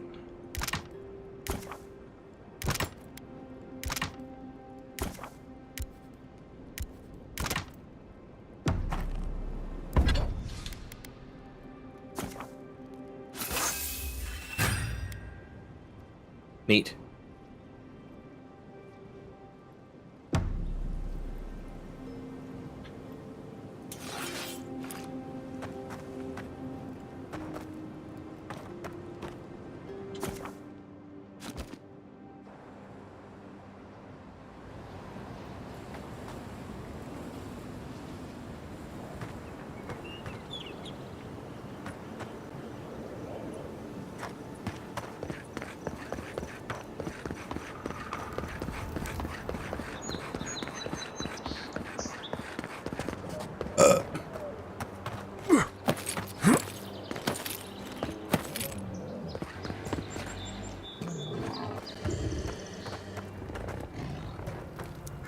Hold it there, amigo.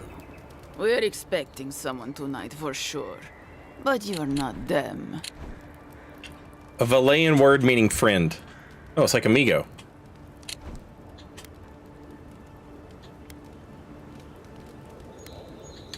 We spoke to Captain Trevik. Let's hear your version. Trevik and his scabby newts stole Adra from the Valian Trading Company. This is widely advised against. You see what I mean? So I'm here in my capacity as a procurement agent, if you will. I bring back the Adra, or I bring back their heads.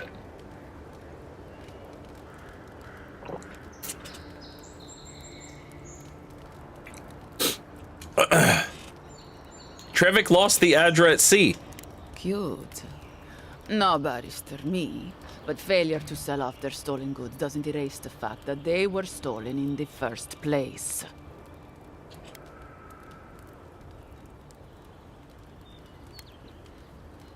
We have the Adra and we've come to bargain. Oh, you have it with you, eh? Interesting. Let's hear your offer.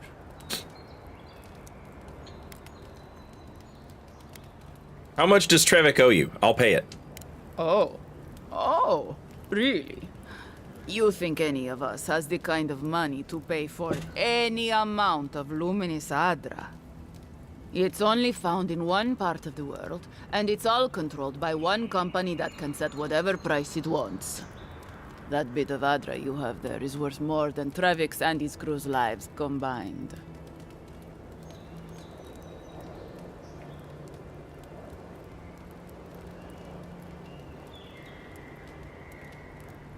All right, forget it. No deal.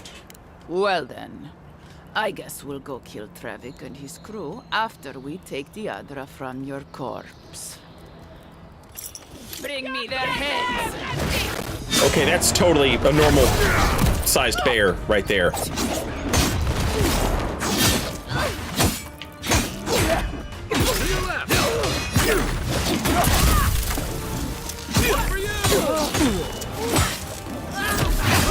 God damn!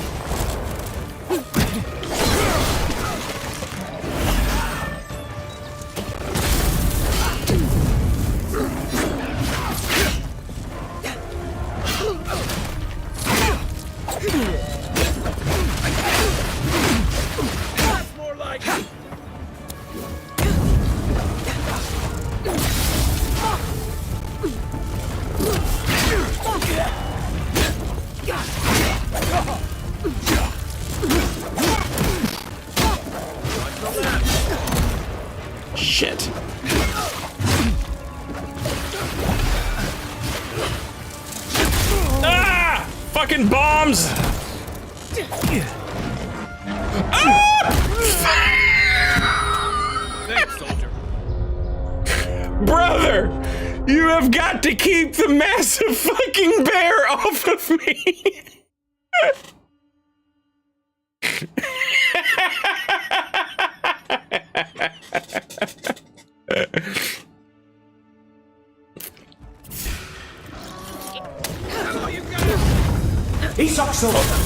Did not mean to do that.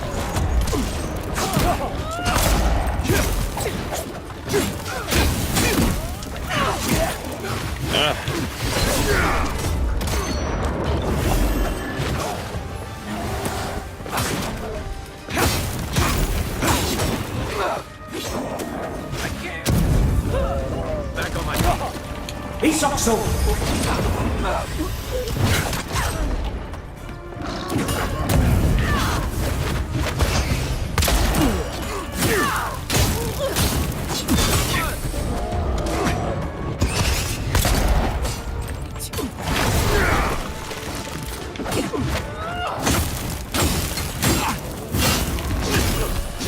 Left leg.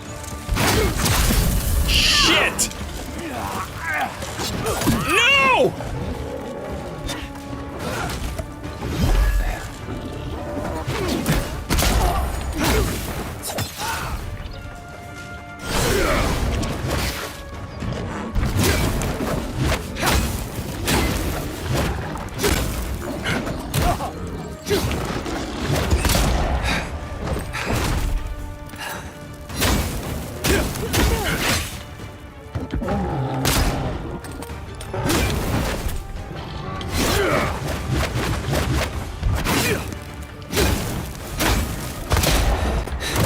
Damn it! Ah!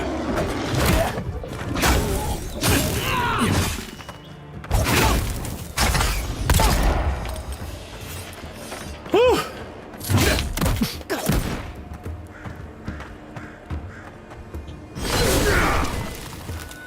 You're okay. You're okay. You're okay. Thanks, soldier.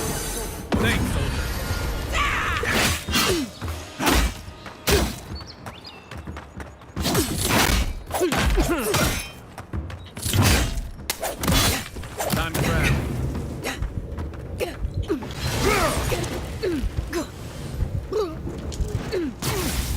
Oh, I'm so fucked. I'm so fucked. Food, food, food.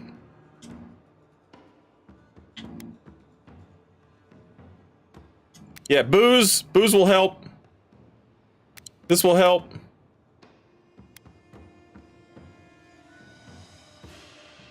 This will help. This will help.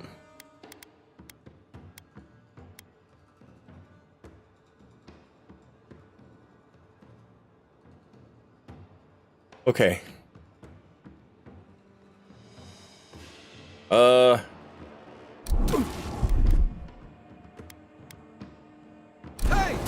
Over here!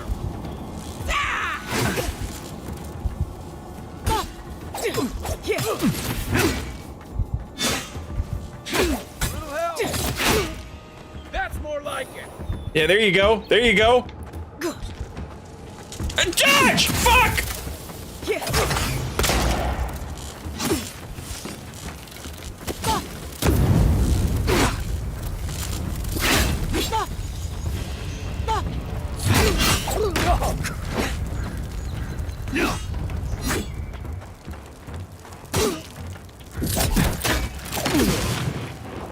Fuck! Right flank!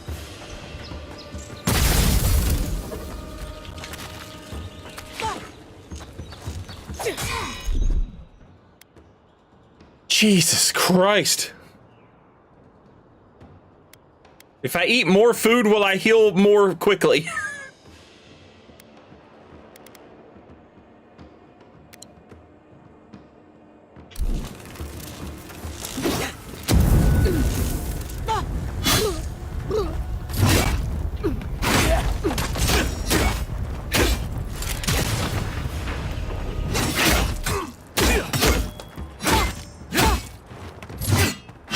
Sakso!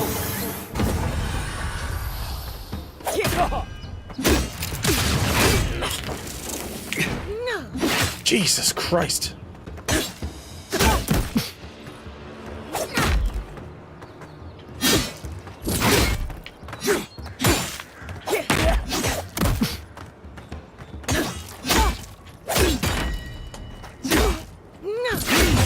Damn it!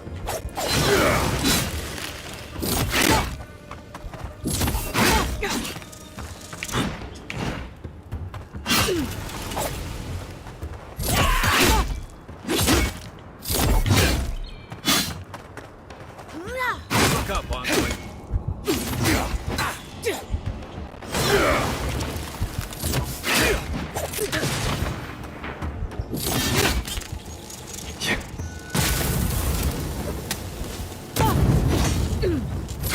You're not looking so good. Yeah, brother, I know! But we're so close! Fuck off! Ugh!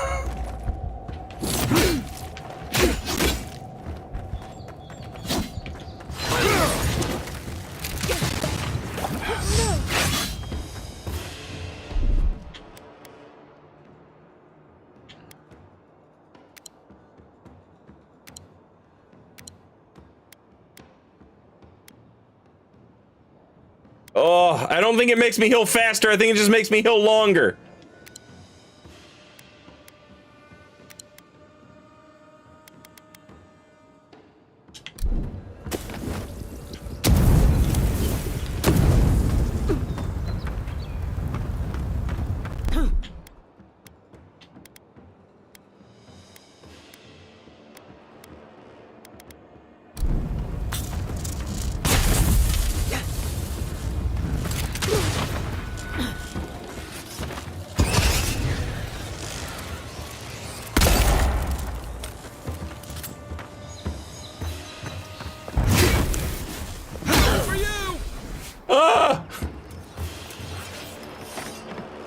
Just like the good old days.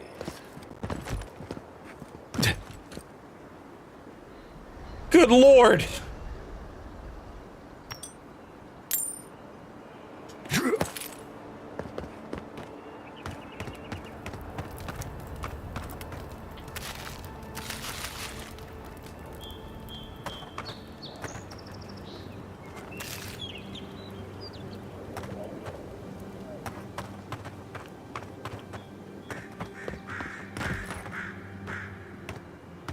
You're telling me they didn't have like a fucking King Dingaling fucking treasure stash with a fucking god sword in it? Or a magic gun of power? Why even live, Kai? Also, Rev DJ Webb, I'm so sorry I missed your resub. Welcome back. Thank you for 33 months. Yeah, food only heals quick when you're not in combat. I have learned.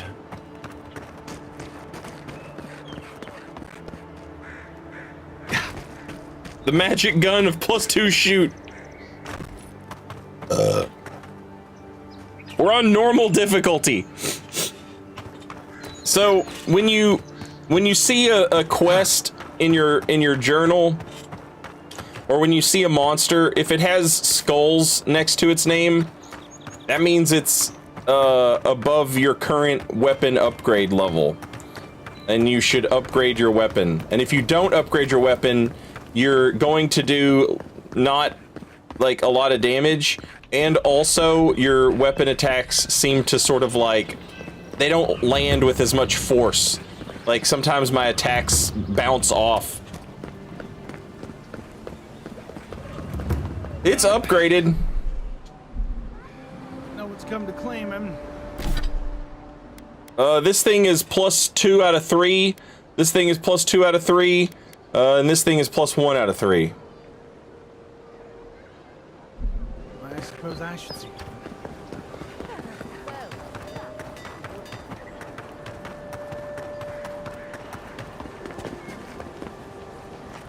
My friend, any chance you found some luminous Adra for me? Yes, I hope you can put this to good use. Thank you. Thank you. Now my work can continue.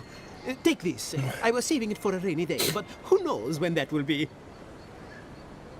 Naruto run hands. Hey, I have a question. I have a question relating to Naruto. Do I have any Naruto enjoyers in chat?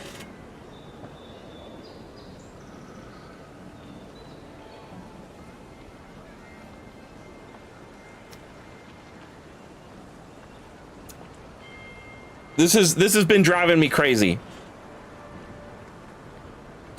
I saw a clip.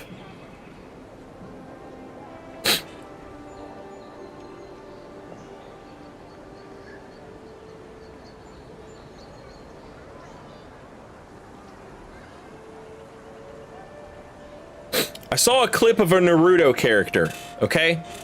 And they had a weird voice. And they were like, and then they were like, just kidding. And then their voice went, it was exactly as I expected. Okay? And the clip that I saw, it was like, oh wow, his voice changed. All right? And everybody in the comments was like, well, voice. Okay. But they're all anime fans, right? So I don't expect them to understand. I wanted to ask a question in the comments, but I didn't expect anime fans to have the answer. Is that the fucking Disco Elysium voice guy? It sounds just like him.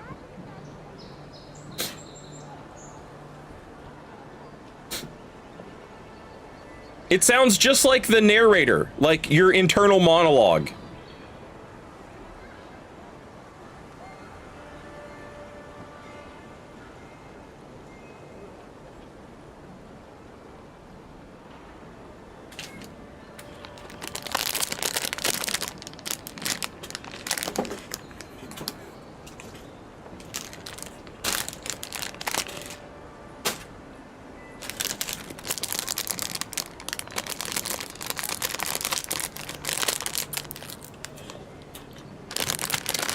I don't think the Disco Elysium narrator did any other voice work. That's insane. How do you have a voice like that and not do voice work?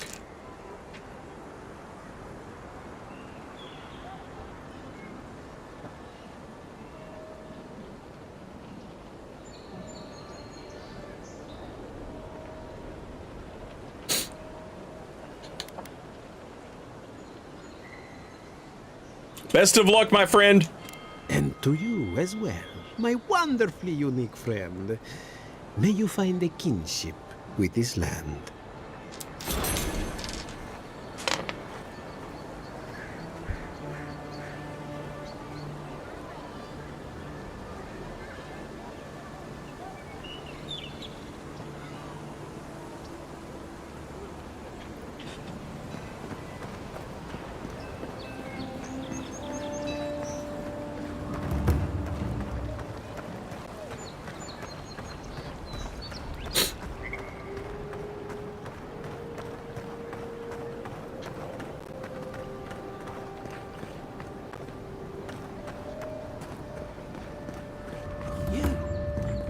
You died.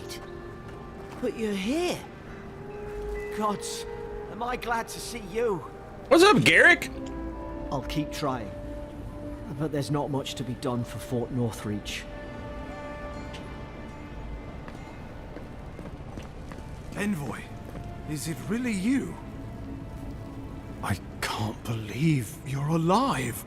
When they dragged you to Liviana's clinic, I assumed the worst. How do you feel?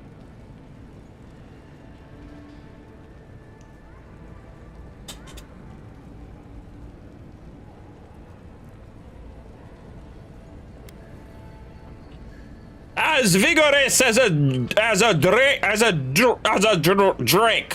as vigorous as a drake and a rot. Not even death can slow you down, I see. But we'll return to the topic of your untimely demise shortly. Our first order of business is your purpose here in the Living Lands. Captain Seniwick said you have a missive for me from the Emperor.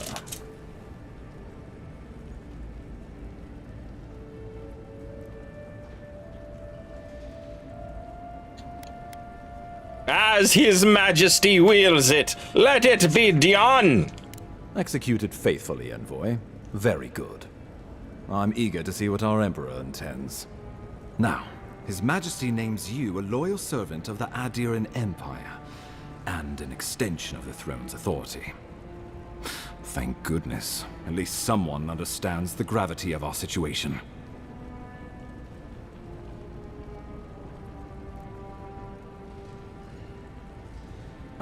Great! Message delivered! Let's talk about my payment! Here's something to tide you over. But your work isn't finished just yet.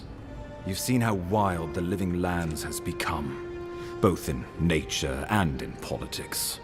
Sometimes I think the island has a mind of its own. No sooner had you arrived than you found yourself at the center of our troubles.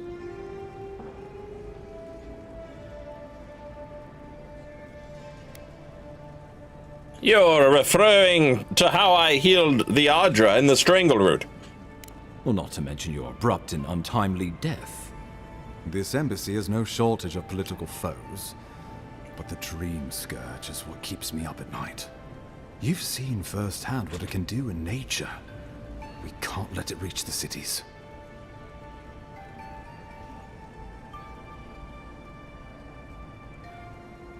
I'll get to the bottom of the Dream Scourge, Ambassador. Whatever it takes. Thank you, Envoy. The island is in capable hands. Inquisitor Ludwig thinks the plague is a distraction. She's more concerned about these local rebels fighting against the Empire.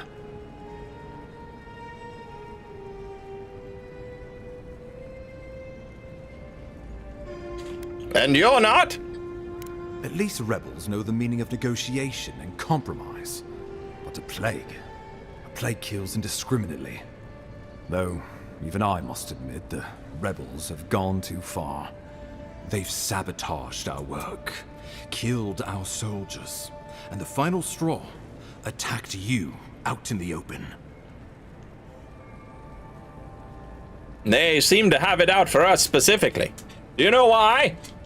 Something about a labor dispute gone wrong, I think. The Steel Garrote got involved, and it turned quite ugly. A lot of disputes arise because people here have a strong aversion to being told what to do. I won't lie to you, Envoy. Our position is tenuous. If we can't even defend ourselves, how are we to defend the Living Lands? But defend it we must, for the sake of everyone who calls this island home. Inquisitor Ludwig demands that someone hang for the attempt on your life. These Paradisian rebels must face justice.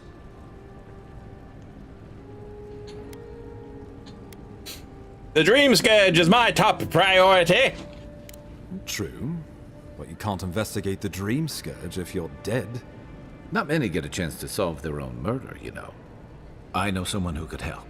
A dwarven tracker named Marius. Kith or beast, there's little he can't find. He's staying at the Grinning Ballarok, not far from Liviana's infirmary. We just take the main road Hey, we've east been to there. the market, then head down the stairs and cross the canal. Rough part of town, even by the standards of Paradise.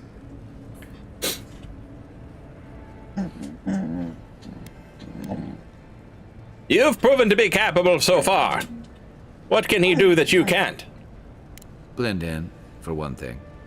Marius is from the Tusks, not the harshest and remotest place the gods ever created, even by the standards of the Living Lands. Trickery, lies. The gods did not build this place. Let's just say no one survives out there without picking up a few skills, the kind we'll need if we're going to find hidden assassins. Especially if they're from the streets of Paradise. I suggest you recruit as many allies as you can, but choose carefully.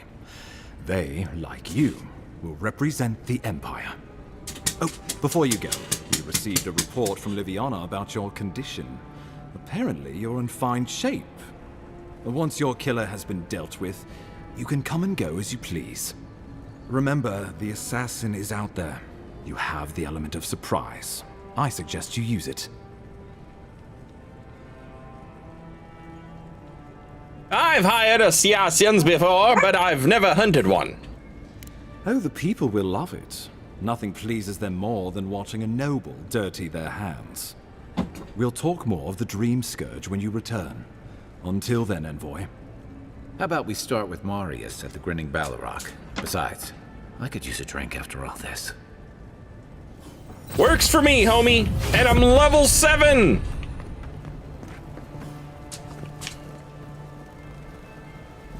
Hanging out with the boys. Chat, Twitch is gonna play some commercials, so I'm gonna take a quick break. I'll be right back.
All right.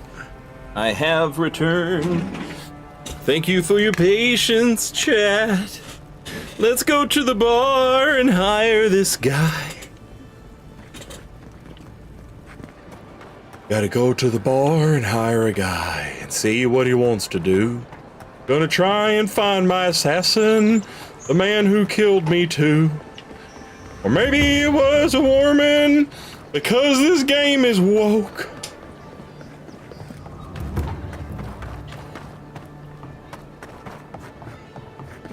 So, you're the one they up. Oh. Ha! The mighty Marius, deep in his cups, ready to take on the deadliest prey, providing they're asleep at the time. Right. Take another sip of my cool. Rude not to finish a drink someone bought for you. No wonder you're hiding behind a mug. You're too worried about being polite to survive out there. The dwarf there is Marius. Best tracker I know.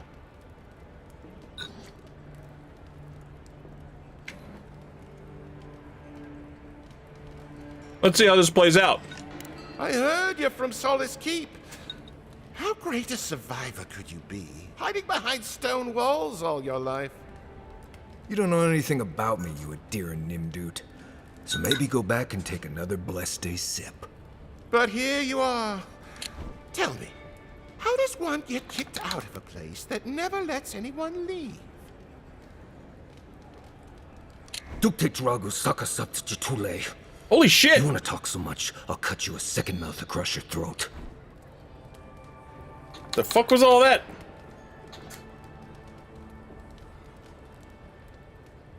It's an angry phrase used to dismiss someone or tell them to go away. Saka is a term for shit or stuff. Jitul is bastard. Lesty is damned. Nimdut is jackass or idiot, but used in a friendly manner.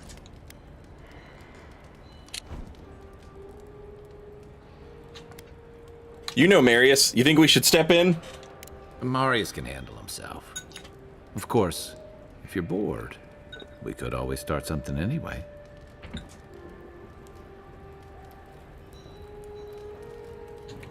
He looks like he has this well under control.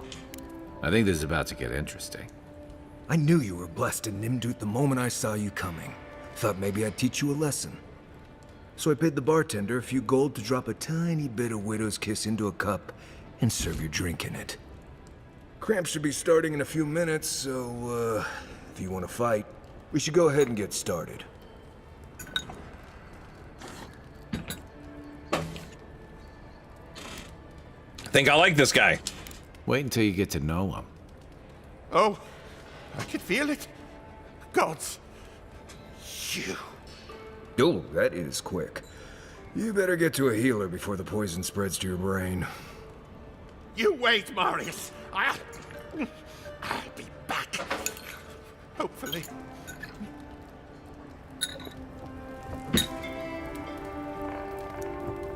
My guess is that he didn't actually poison him. He just used the power of mind control. Well, that was something. Marius, this is the infamous Adiran envoy. Envoy? Marius. Well, any friend of Kai's is definitely a person. Tell me you were bluffing about poisoning that man. Wasn't a bluff. That was a test. Any hunter worth their salt knows Widow's Kiss has no effect if it's ingested. And he actually believed I could pay the bartender to poison someone's drink. Gods, the taverns in Adir must be rough.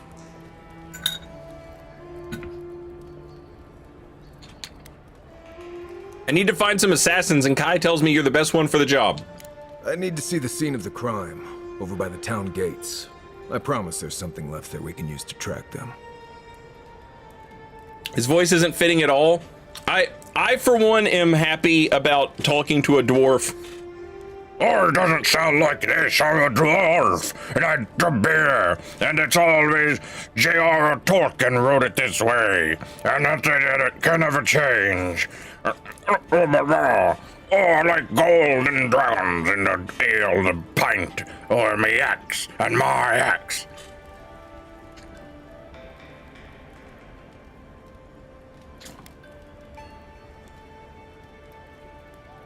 Bloodstains, footprints, darts left behind. If we find anything at all, we can find your assassins.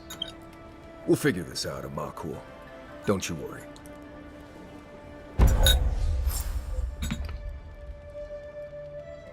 Known as the best hunter and wilderness guide in the Living Lands, Marius has lived all over the Living Lands.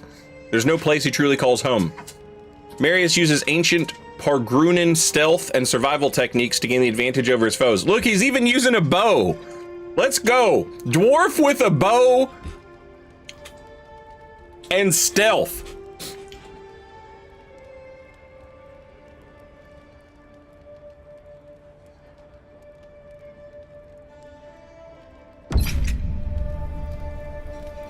Do I get to hang out with both of you?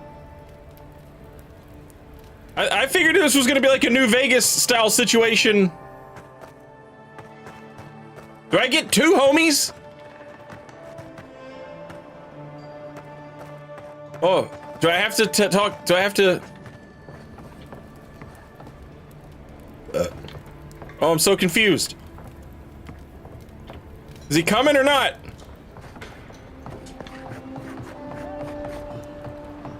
Ah, I got two homies! Two homies, let's go! The Fellowship, chat! The Fellowship!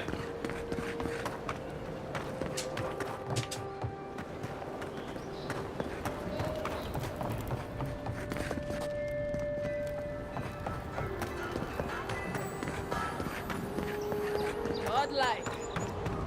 Interested in saving a couple of lives. Oh, what do you got? So, you're that godlike, the Adiran envoy. You're the one who saves the ambassador from the strangle roots, right? What do you want? I'm just trying to help some friends of mine. They're Adirans, but they've had a string of bad luck. Is there any chance you could lend them a hand? Does anyone know if the Holy Shrouding Tier works in PvP? Holy Shrouding Tier does work in PvP. Anything that will change the numbers on your stat sheet works in PvP.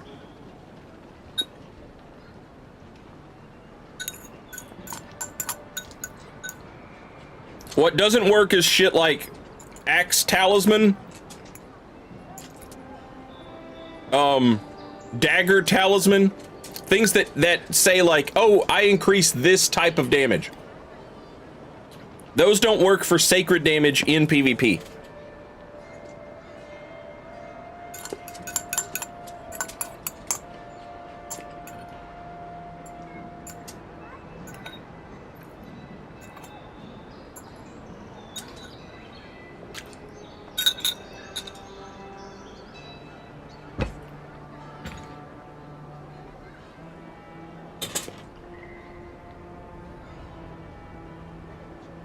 But the Holy Shrouding Tier will change your character sheet. It will show you an increase in damage. So you'll actually, you'll see the benefits of that.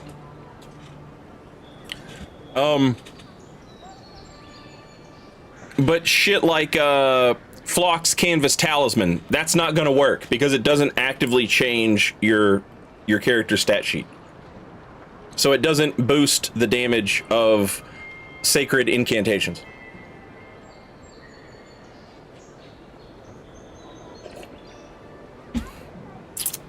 Sorry. Gallarde. Lawfled and Gladwine came here about 8 years ago. Yeah. Long before the recent rush of Adirans.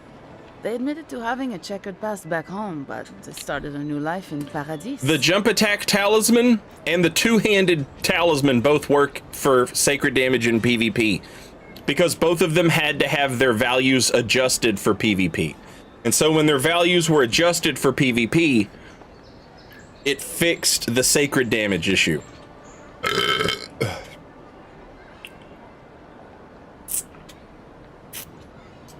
Back then, you'd struggle to find an Adiran in the city. Now they're everywhere.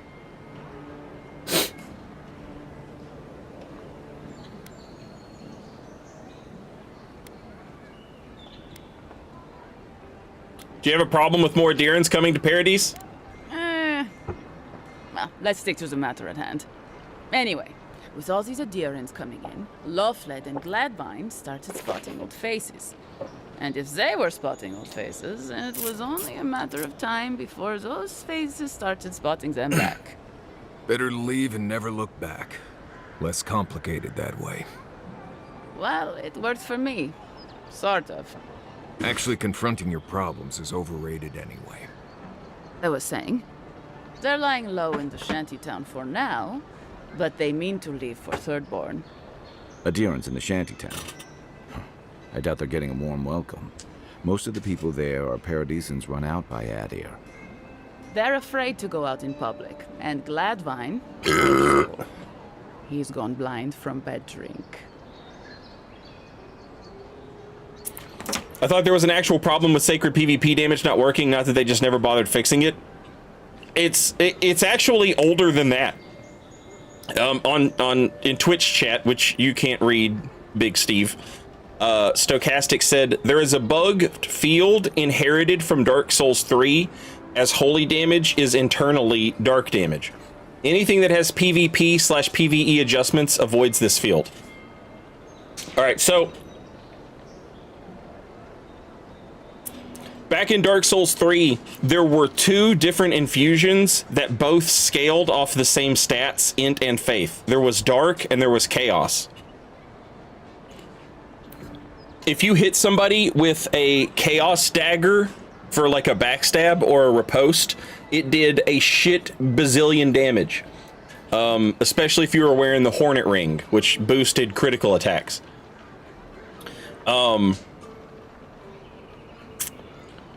The Dark infusion, despite working off the same stats, was not boosted by the Hornet Ring. And everybody was like, that's a weird bug. And sacred damage in Elden Ring, like, in as far as the game's code is concerned, sacred damage is just Dark Souls 3 dark damage. And so it has that same problem. The difference was, in Dark Souls 3, there wasn't an axe talisman. There wasn't a talisman that was like, charged attacks do more damage.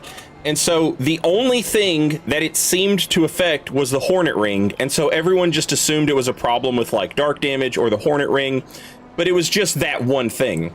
People didn't know back then, because how could they, that it actually affected everything. Dark damage couldn't be boosted, you know, whatever. So Elden Ring's sacred damage inherited that same exact issue. And so it's like, when you use the axe talisman, it's like charge attacks get a bonus damage multiplier, right? They get like 10% extra damage. Sacred damage just can't receive that buff. It's just bugged, and it just can't receive that buff. The other one, the curved sword talisman for guard counters. Sacred damage can't receive that buff. Flock's Canvas Talisman boosts incantation damage. Sacred damage can't receive that buff. The other talisman, I can't remember what it's called. The one that's like, oh, the Twin Blade Talisman, where it's like the last hit of your chain does more damage. Sacred damage cannot receive that buff. I made a little video going over it, and I talked about it. And when I made that video, I took all of the shit and I put it all into a little explainer thing, and then I sent it to Bandai, and Bandai tested it, and they sent me an email back, and they were like, "You're right, none of this works. We'll forward it to From Software." But they haven't patched the game since then. So I don't know if they'll fix it or not, but I sent them a big long fucking thing, and Bandai Namco knows it's wrong now, and they say FromSoft knows it's wrong now. So we'll see. But you can. There are herbs in the wilds around Paradis that can restore Gladwine's sight. It's a little too dangerous for us ordinary folks, but for the Adiran envoy, for the hero who braved the strangle route? I'm sure it will be no problem. Ending with flattery is a nice touch. Agrasima. Many thanks, Envoy. Oh, there is one more thing they need. Land deeds. They've already paid for them. Alright, what the fuck? I'm sorry, I was not paying attention at all. Somebody's laying low in a shantytown?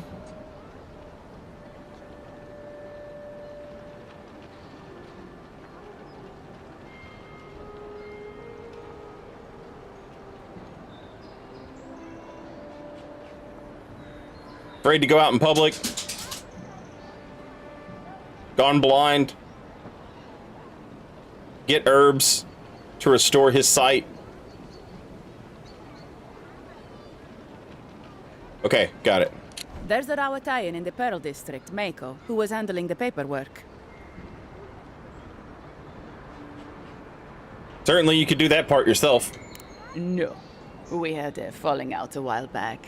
It's best if someone else goes.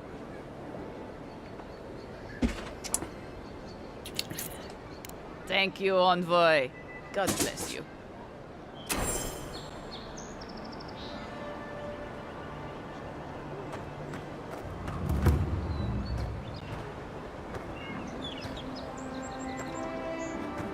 Acquire Ondra's Kiss, acquire land deeds.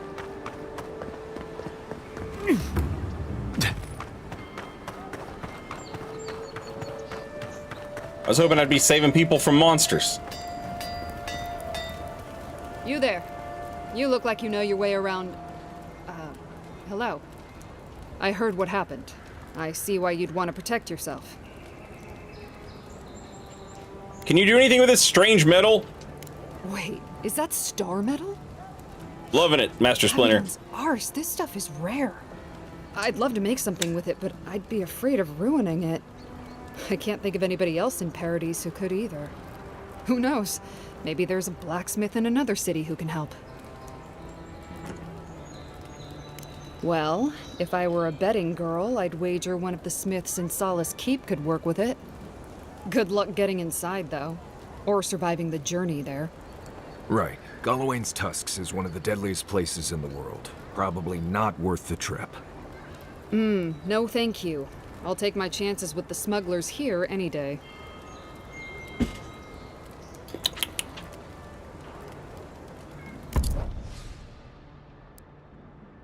God damn. Oh, this is fine stuff. It's expensive. Okay, so on top of upgrading, there's also fine. That's crazy.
Good lord.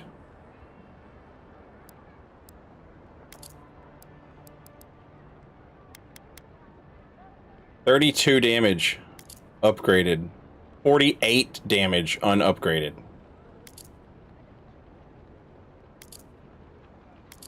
Jesus Christ. 40 stun?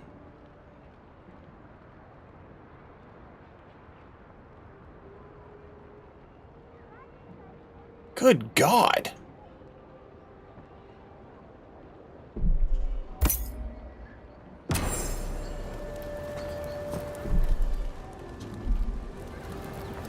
Also, how am I broke? I thought I had gold and shit.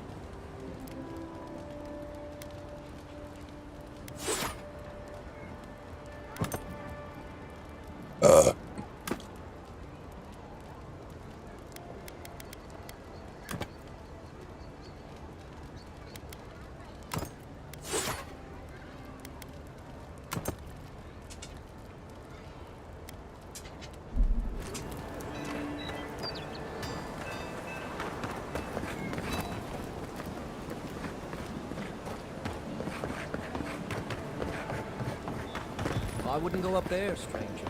That's Sparrowhawk territory.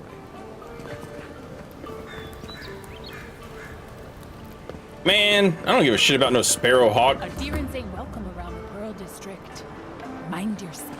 Hey, give me that hunt. Give me that hat. Give me that hat. Got a real ugly mug.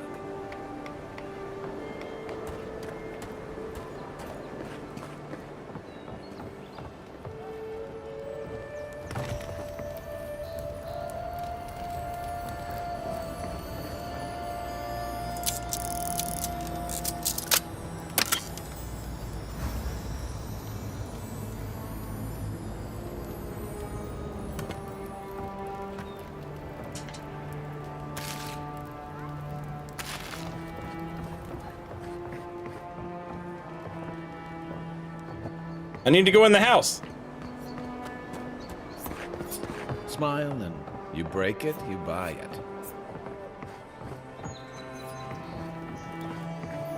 Oh, somebody's bleeding out. Wonder who he crossed. Doesn't take much out here. Damn. Those are the papers the Adiran refugees are waiting for.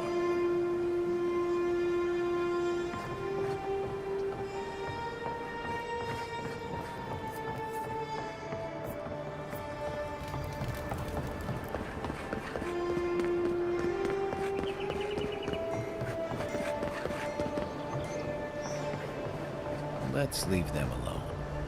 They look worried for someone.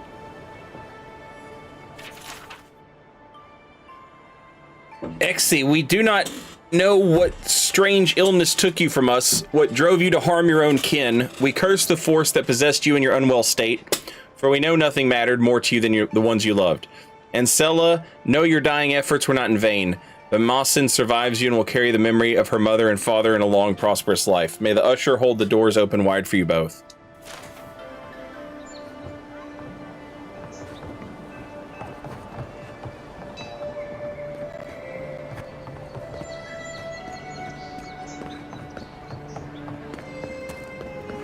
Best watch your step around here, envoy. This is my district. Okay, super mutant. Let us in, sweetheart. I told you, we're closed. Not for us, you're not. What's a man gotta do to get his needs met around here? If you think we'll roll over after you steal from us. That's exactly what I think.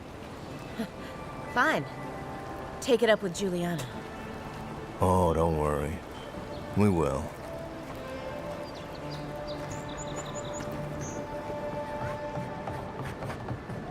Okay, so they really don't like me here.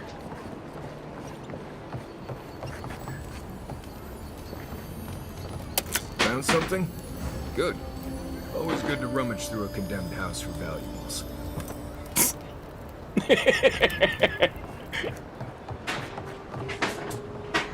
How the hell do I get out of here?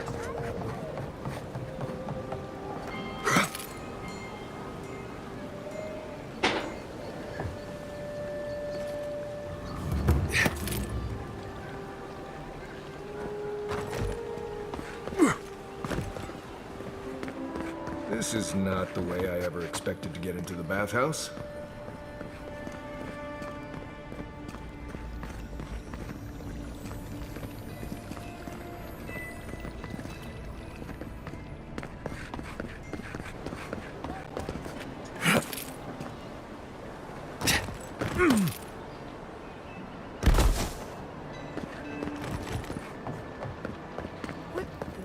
How'd you get through me?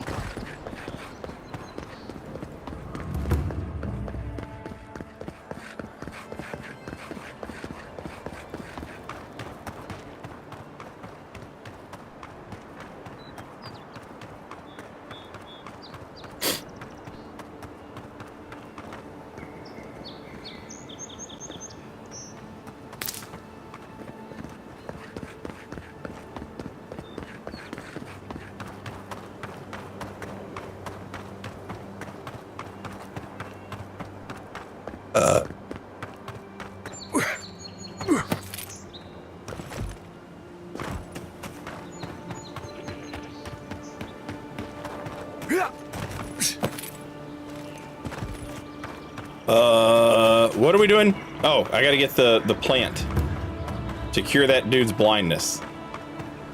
Because he drank himself blind with bad moonshine. Happens to the best of us.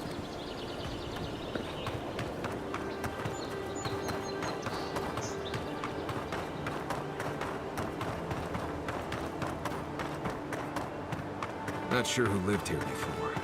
Looks like something you'd see in Emerald Stair.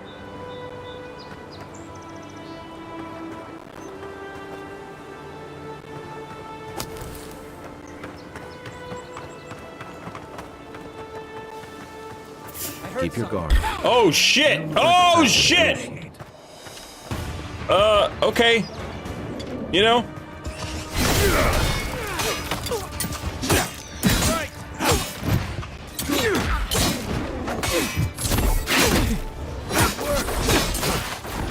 Alright, I'm gonna go for the archer.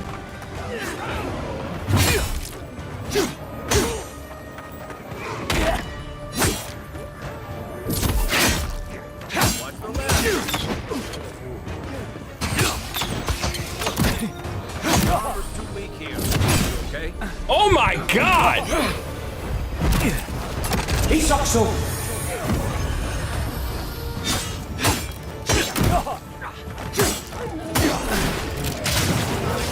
Oh man, they weren't kidding about the armor being too weak here.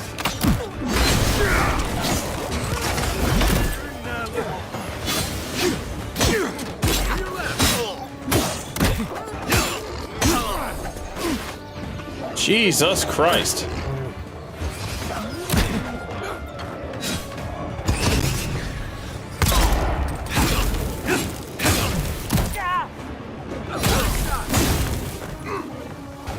I get health back from killing monsters.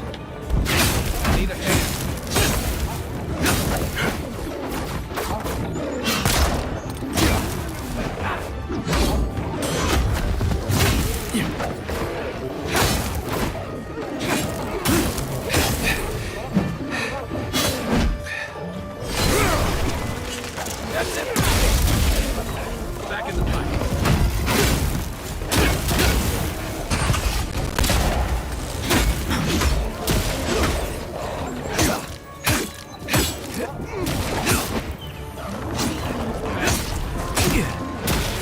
Holy shit! God damn!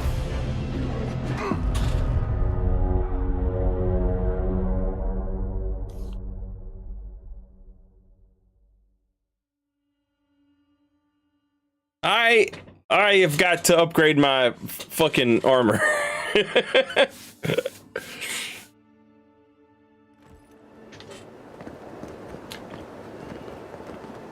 Lilac, we're doing like a ranger rogue type. I think they're called rangers in this game. So like focusing on one hand weapons.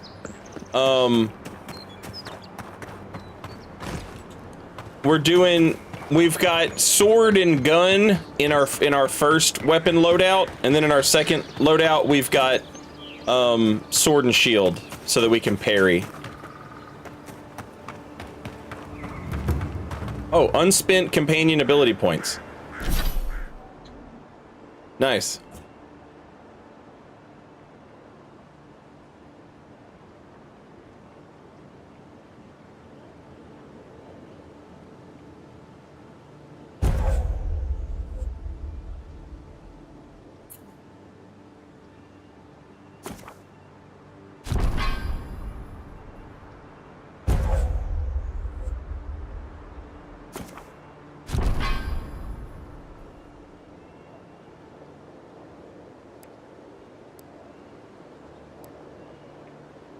Oh, I have a point available to spend.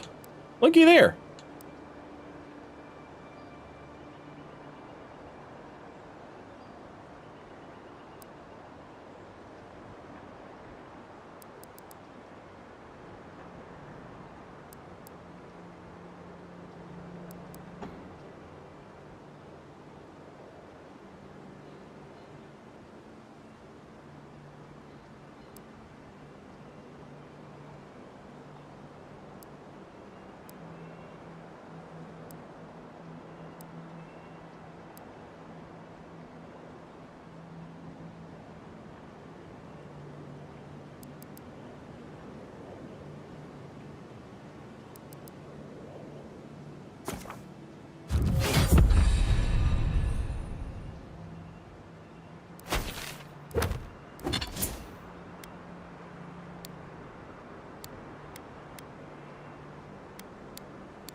Yeah, so again, if you're fighting monsters and you see they have like a skull over their health bar, that means that their upgrade is higher than yours, and it's going to be a tough fight.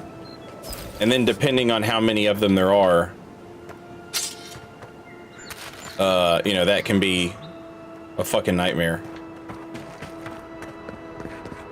We fought a boss earlier who had...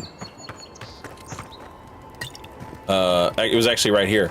We fought a boss who was like above our level, and it was tough. Like, it took everything I had to win. Like, it is winnable. Just because they're above you doesn't mean you can't win. But it's gonna be much more difficult than, you know.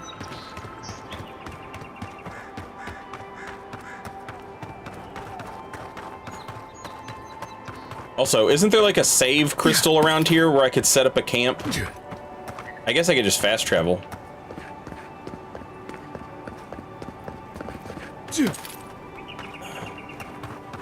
Hey, there it is.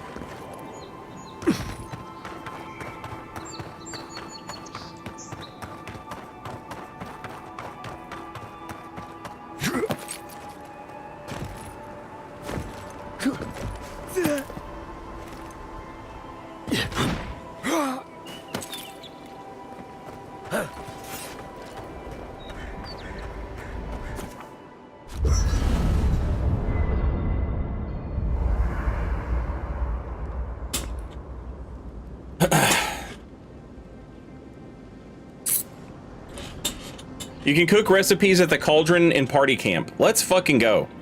What are you grinning about? I don't know. I wasn't grinning. Oh, y'all talking to each other. Well, stop it. That's just how my face looks, Marius. Hey, you got something on your mind? Something you want to talk about? Why, see? You're doing it now. Well, now you're being funny. Oh, gods. I'm just making it worse.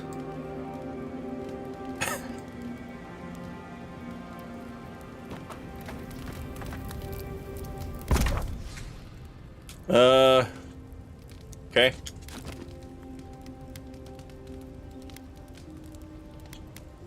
Yeah. Yeah! Cook meat!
Oh, I'm blowing it up with the stews, chat. I'm stewing it up. +1 perception and dexterity, 10% movement speed.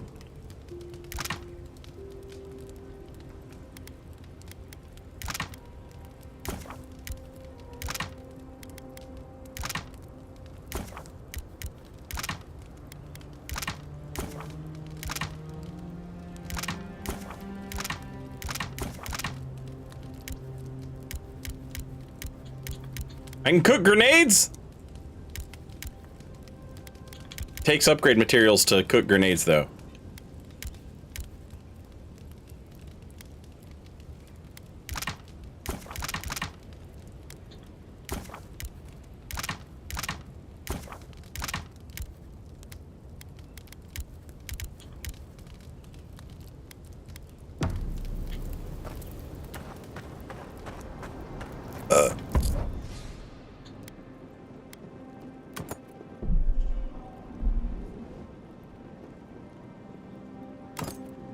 You should keep an eye on that scrape on your arm. You don't want it to get infected. It barely even counts as a scrape. That's the worst kind of flesh wounds. Lots of open skin contact. Snap flies like the peeled skin. Fog mites love the blood. I'm sure it's nothing to worry about. I have some tanglewort in my pack. That should clear it right up.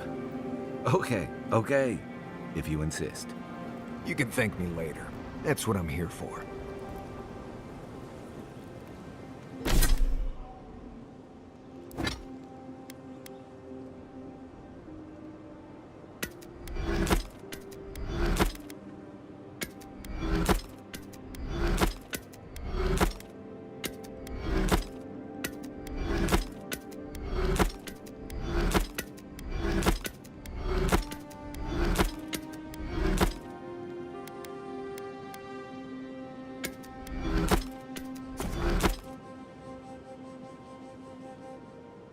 Yeah.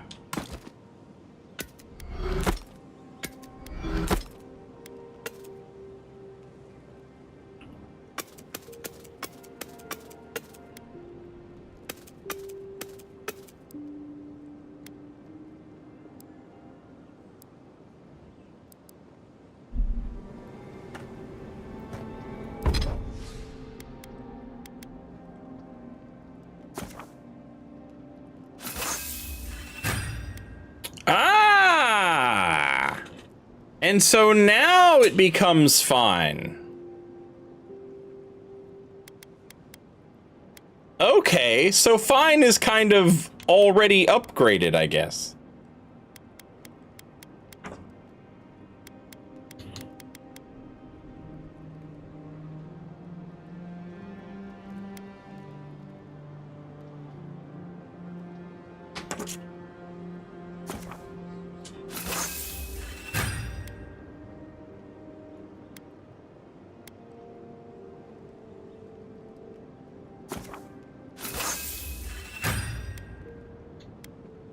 Okay, so now it's about hardwood branches, steel chunks, and Hylia's talons.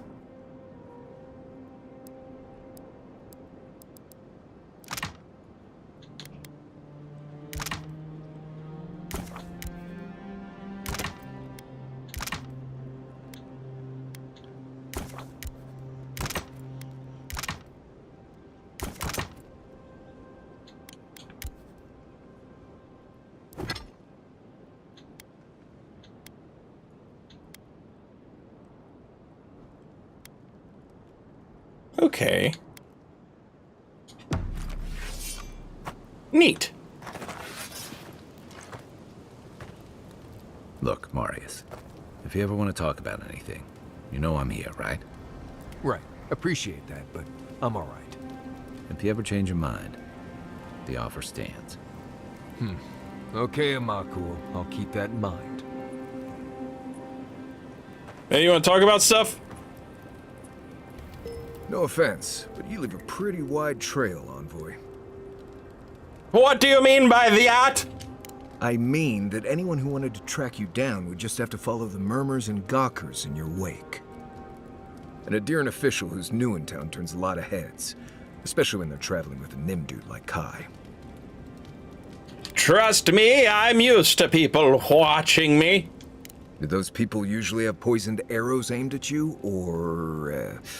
forget it. Rhetorical question. I'm here to find your assassins. Maybe help you avoid being killed again in the future? My guess is you'll need a guide once you leave Paradise, too. They say I'm the best there is. Also, Chops, what are you doing awake? Aren't you supposed to... Don't you have to work an extra shift tonight?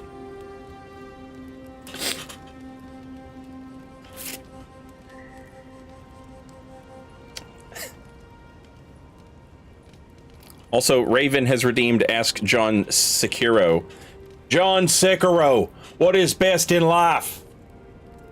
What's best in life is whipping a little ass, a little shinobi ass, drinking a little sake, eating a little rice, protecting a little boy, doing a little sneaking, little hiding, little eavesdropping, throwing a ninja smoke bomb, and then vanishing into the night.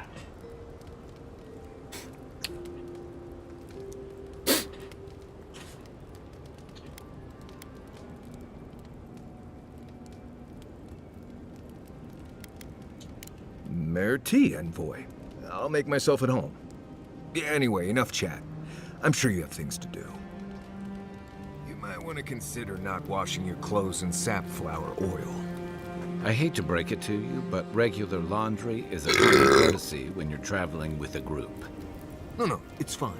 If you feel the need to wash your clothes, go right ahead. Just use something else. Sweat and midday breezes don't count as washing, you know.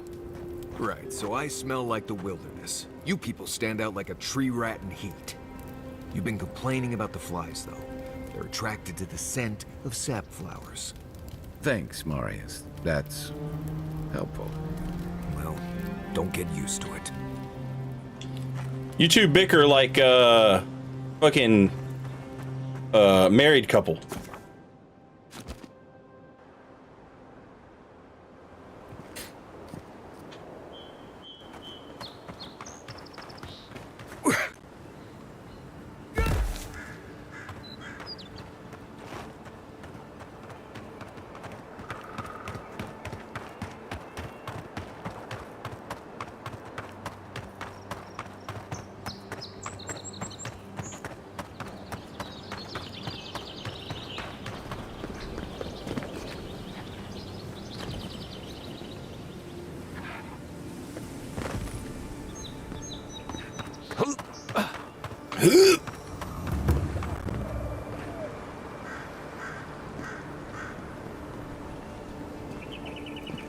Never setting foot on a ship in these waters. I promise you that.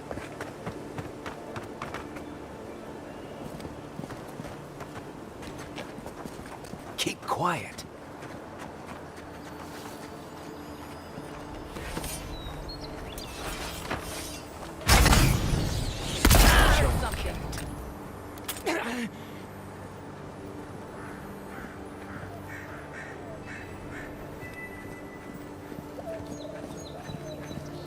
Huh. All clear. Found you. Should be here. Oh shit!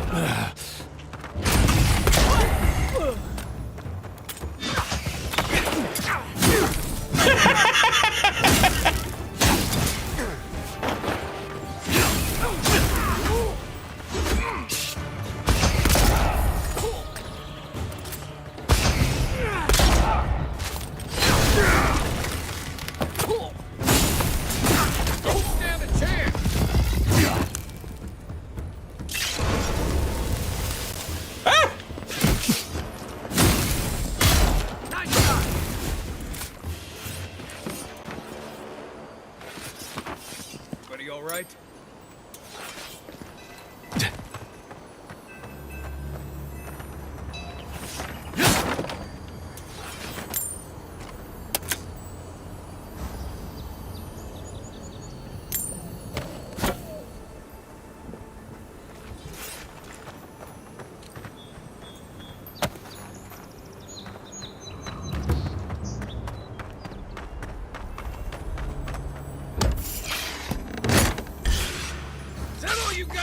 Come and get me. What are we talking about? Oh.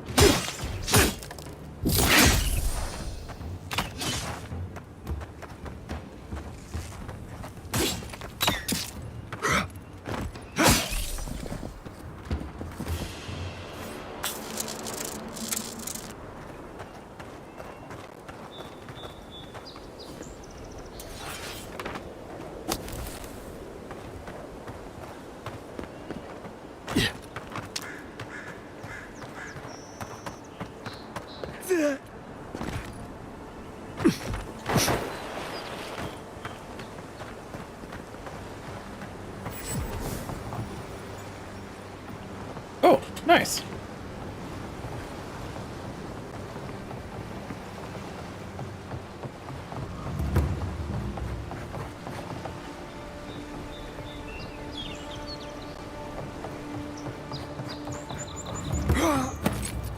Shantytown! This place always smells like sweat. Shantytown! Nice and quiet here. Take a moment to breathe. Don't breathe. Shits! Too good. Rats! What else are you gonna take? He's mad about something. Let's find the end of this quest before we find the start of another one. How the hell do we get up there? Yeah.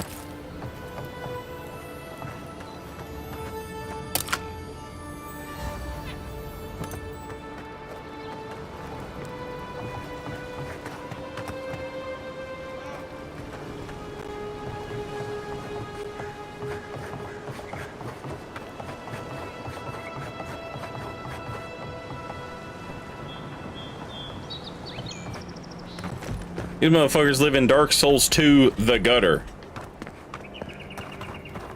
They live in, goddamn, Valley of Defilement. Adir's new arrivals.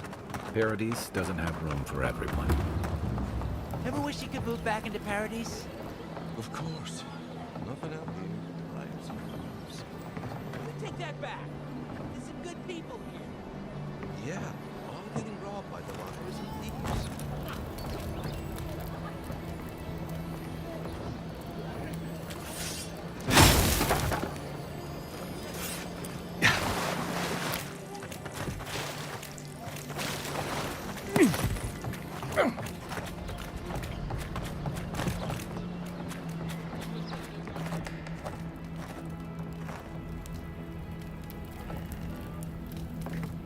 How the hell do I go places?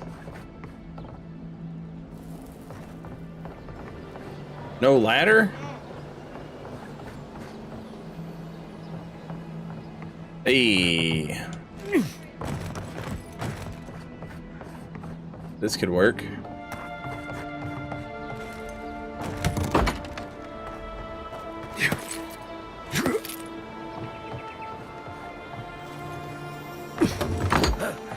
Hello? Please, we don't want any trouble. Well, you're gonna get trouble, little lady. You and your blind elf friend. Trouble. In the form of socialized healthcare. That's right.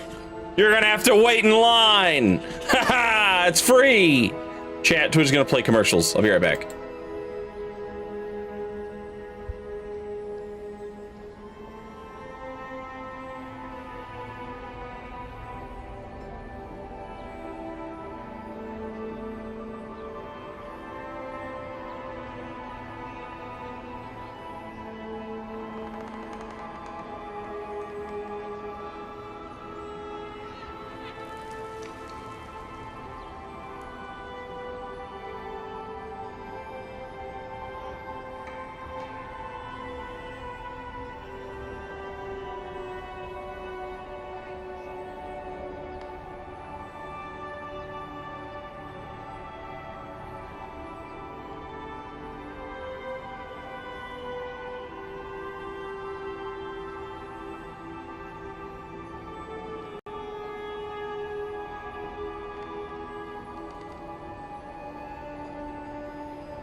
Chat. Huddy Ledbetter once asked the question, ain't it a shame to have a drink on a Sunday? To which I would respond, you know, as someone else once said, it's 5 o'clock somewhere. It's 5 o'clock here. Cheers, chat.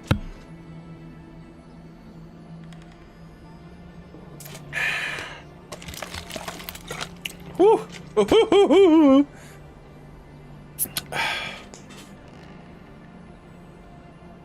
Little bit of boybin.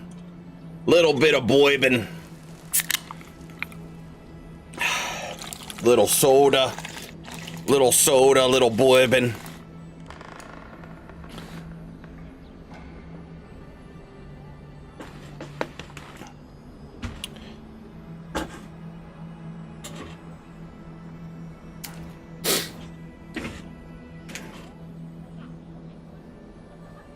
Who is that, Laughlin? I hear unfamiliar footsteps, love. Visitors, dearest. No one we know. Sorry for that. My husband's recently lost his sight. He's easily confused. Can I help you with something? Do you know a woman named Remai? She asked me to help you. Oh, Remai! Yes, of course we know her. She said you were looking to leave Paradise for Thirdborn. Oh, Remai! Ah, good soul on that woman. We went through some hard times together. That we did, dearest. Did Remai tell you we have enemies back in Adir? It's true. Only a matter of time before their friends spot us in the city. We don't want any trouble. Just to live our lives in peace. So, it's time to move on. Only it's not so easy as just walking out the door.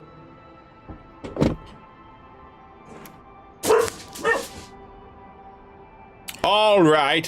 What do you need? First off, we need herbs. Herbs? Hunter's kiss, the apothecary said. I should be able to get you guys back in shape. Herbs? Only the apothecary didn't have any. Said it grows by the Eastern Gorge, overlooking the massive skeleton of some beast. Dangerous place. I happen to have some Ondra's kiss on me. Oh, well, that makes it easy. Ah, thank you kindly. If it's not too much to ask, we also need to get our land deeds for Thirdborn. We bought them through an Almauer broker in the city, but we haven't been able to get them. Ebony Dagger, let me tell you something. I saw that Xbox was like, hey, we got updated Morrowind and Oblivion only on Xbox. And I was like, man, I used to play Morrowind all the time on my 360. Anyway, when I bought this Xbox, it was to play this game, but like, I immediately was like, how much does it cost to buy Morrowind? It's like $15. We are absolutely gonna do a Morrowind playthrough now. But as Shirzay pointed out, Monster Hunter Wilds comes out and in like 5 days, so that obviously will take precedence. But at some fucking point, baby, at some point, we're playing Morrowind. Oh, it's a miracle, love. That it is. Thank you again. We can't thank you enough. There is one thing more, though. Oh, yes. That. The smugglers who are taking us out of here, they're beached north of the sea stacks, away from where the Adirans are looking. And you need an escort? No, it's not that. The problem is that these smugglers found out we're Adiran. No, don't like us much. And they've doubled their price. We had barely enough for the journey before. I'll knock some sense into them. Well, no need to do that. Please, just see if you can talk them down to the old price. We really can't afford what they're asking. And if they knew what we were wanted for, they'd probably charge us triple. blood wine. Oh, I mean... Oh, shit. You're wanted? Of course you are. Yes. We're not proud of our past. Start talking. There's no easy way to say this. We killed 2 people. What? Why? It was a land dispute. Things got out of hand. There was a fight. Huh, more than one? But in the last one, they came at us with knives. And we were the ones who walked away. Ran away. Across the ocean. If everyone in the Living Lands had to answer for the mistakes of their past, this island would be as empty as the Godless left it. Not everyone sees it that way. And now we spend our days praying to Scan that Captain Alfear of the Steel Garrote doesn't find us. I understand. I'll come back when I've worked things out with the smugglers. Thank you, Envoy. I wish more of your officials were as understanding. They'd certainly find a warmer welcome.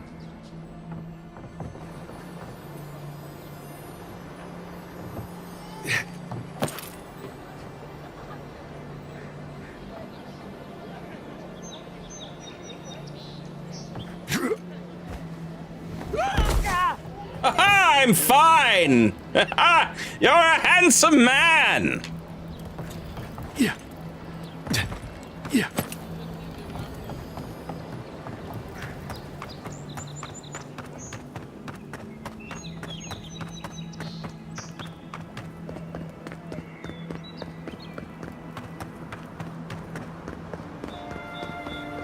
That's far enough out. Well. If it isn't the new arrival. So eager to make a name for himself. Do we have a problem? We have a problem, all right. And I've got the solution tucked in my sheath. Unless you're hearing that from a handsome stranger in the bathhouse, that's usually an invitation to trouble. And not as fun as the kind you get into in the steam. Me and Pod, we aren't so fond of Outlanders. Especially ones looking as strange Pod! as you. Pod, I remember you! You were sick seasick! bastards. You were seasick, Pod! I was worried for Life you! in our fair city. And now you've turned upon me! Pod! Oh, Pod! How could you? How could you? Not much of a talker, are ya? Huh. I can respect that. Hey, it's all right. You're talking enough for all of us. No one brings the plague into my town, Outlander. No one. At least you can die knowing it wasn't personal. It feels pretty personal. Oh, poor thing. Did I hurt your feelings? Because that's a good start. Ha! Let's make it quick. You're not the only one with places to be. Good. I was getting tired of listening to them anyway. Oh, no, you don't!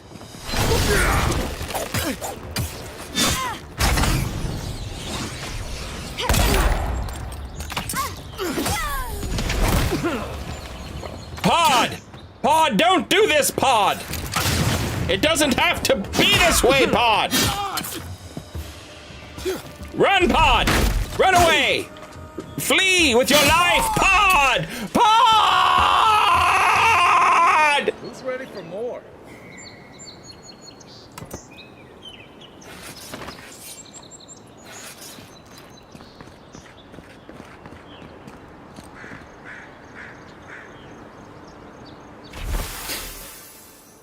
We will pay a handsome bounty for information on the Adiran ambassador. Their daily schedule, their preferred wine, nothing is beneath our interest, and everything has a price.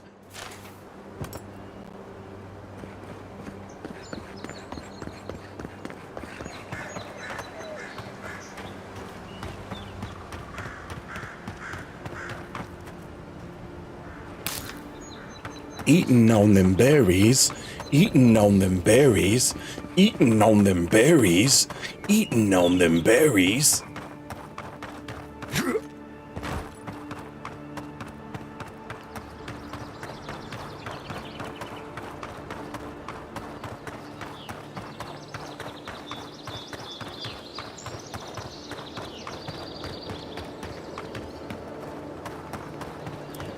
Running through a graveyard, running through an open yard. Oh, it's where they keep them buried. Smugglers! Oh, smugglers! Friend. It's all right. I know who he is. Ah, it's not my old friend Elora! Oh, pleasure to see you on this fine day. Heard you died and came back. Good trick. Thank you. Look alive, ladies and gents. We have a visitor.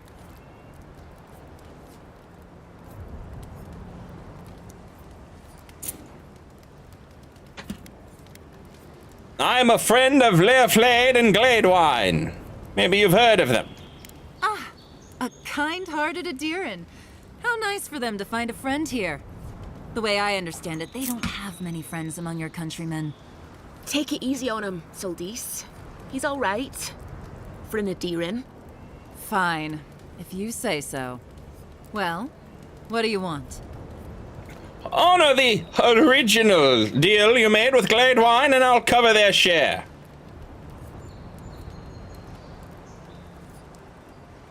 No deal.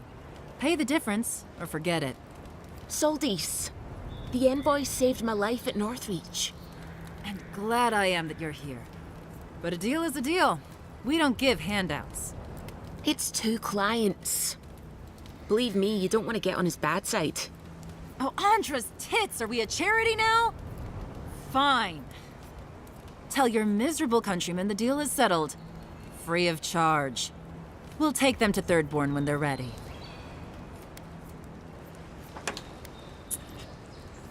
Thanks, Elora. Literally, don't mention it. Remember, I still don't know you. What a fine and happy coincidence this has been. Now let's go tell our countrymen they're free to leave at the original price of their smuggling.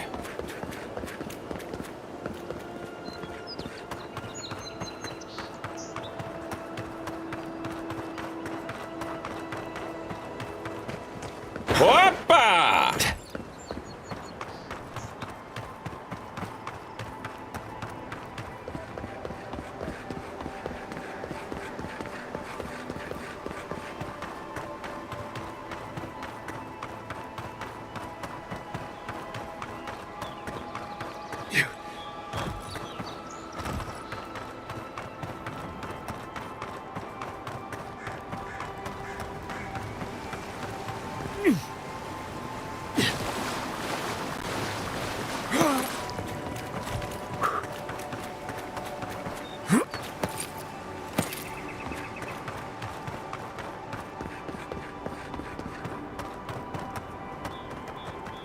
Run, fellows! You know, they call me the Reader, the way I run, on account of I book it.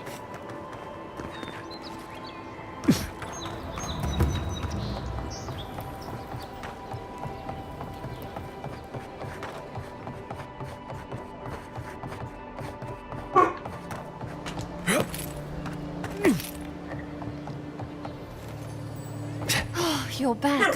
Praise Wodaka. Oh, you've come back. Any news? I got the smugglers to leave you alone. Oh, wonderful. How did you do it? Through a mutual friend. She helped me make a deal. Did you hear that, dearest? I did, love. Praise Wodaka. Thank you so much for all of your help, Envoy. I don't think we'll be needing these anymore. Please, take them. Now, if you'll excuse us, we need to get ready for the journey.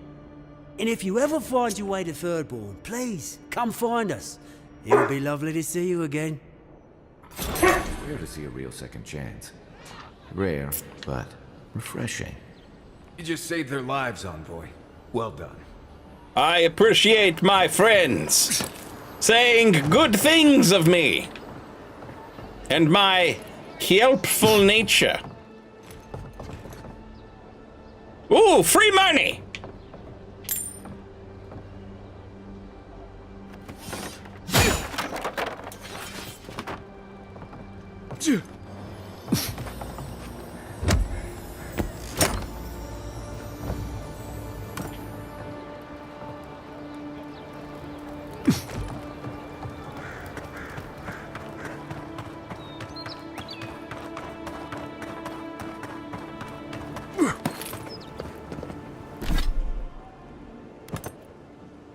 Uh-oh.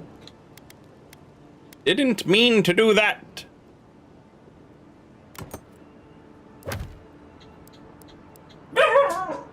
Whoop whoop. Okay, yeah. Sophie. Woo woo. Yes, Sophie. Oh, the dog. Making a dog sound. Woot woo. Yeah.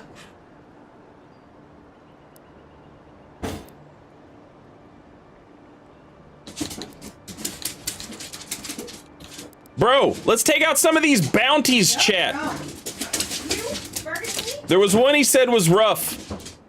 I forget which one he said it was.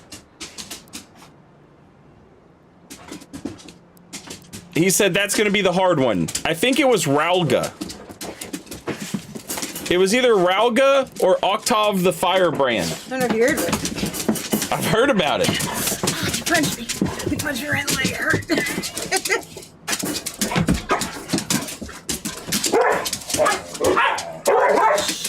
Shh. Shh. Hey, hey. It's time. How the hell did you even do this? Hey, stop! Rex!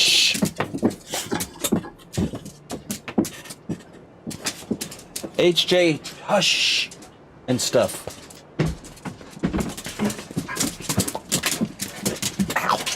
Yeah, they got me too. Have me. Yeah, I got one right here.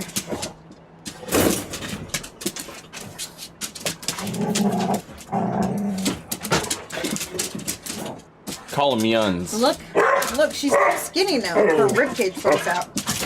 Hey! Cállese! ¡Vámonos! Fucking crazies. Sorry. What were we doing? Oh, yeah. We're gonna go do bounties. Let's do the yellow bands.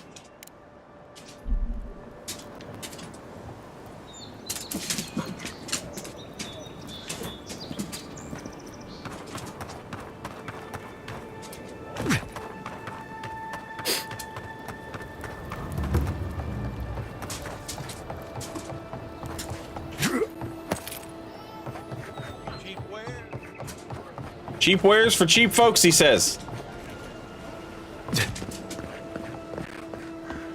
Look at this water. Water.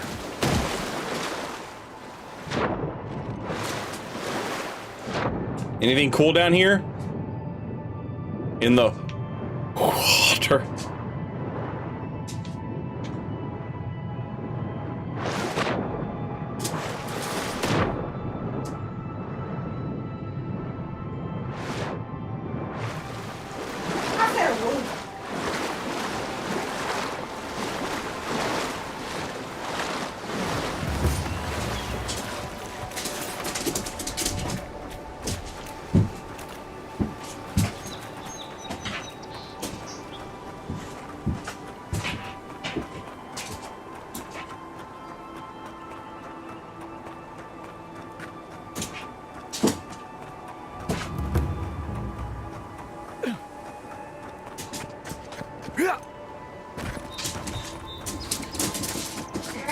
I'm so ready to whip these dudes' asses.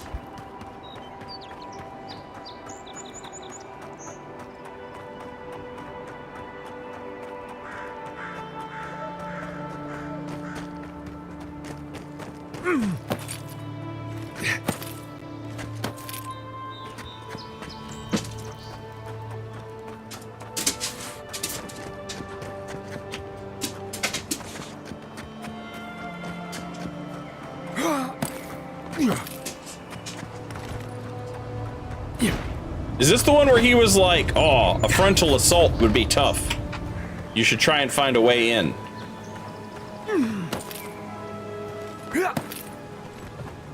Right behind you.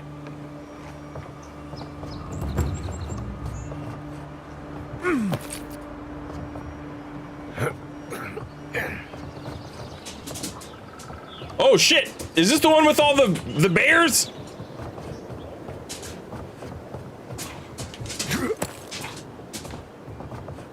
Not sure who lived here before. Looks like something you'd see in Emerald Stair.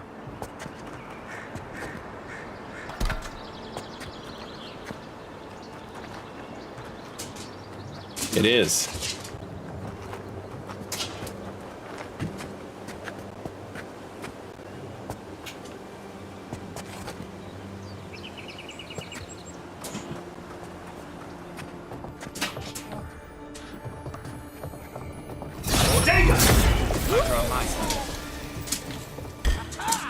Get him!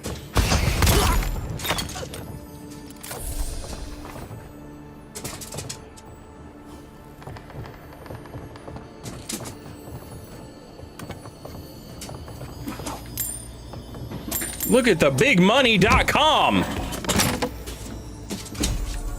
Arcanist's Gambusum, light armor, unique. Let's go! Let's go, dogs! Oh yeah! Oh fuck yeah!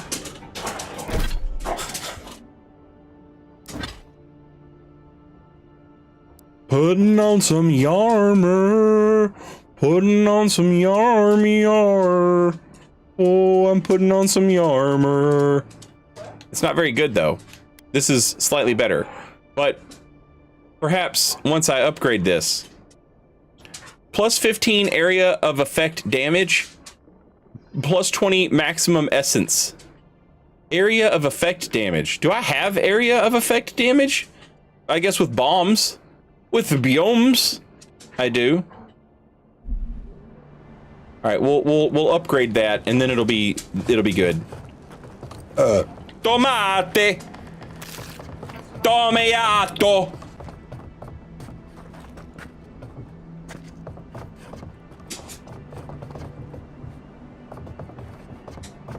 What's up with this book? I need to know the lore. Again with the rain, the hot, damp air grows untenable. So we keep the windows open to ventilate the house. The last two merchants have brought reports of unrest in the city, but the road nearby is quiet. No one thinks to bother us here. Till last night. DeMillo mentioned this morning that he heard clanking noise coming from deep in the woods. Like if a sword could walk, he said. It has kept him awake all week. I told him to stop. He will give himself nightmares. I cannot admit, I hear them too. Ice front. Bandits ahead.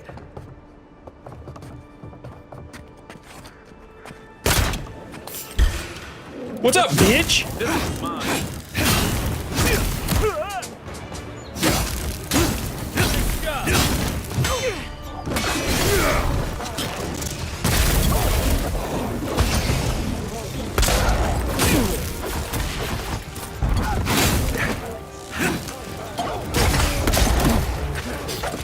Shit.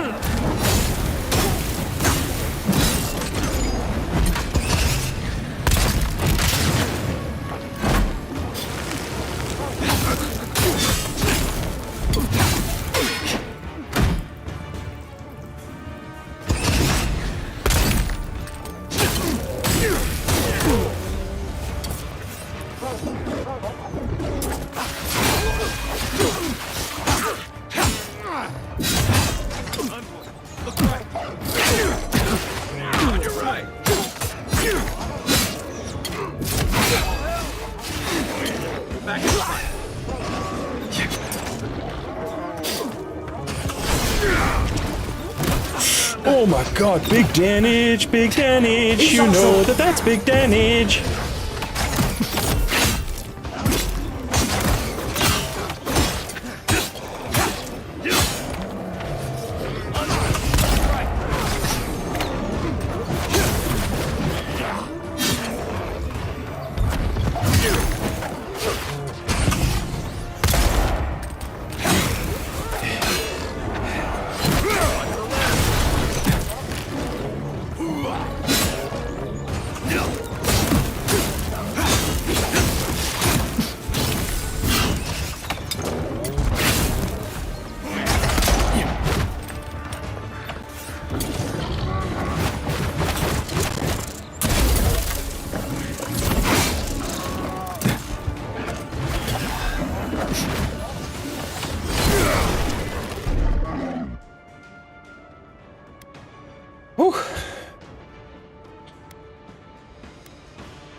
Been seeing a lot more bandits since the Dream Scourge has driven people out of the interior.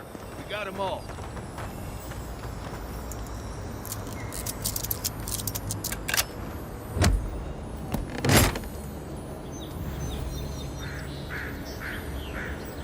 Let's go. That's good shit. Powerful upgrade shit.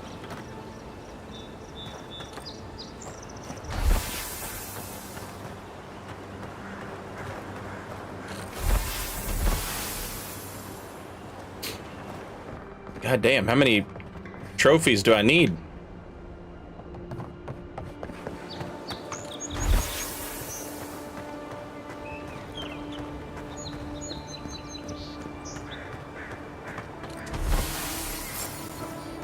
Nice. Nice. Nice.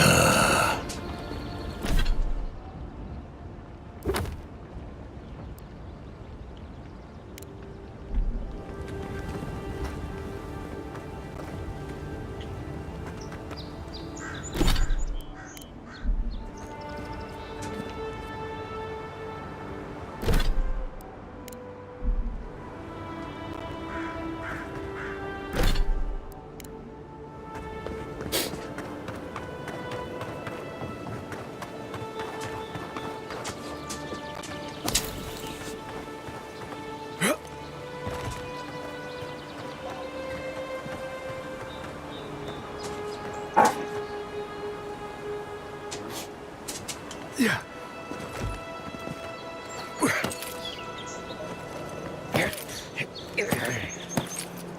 How are we doing on health?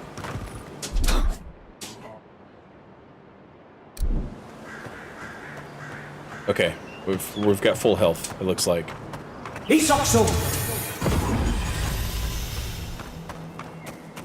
I keep forgetting I have that and that it's basically free. You can use it every 90 seconds. It heals you and your homeboys.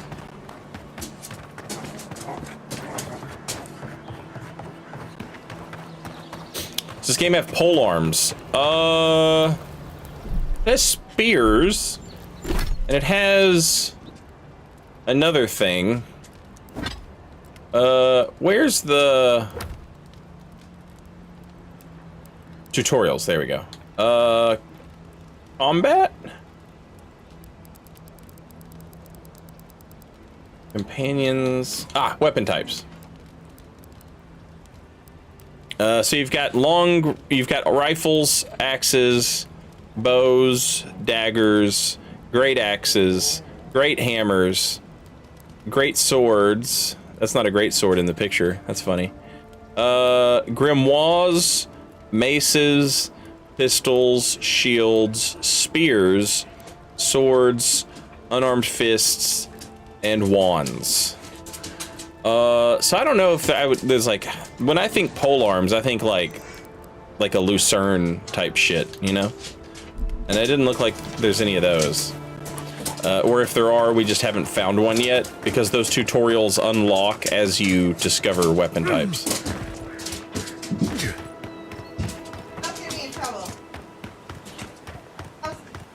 Ooh, pow pow him up. Right behind you. Oh shit.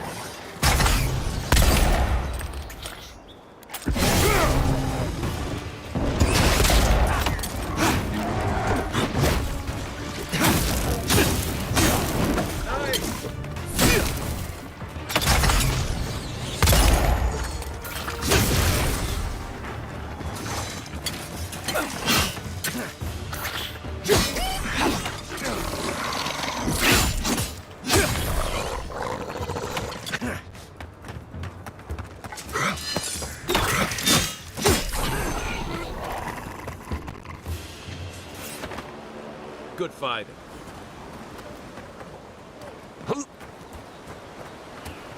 Never trust a waterfall. Who knows what's hiding back there? In my experience, treasure.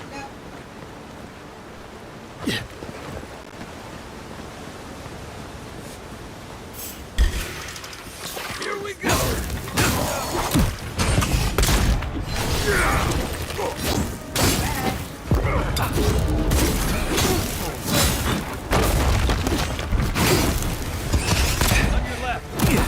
Fuck!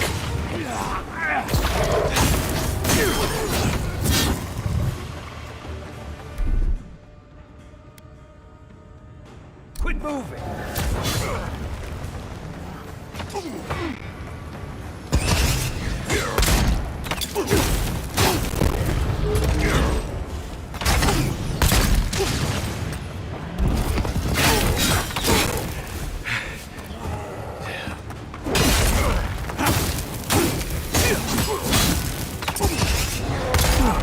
Damn!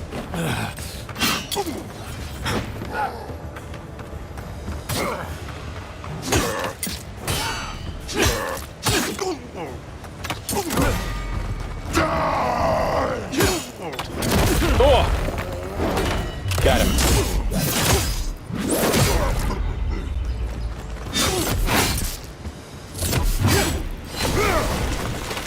He sucks so.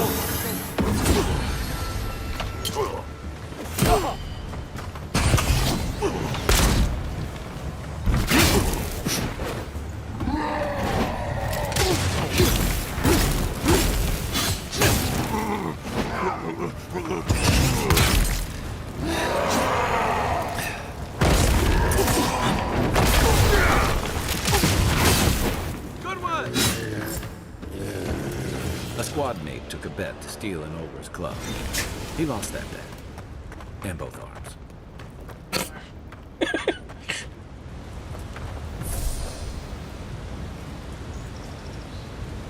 Dude, lots of good shit here.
Or? He sucks so.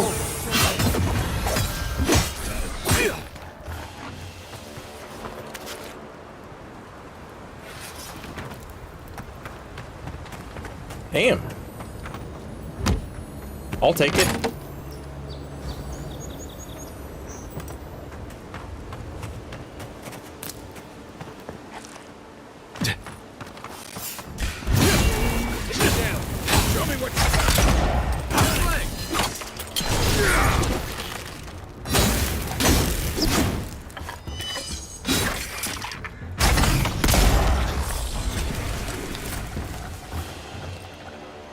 Rice.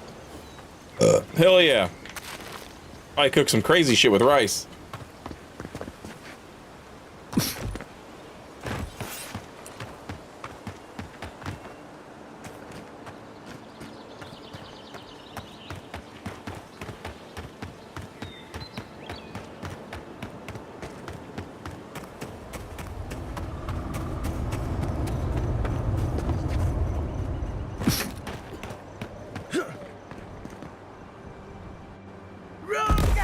I'm fine. Everything's fine.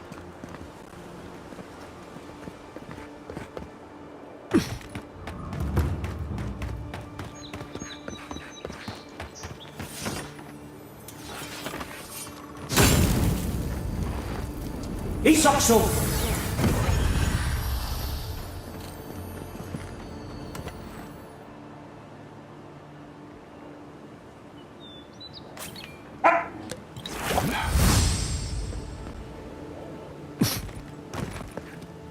No. Nope. I am not going in there unless you swear not to run off without me. He's faster than he looks, and a dead eye with that crossbow, so I'd listen. Take your best shot.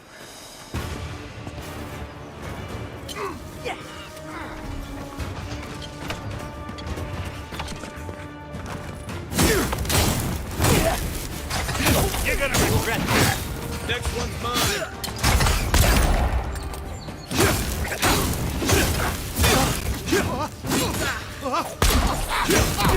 Damn.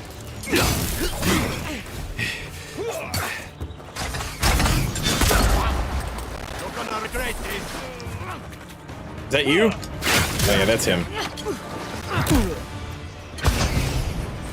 Shit.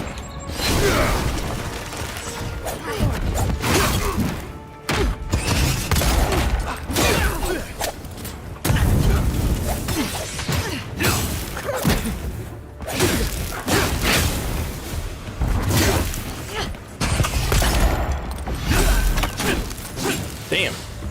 He's got potions. He's almost on fire.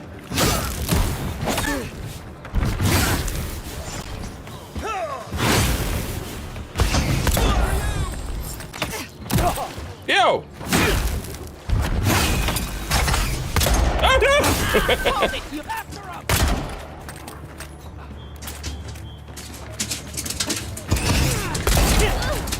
Jesus.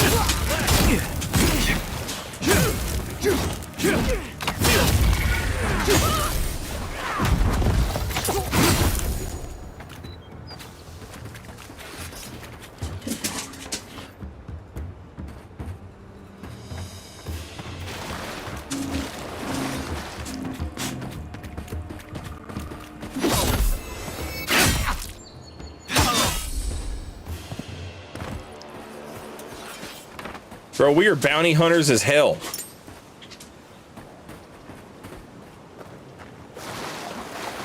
Oh, also, Big Steve, thank you for the sub and welcome in. And enjoy your emotes. Very much appreciated. And Dara Cool, welcome back and thank you so much for 22 months. Appreciate y'all.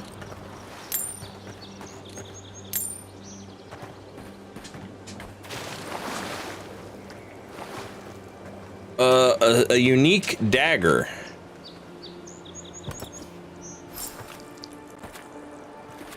Which is good. Obviously, unique dagger's cool, but what's cool about it is we can break it down and we can use it to upgrade the shit that we actually use and like.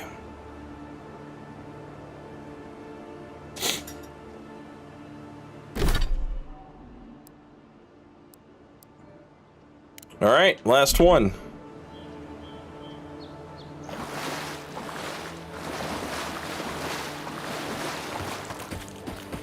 We're using performance mode.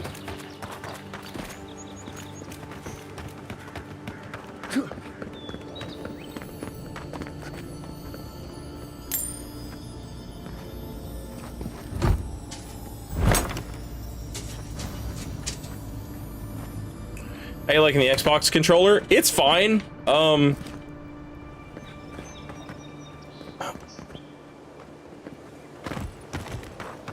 I like the grips, and I think I prefer the size of the Xbox controller over the PlayStation controller.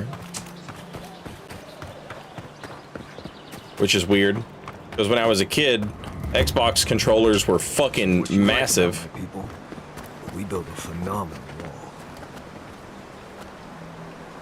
Hey, this kind of looks like the bridge in the picture.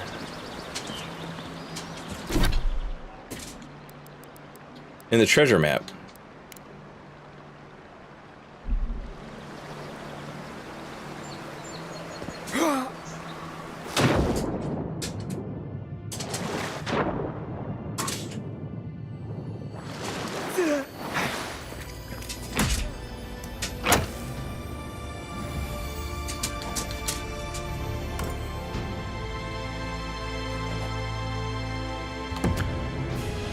Nice! We found it!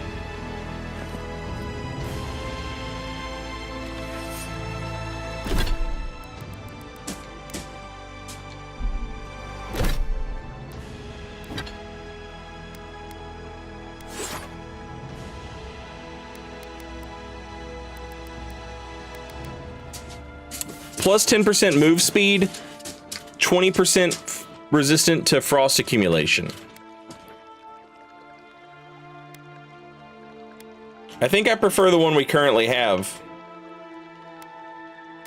It does have better block efficiency, but it's one upgrade tier higher.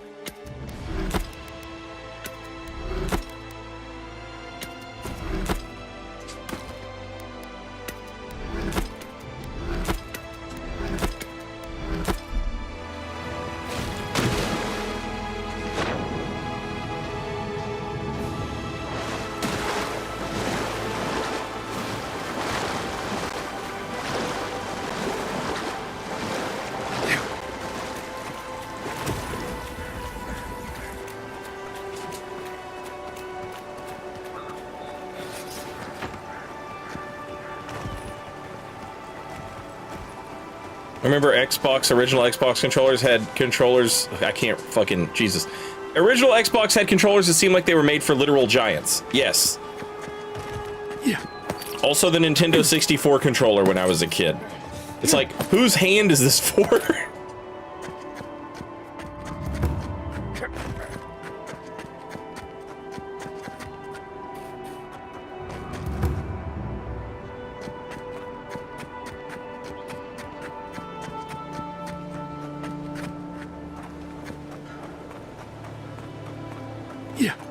I remember my friend used to say they were made for moon octopuses.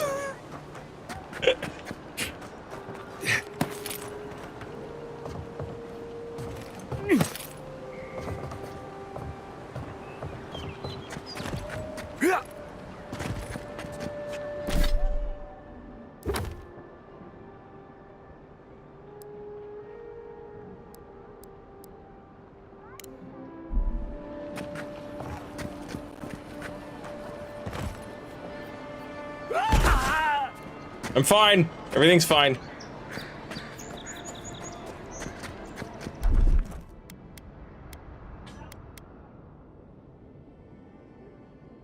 I will say one thing that drives me crazy.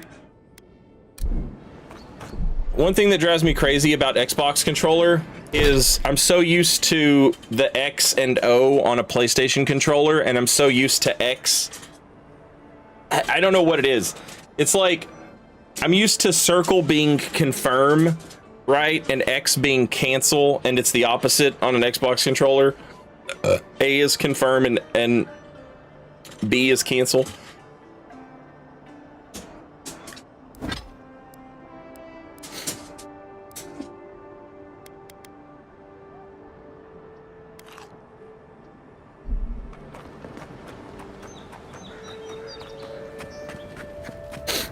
Right here. This is where the envoy fell. If it were me, I'd take the shot from up there above the embassy. Let's see if we can get up there. We'll do that in a minute.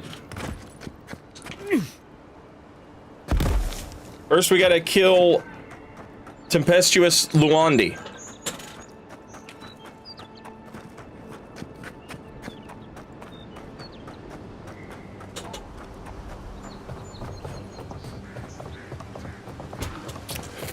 Tempestuous Luandi? More like incestuous loser. Okay.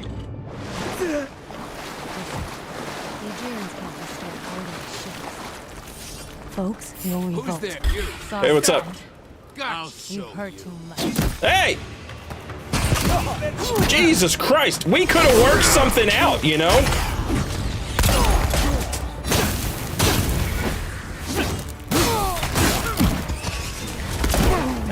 Oh my God!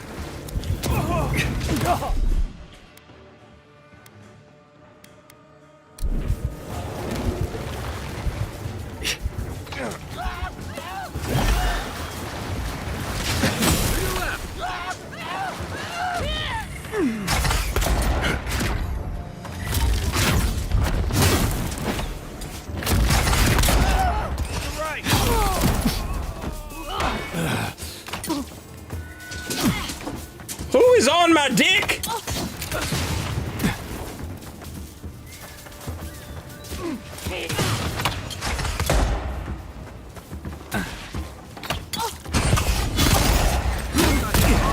Oh my God!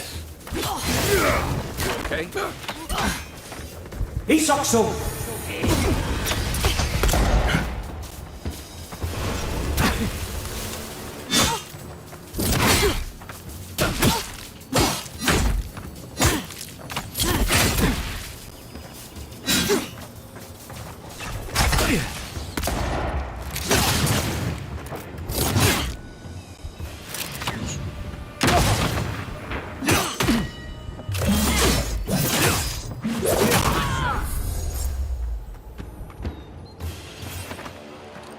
We make a good squad.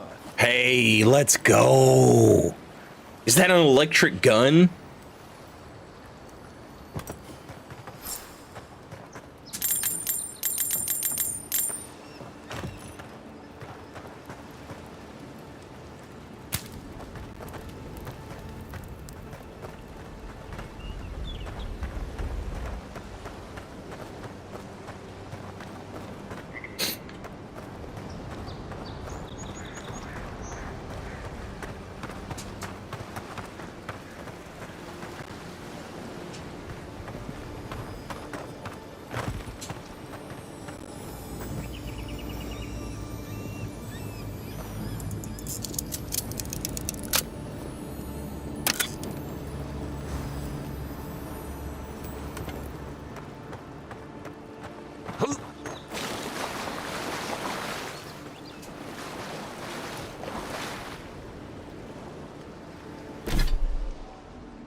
Oh, it does less physical damage.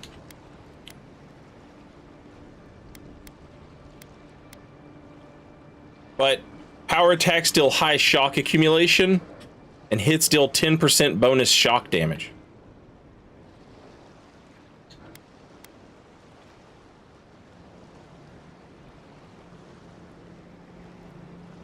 A renowned pirate captain, sharpshooter, and devoted worshipper of Andra.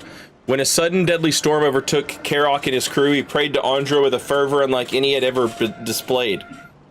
Asking her to see his beloved ship to safety, the Lady of Lament, seemingly moved by Karok's pleading, saw to it that the ship weathered the storm and came out on the other side relatively unscathed. However, just before Karok and his crew made their way to safety, a single bolt of lightning struck the pirate captain, killing him instantly. The ship was somehow unscathed from the strike, which seemed to have absorbed into Karok's prize pistol. His crew believed that this was the price he had to pay to see his beloved ship to safety, and as a tribute to Andra, they tossed the now crackling pistol into the ocean. How this firearm made its way back to land is a mystery. That's bad as hell. Got a fucking lightning gun, chat. Let's fucking go.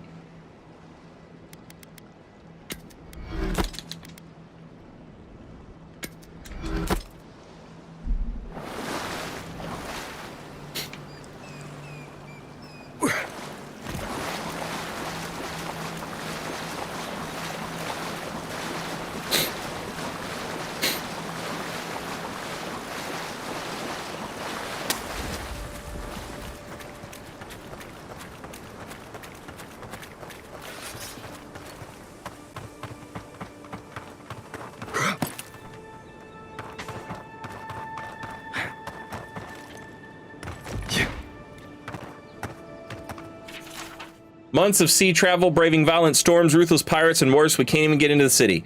Exiled from our homeland with nowhere else to go, now we truly have nothing. This lockdown can't last forever, and we have enough supplies to last a few weeks. If we need to live off the land, then so be it.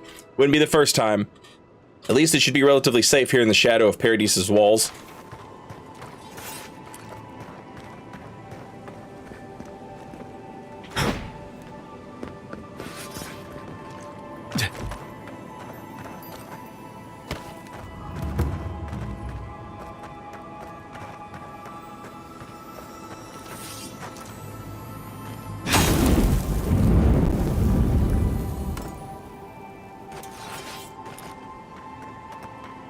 Or so the Germans would have you believe.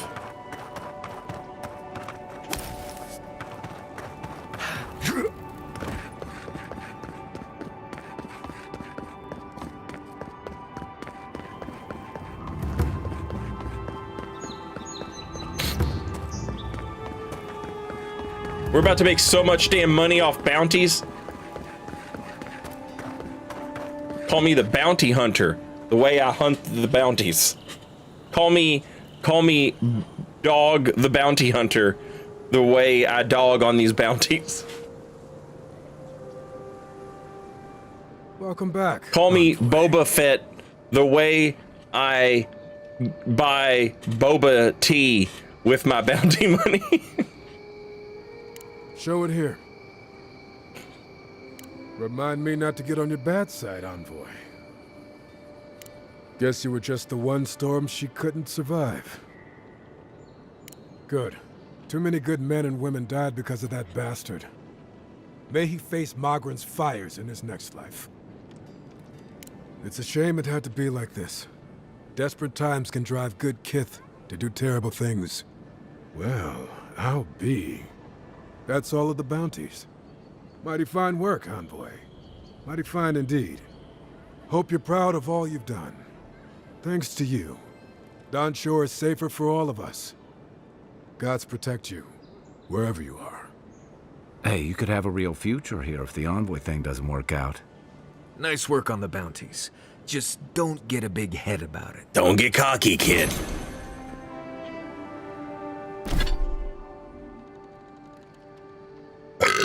What was that shit they gave me?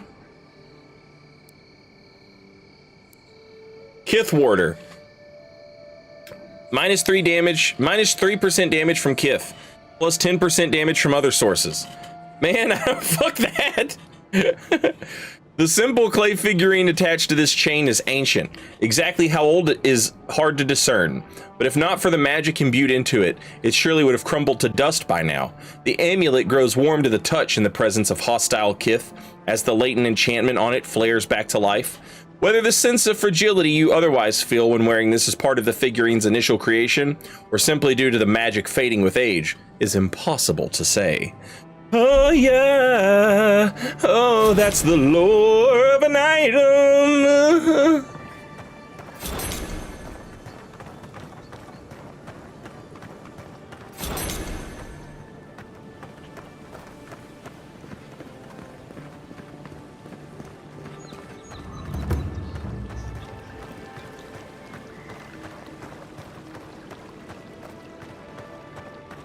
All right, we're gonna go investigate the scene of the cream. The scene of the crime. But first, Twitch is gonna play commercials, and I'm gonna go pee. I'll be right back.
Okay, I'm back. And we are investigating the scene of my assassination. Now, why would I want to leave a mark right by that pile of crates? I was assassinated, but then I came back to life, chat. God was like, I'm stuck in here, and it sucks. But I have enough power to resurrect you one time. With any luck, your assassin will be as bad at hiding their tracks as they were at making sure you stay dead.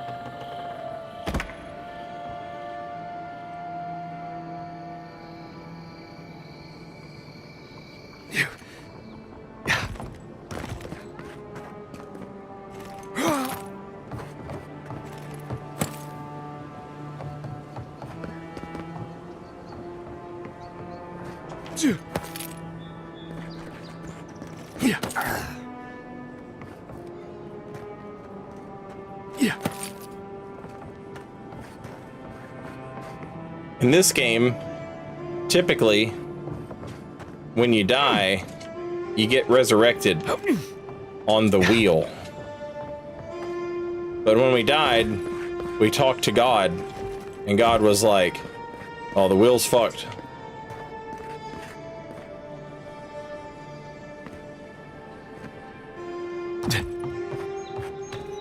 How can I get up higher?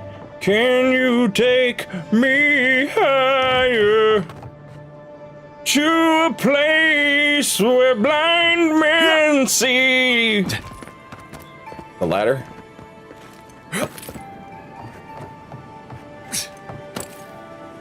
Well, let's go there. Let's make our escape. Come on, let's go there.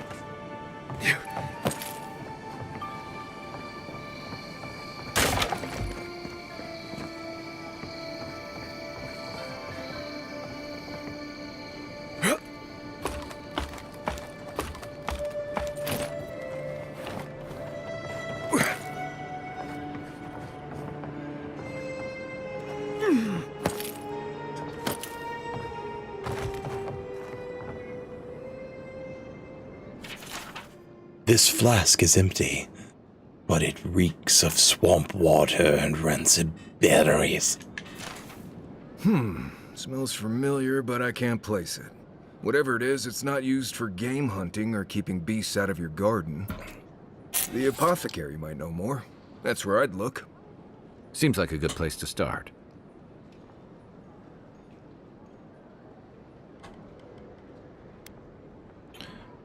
The assassin was ready for me. I wonder what this tells us. It tells us they were hunting you.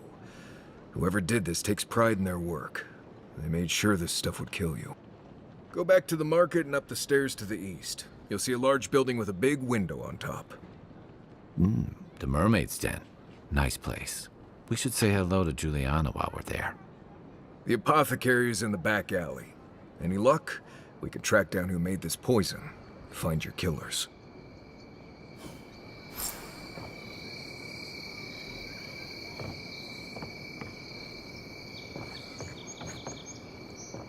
Yeah.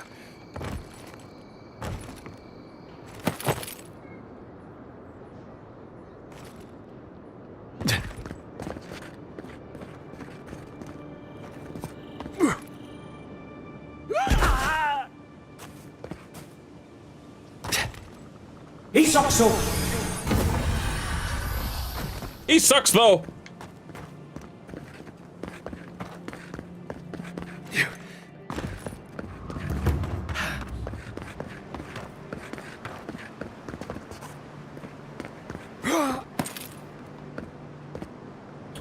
Now, we tried to come this way before, and we just could not find a way in. This is where we fought the giant spider in its den. Right down there. Actually. And so I shall not even bother trying to find a way inside. And will venture toward the front gate. Yeah. Here.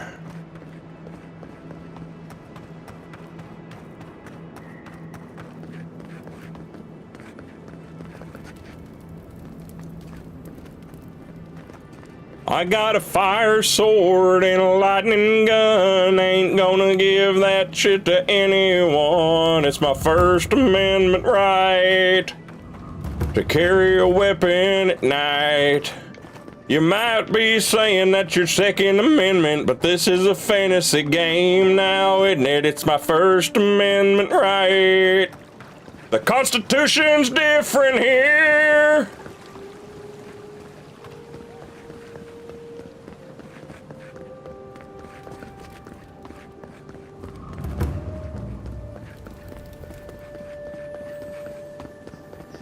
This is an outrage. Oh, yeah? There has to be a logical explanation, sir. That's the ring my father gave me. It went missing last month. Are you fencing stolen goods? Our shop would never knowingly do such a thing. My assistant and I would be happy to return it to you. All we need is a document proving you own it and it's yours. I don't... Is there anything in this town that people won't take? They won't take my life. They already did. Your affairs of men have no place at this tree. Oh, it just doesn't work.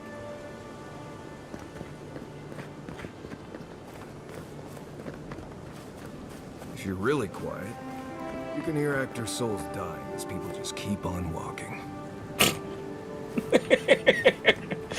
Fucking thespians.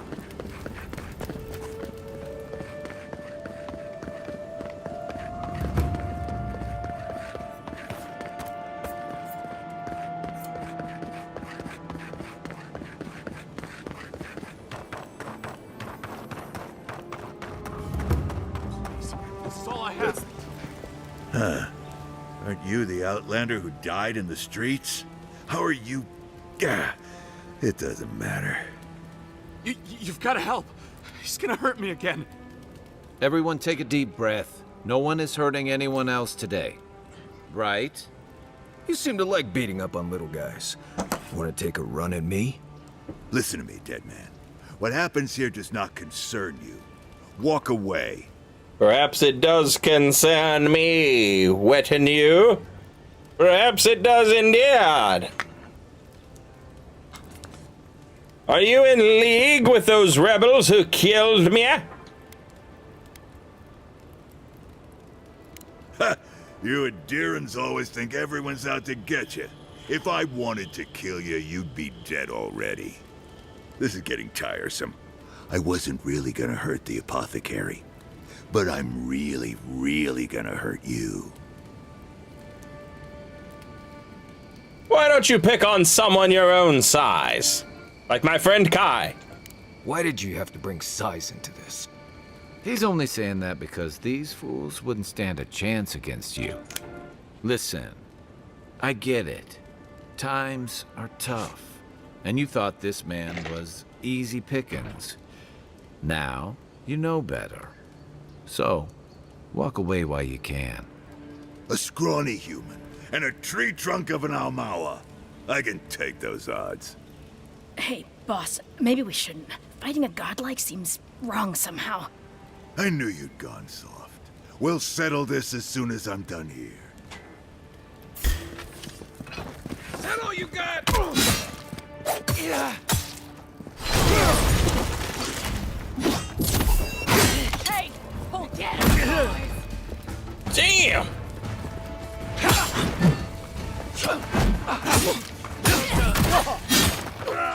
Oh shit! He's coming at me. Well, now he's dead.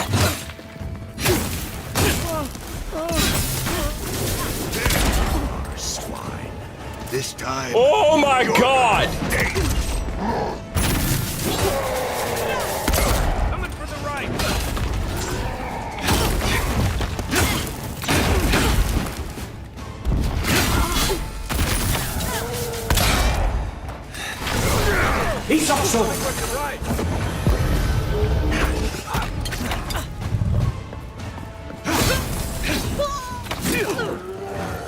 Jesus, he just chucked a huge rock at me.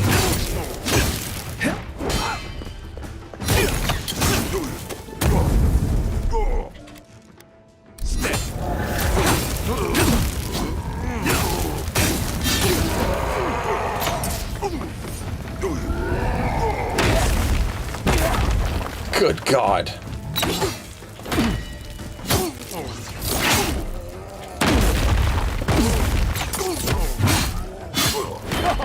Got him. How you like that, boy?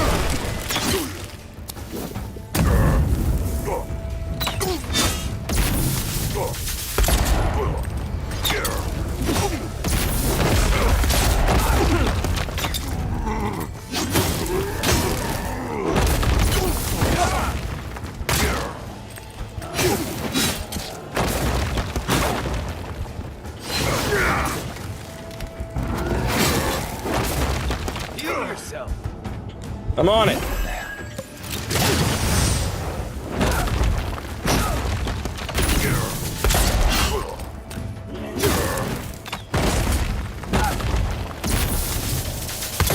I can't believe they're dead. It's over.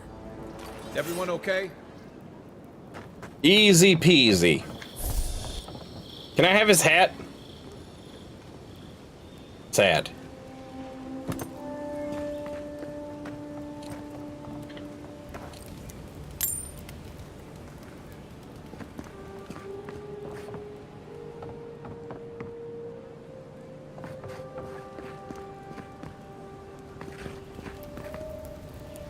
Envoy, thank you for dealing with those miscreants.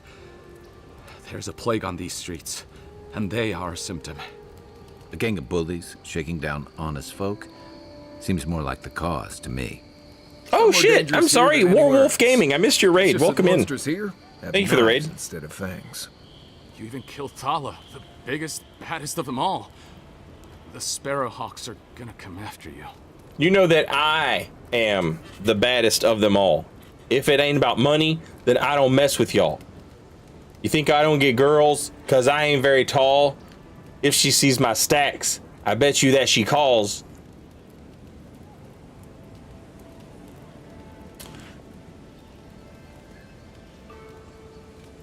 Bet you I got more money than Jay-Z. Compared to me, Jay-Z is lazy. Plus Beyonce thinks that I'm cute. It's all right, Beyonce. I think you're cute too. Not if they know what's good for them. They don't. That's the problem. You don't have to come to my defense. No one sticks their neck out for anyone in these parts. What do you know about this? Poison? Let me take a look. Wait, I recognize that from my wares. It's oil distilled from Santa Torre, a berry native to the Living Lands.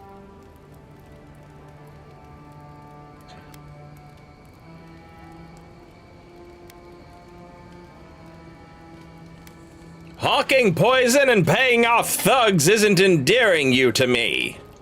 Envoy, please, I had nothing to do with your murder. Anything's poison in the wrong hands. Salt can kill you dead. I think I'd recognize salt. Yeah, I've eaten at the Balrog after all. Relax. We're not here for you. You couldn't have known how it would be used, right? And before you ask, I can't tell you who bought the poison. If word got around that I was ratting my clients out to the Adherents, it'd be the end of me. I risked my life for you. Tell me and we'll call it even. I hate carrying a debt. Just don't tell anyone you learned it from me. The truth is, I never saw the customer's face. They wore a hood. A monk's cowl, I believe. But I can tell you that Santa Torre is used in religious rituals. Prophets and seers will do anything to leave their bodies.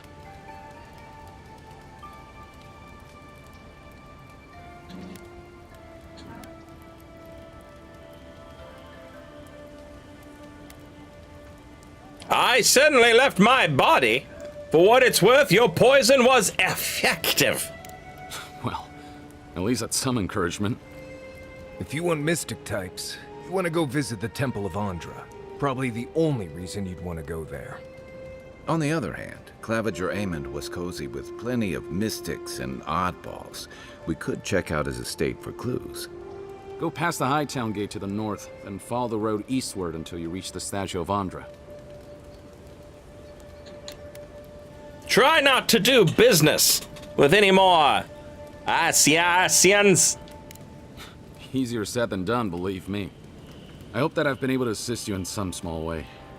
Good luck in your investigation, Envoy. Poisoner from one of the temples. So much for the gods working through miracles and mysteries.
What'll it be today, Envoy?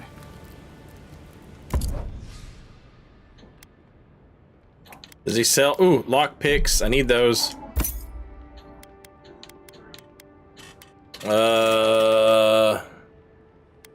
I'll take that health potion. Yeah.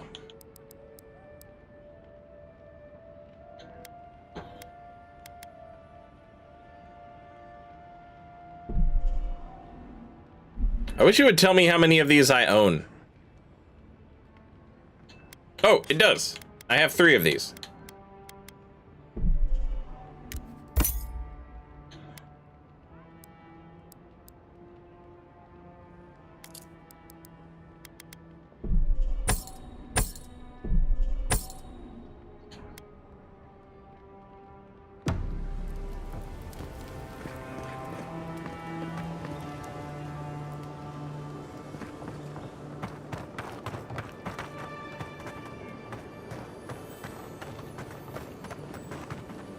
Hey, who's there?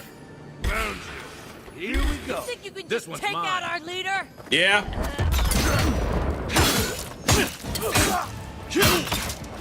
Going for you. Hold it, you. What was that?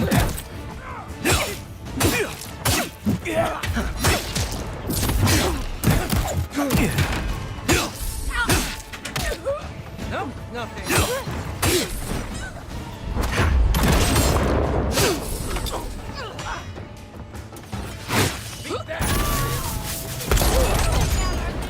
Yeah.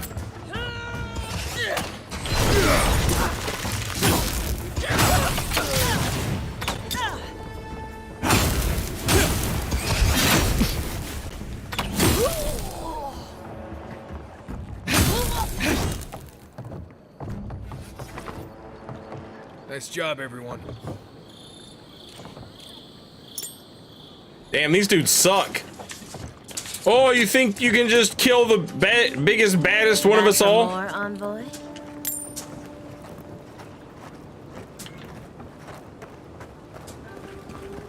I bet you'd never expect us weaker ones to start shit with you. Also, You become number one.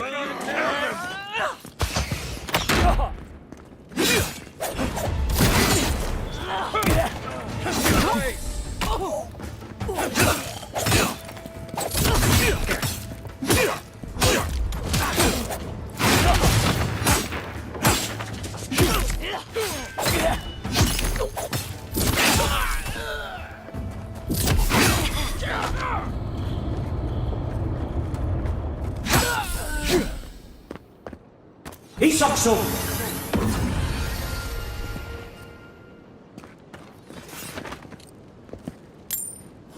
Don't want no spoiled cucumber. Don't want no spoiled cabbage.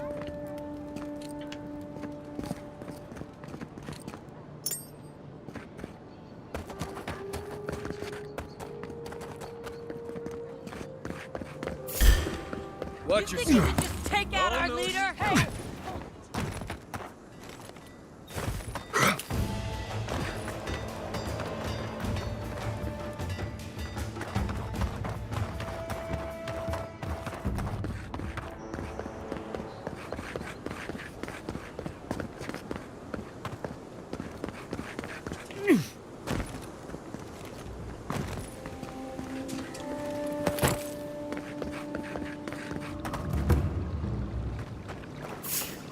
What is the deal? Why is everybody mad at me?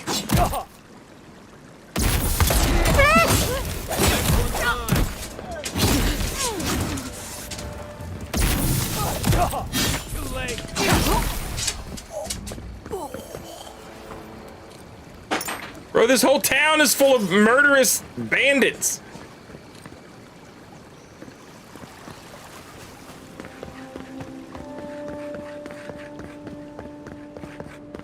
I'm just trying to live my life, you know? I'm just trying to do what's up with me. Also, Frozum, thank you for the gift sub to Cat.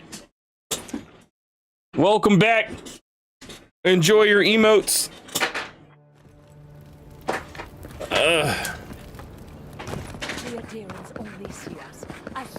Man, I don't give a shit about no stinky ass, rotten ass, fucking spoiled ass cabbage. What is the deal, dog? Why is everybody trying to start shit with me? Boom, you like that? Start shit with this? You like a little bit of that? A little bit of the grass grows tall? What do you think about that? Oh shit, she fucking killed me. Second wind. What you know about second wind? You don't know shit. Check this out. Left leg.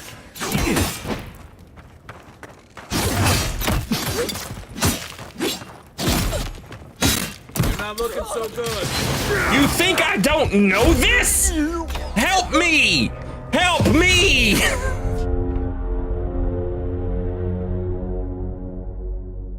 Everyone in this world is mad at me. Jesus Christ. Everyone is trying to kill me. Nobody likes me. And it's like, what did I do? Have a child with pop star Grimes? Okay. All right, that's a little topical humor for you, chat. We get a little current events going on. They'll attack your peace of mind. I know I feel safe with the guard presence around here.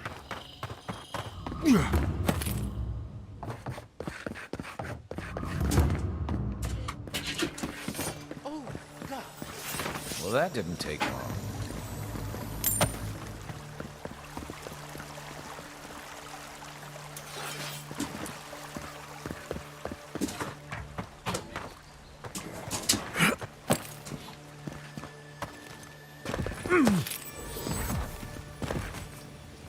Street of the Gods. That sounds impressive. A drop? Dear citizens, a drop is all it takes. Yeah. Protect yourself against the wretched soul. Okay. Safe to say, Andra's got a wealthy patron here somewhere. Okay. This is where the assassins are hiding. Temple seems like an odd choice. Welcome to the temple. Hey, how are you guys feeling about, Oh, okay. I could use a little health. He sucks though. He sucks though.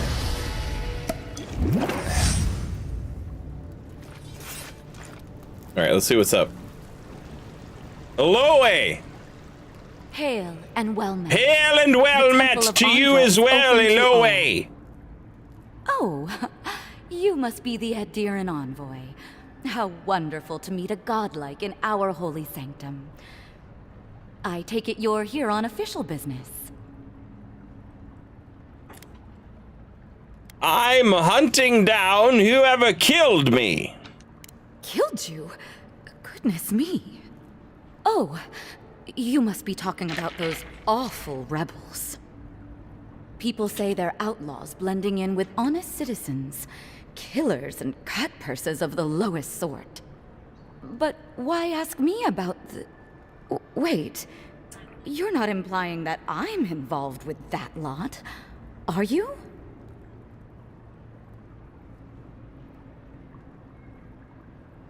I would never levy such an accusation lightly. You would bring politics into a house of divine worship? To think the Empire would fall to such depths. This has exhausted my patience. A temple is no place for an interrogation. Do you pay taxes?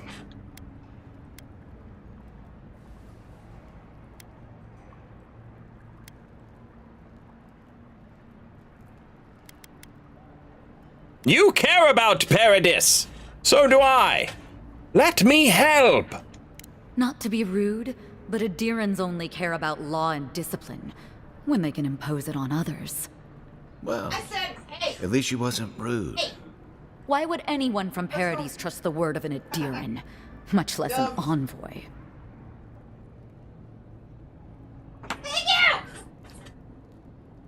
Ask Leoflade and Gladewine. They're escaping to Thirdborn. That was you? All right. If you're willing to listen, then I'm willing to talk. Nice work, Envoy. Yes, I'm with the Resistance. We have a responsibility to defy your empire, to protect our way of life. For some of us, that means hiding in plain sight, passing messages between contacts, playing a role. For others, it's kill or be killed.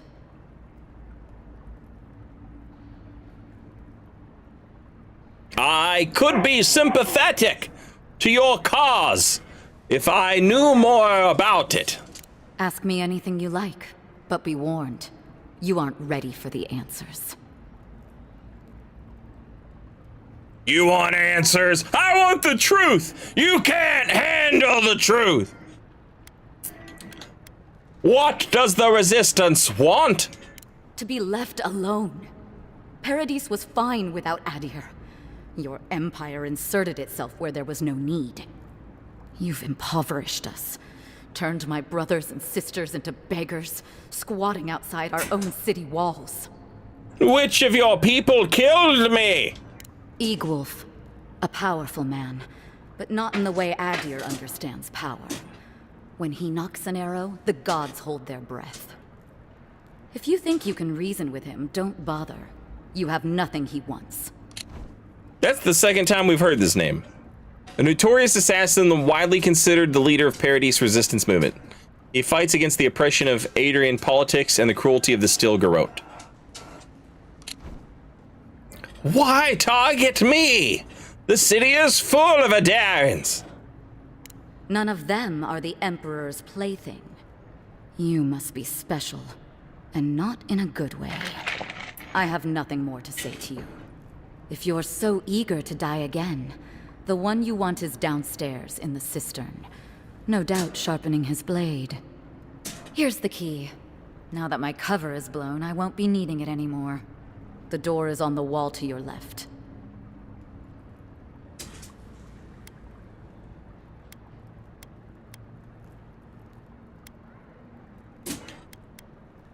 Forget it then. You're free to leave. You're letting me go? Just like that? Not that I'm complaining. You've committed no crime against I don't me. think they'll go nearly as peacefully. And I would hear more of these resistance fighters. Andra Gotti, Lady of Lament, Mother. When you called so many godlike back to the divine source, many were spared. Pass it over. What say you to those of us who remain? Are we to carry out some great deed in your honor? Are we to live our lives as mere mortals deprived of your love? Or are we to await the day when we too are called home? When I stood at the pinnacle of Ukaizo, I felt closer to the gods than ever before. Now they could not feel more distant. We're going through that door, chat. But first, give me a second. I am needed elsewhere in real life. Let me go ahead and play some commercials and get them out of the way. And I'll be right back. Also, thank you for hanging out and watching the stream. I appreciate you. Hope you're enjoying it. Let's go meet our killer in just a minute.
Okay, I am returned, and I am ready. I am ready and prepared to meet my killer. It's down.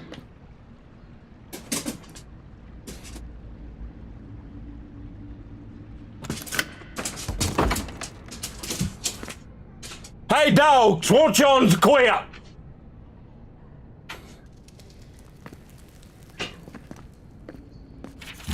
A woman got caught smuggling her goods into the city today. That guard's damned Adair and violent their aid to the inspection. Wait, I misread it. That God's damn idea and envoy lent their aid to the laughably incompetent guard that was tasked with inspection.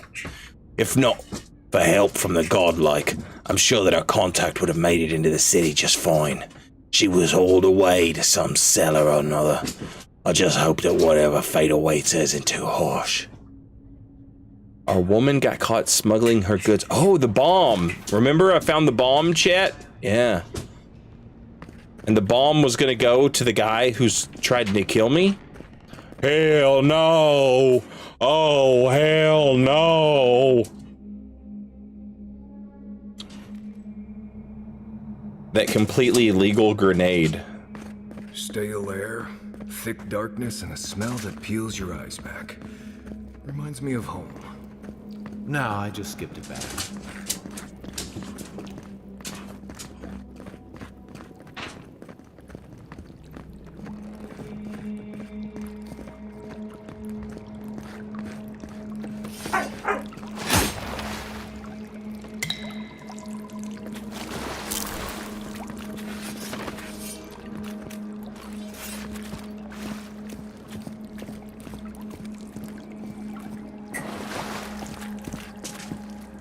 Rebels ahead. Stay alert.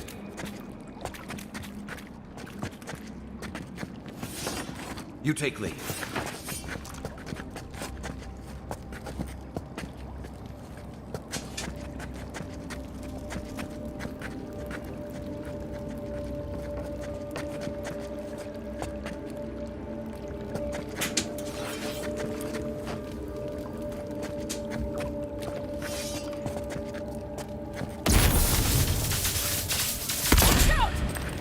You're gonna regret it.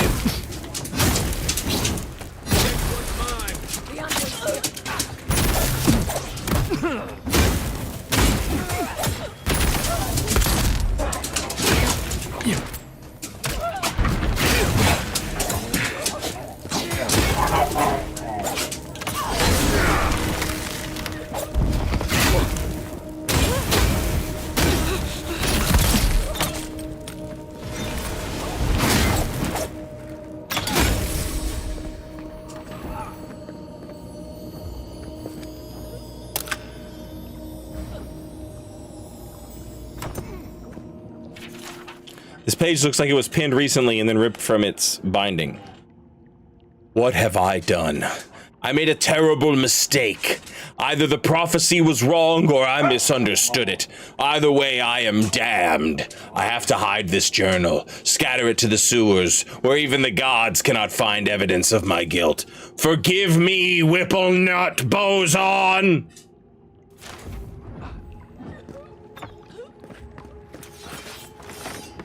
Whipplenut Boson.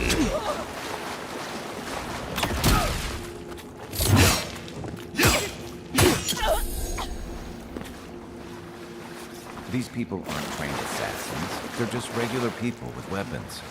They're trying to kill us. What else do you need to know? He sucks so. He sucks so.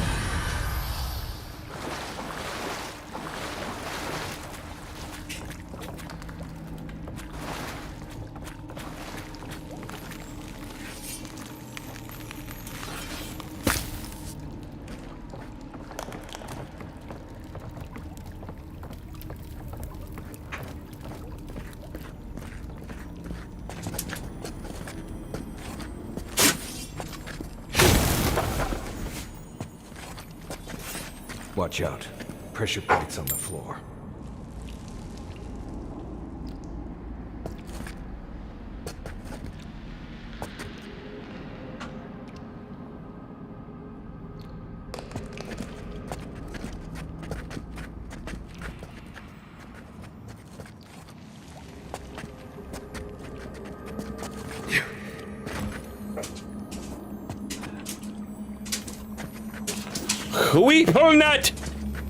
Whipplenut Boson!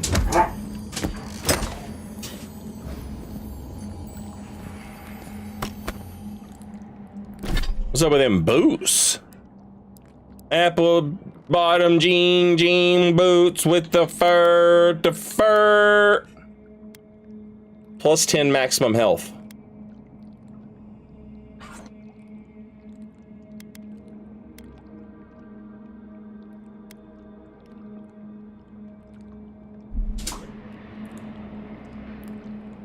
That should disable the pressure plates.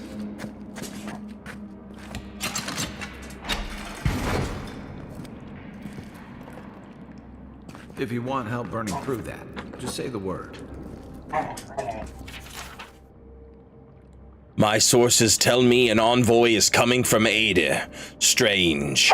What can they accomplish here that the Inquisitor Ludwin can't? We will have to observe from far. Remove them if they become a problem. We knew this day was nigh. The Empire's coming for us. Hey dogs, won't you quit?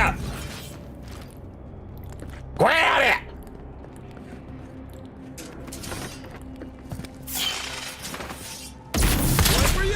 Arms up! Here we go!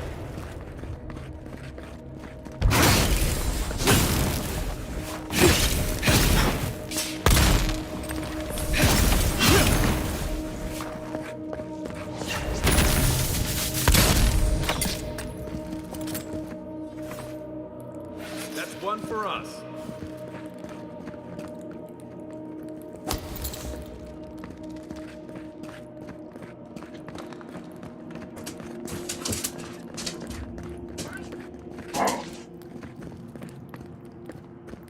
Ooh.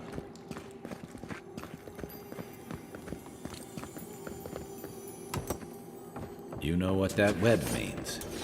Be ready.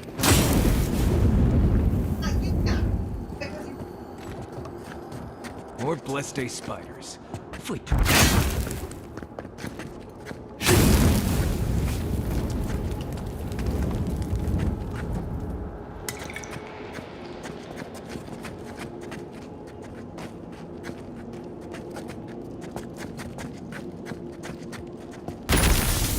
Not to spook you. Here we go. You're mine now.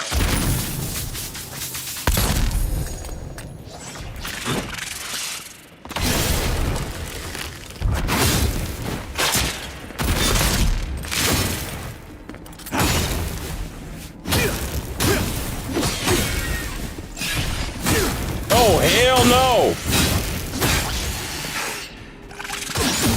Oh, shit! God damn! Gotcha.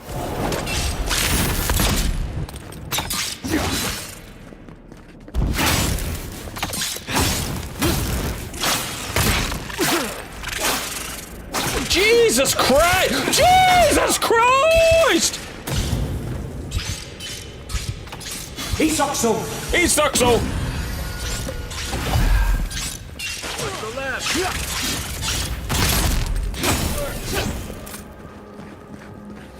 What about these spiders? Are they threatening enough for you? The spiders are just trying to survive. Maybe these people are too. Gods, not this sucker again. I sense a Marius lecture coming.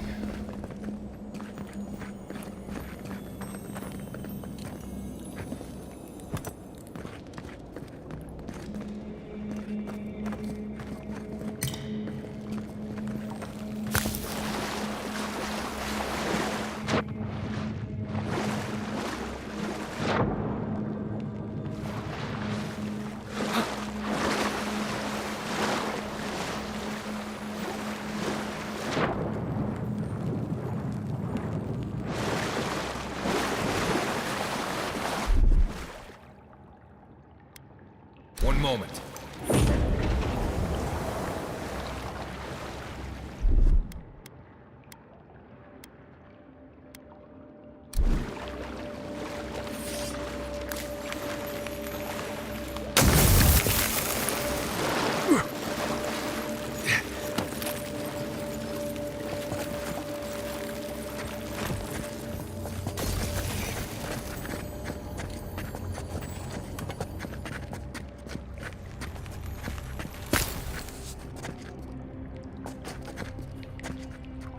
And Iron Chonk.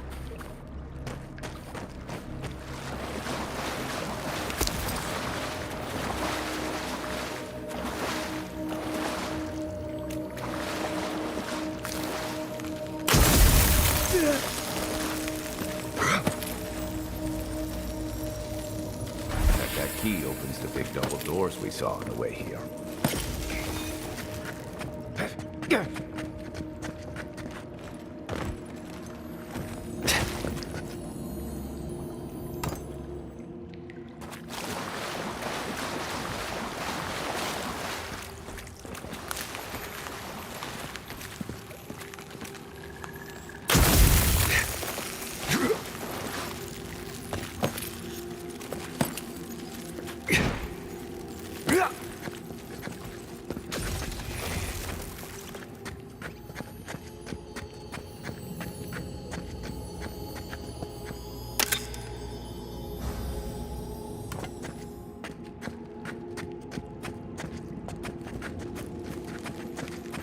Remember that time in Emerald Stair? You let that thief take all our supplies. He was starving. I wasn't gonna kill a man over a few rations. We needed our supplies. We almost died without them. True. You let your heart get in the way of your survival. When did you become a poet? Just blessed day now. Like it? Still needs work.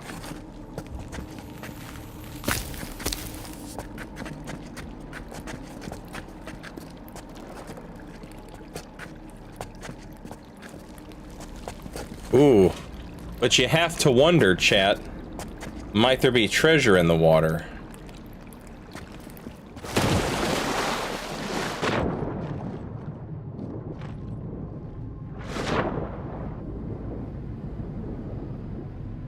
Well, if there is, I certainly don't see it.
Wait, is this where we fought those original guys?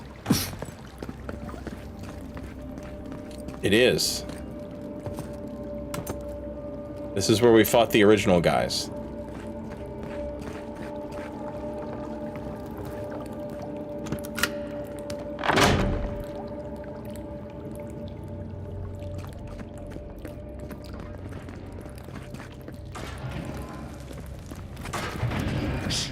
Why would you waste time building a deadly trap when a simple no entry sign would suffice? Some people, way too much. Over there, on the left. Probably disables the blades, for all the good it does for me.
This guy healing him? Or casting spells.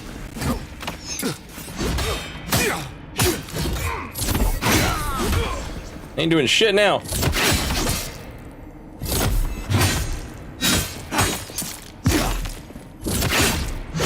Bitch.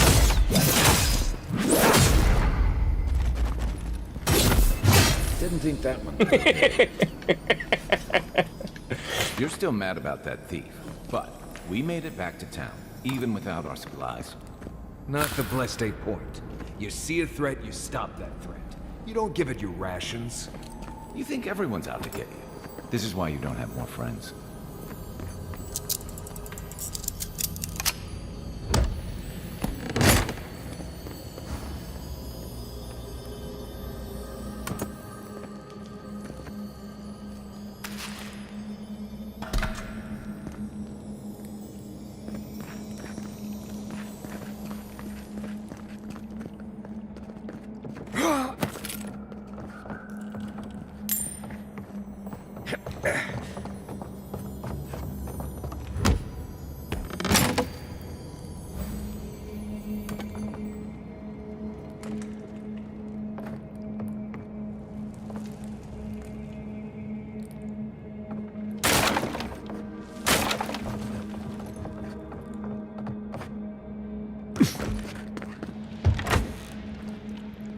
Eyes open.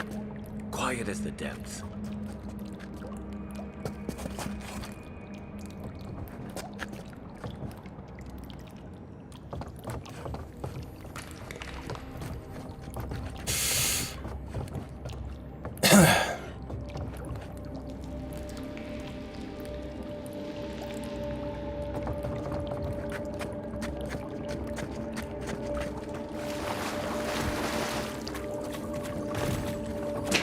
I had to water my staghorn. Somebody saw me with a mister and she's like, come on! Staghorn. Give me it! Nice.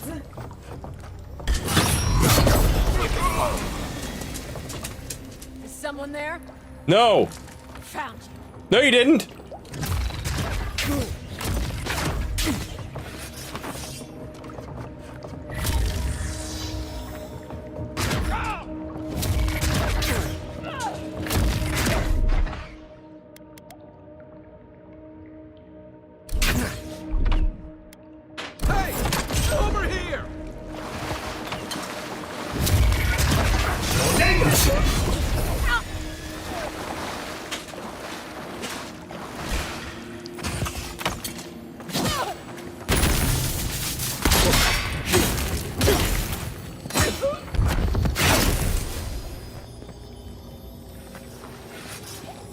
I was just getting warmed up.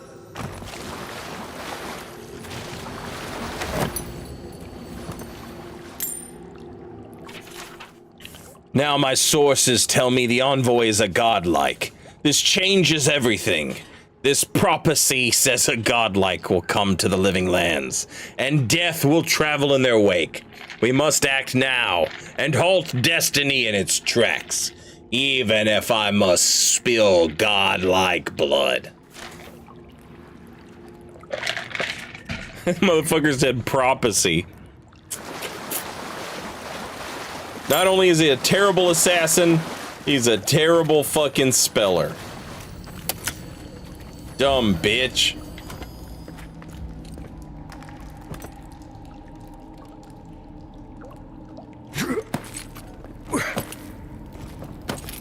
This motherfucker said prophecy. Killed that thief for taking our stuff? Shh, Nimdut. Someone's up ahead. Oh hell no. This looking like a fucking jump puzzle to me, chat.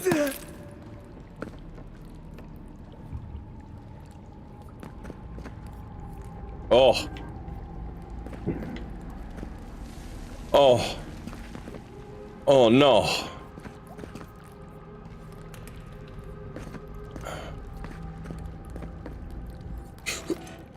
Let's go! Well, this is one way of crossing the room, but definitely not the easiest. Oh. We were supposed to go that way. But that way would have led to more bloodshed and violence. And I wish to avoid it if at all possible.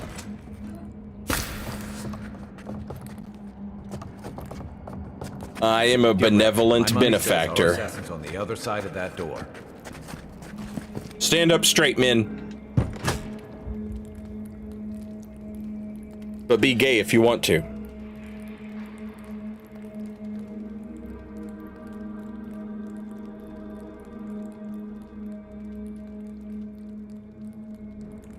So it is true. You're alive. You're truly alive. Spoken like an assassin who's confident in his work. Well, how could this be? I killed you.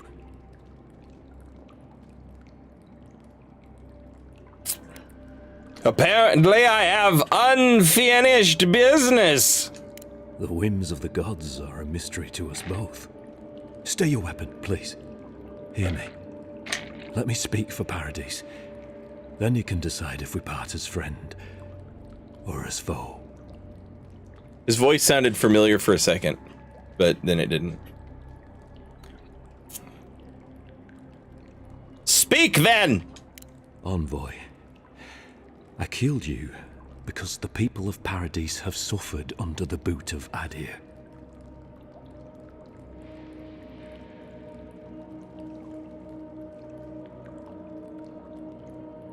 Not my butte. Why attack me and not the ambassador? Because it was not the ambassador's face that appeared to me in a dream, but yours.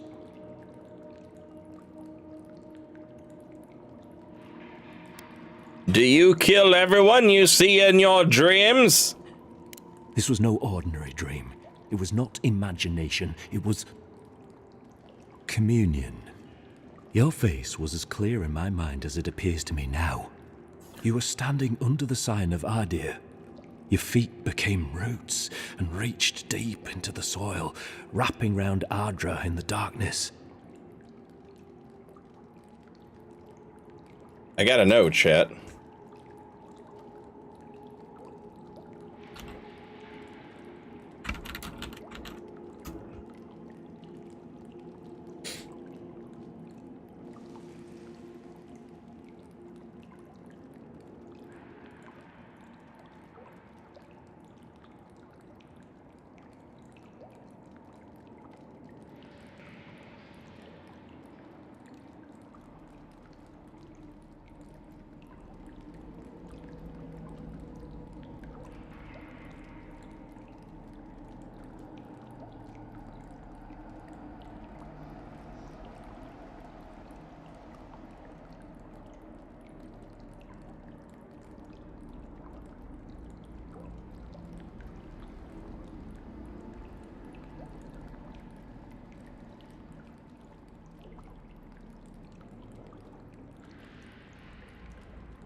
Man.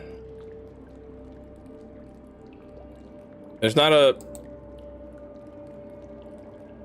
full cast list yet. Not one that I can find anyway.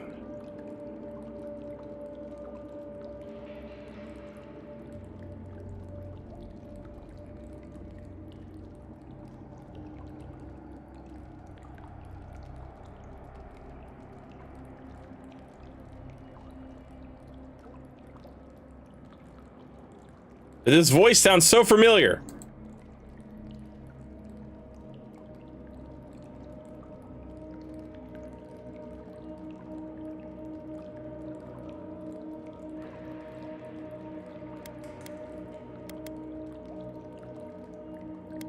In truth, I had visions when I touched Audra in the living lands. Dreams, visions, they can be confusing things. I took the vision as a call to kill you in the hopes that I might stop Ardea from conquering this land.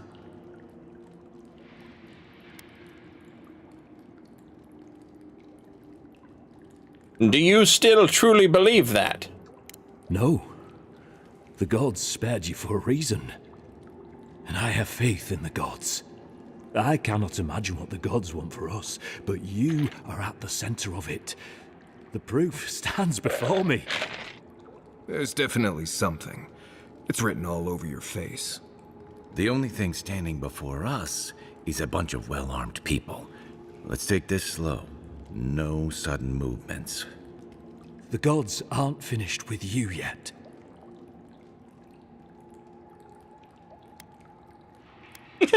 Great. Thanks for getting me involved in your... Great! Thanks for getting me involved in your bullshit! You're not the first to have a divine purpose thrust into your hands, and I fear you won't be the last. I hope you do better things with this knowledge than I did. You have me cornered, but I will not hesitate to defend myself. Cowardice is not our way. My fate is in your hands. Do with it what you will.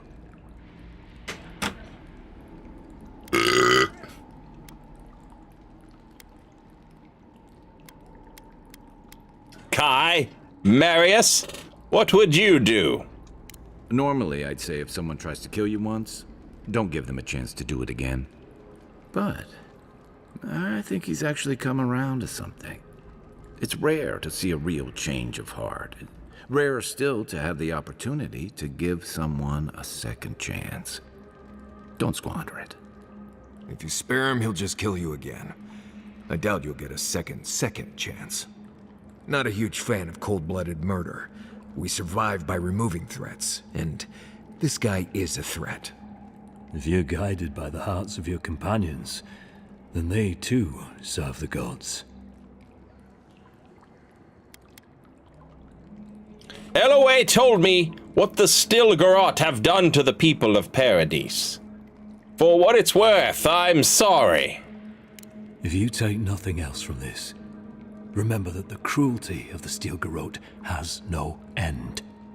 The Deerans have bought most of the property in Paradise, pushed out many of the families. You installed yourselves at Fort Northridge to police trade and fishing with no authority. Ardea now controls the import of all foreign goods, forcing Paradisans to deal with your people to get them. That may not be the whole story, but it's part of it. Such dealings are regulated through Aderan contracts that are both deceptive and manipulative. When Paradisans dare to challenge these contracts, we're punished by the Stilgarrot. Whatever wrong I've committed against you, I will not apologize for striking back at Ardea. Take your people and leave, before I change my mind. You mean it? You have no thirst for vengeance, no righteous desire for justice. You really are full of surprises, Envoy. You're really letting us go?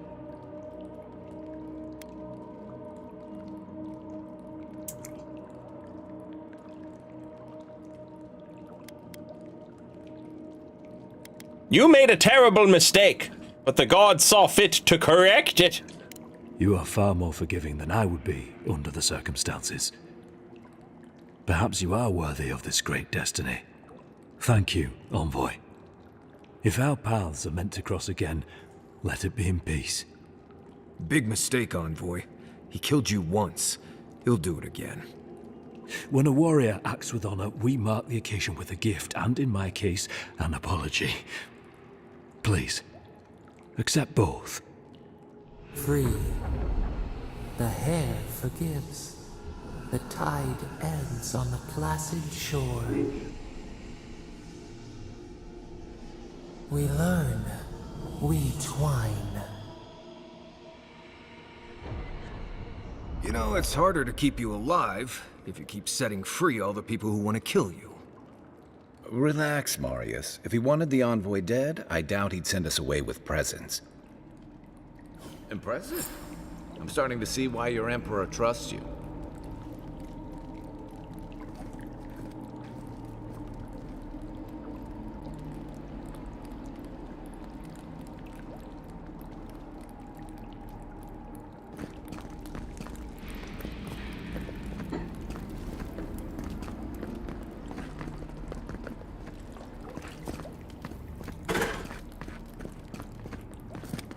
Do you want to throw away your stinky cheese? This? I think that's what's stinking. Something smells bad when you open the fridge. Yeah. Any of the others stinky. The back. Like the Tillamook you bought? It's been in there for long. That's unopened. Let's throw all of it away. Well. Just walked away. Don't bother going back around. You clean it! Between the pillars to the right of the stairs. That's your way out. I don't know what I am allowed to throw away and what I'm not.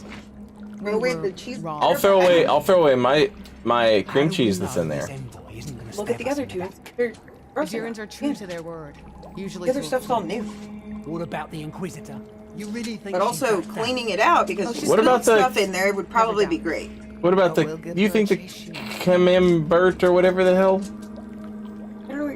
The cheese in the door. I just assumed it was that. That seemed like a powerful. You just smelled it. It's not. It's sealed. It's brie. It smells like a powerful cheese. It's brie.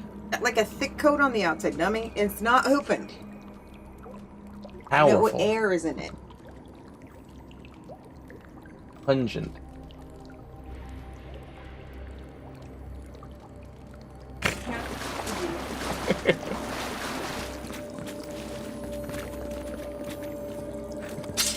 You killed me. I'm taking this sword. Brothers and sisters of Paradise, it is well past time to push these Adarian dogs out of the living lands, out of our home. It is only through our bravery and might that our children and their children may live freely, instead of being ground down beneath the heel of a deer. Fear not death, for it is a kinder fate than subjugation, and only through spilled blood will we remain independent from an empire that cares nothing for us.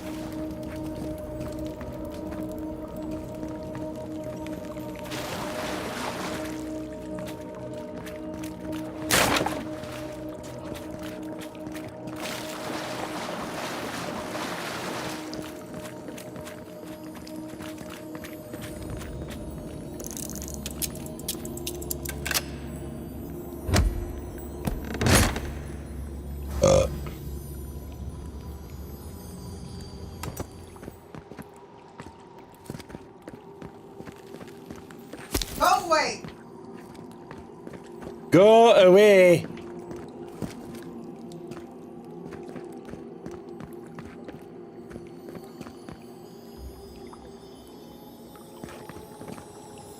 I hear something.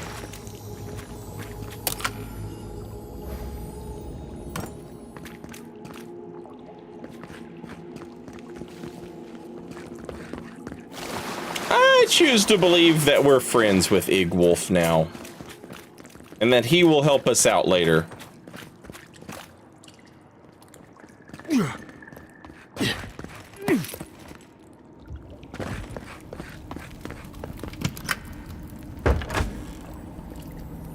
Hopefully you made an ally here today, Envoy. That's what I was saying. Seeing them again. You all but guaranteed that. Unfortunately, I don't think your friends at the embassy will be happy about this. Eh. I never really expect them to be happy about anything. That's what I'm I have saying. some thoughts, Envoy. Let's talk about it at camp. Okay.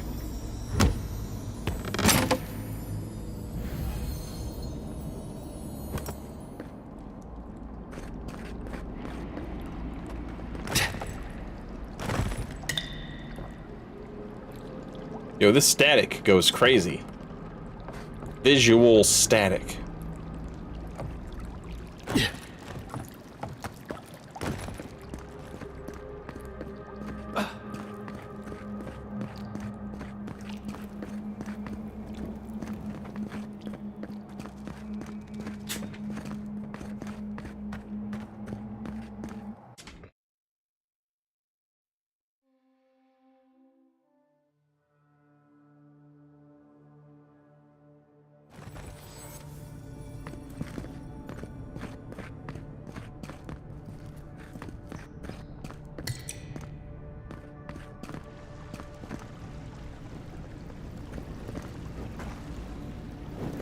Where's that hussy who scolded me?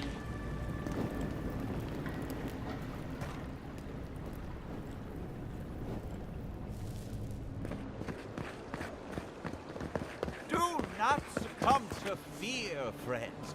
Protect yourselves against this vile plague. My remedies have been tested and tried. Fresh from the finest distilleries in Thirdborn. The only potion known to protect against the plague. Paradis! Do not be afraid of any plague. With one drop of my miracle elixir, your soul will remain safe. This dude's full of shit.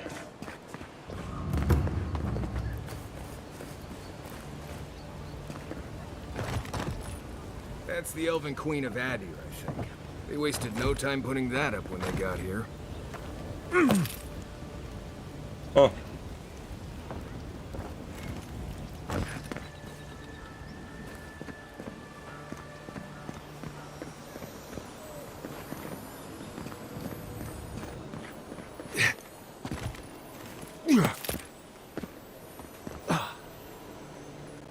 You guys hear that treasure?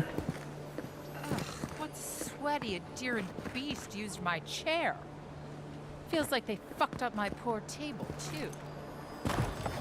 Watch it, Envoy. You might just start to relax here if you're not careful.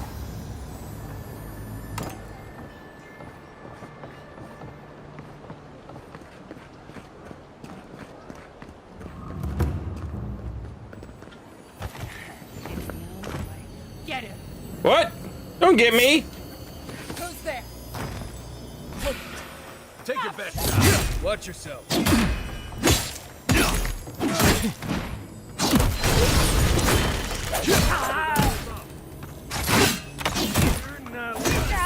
God damn it!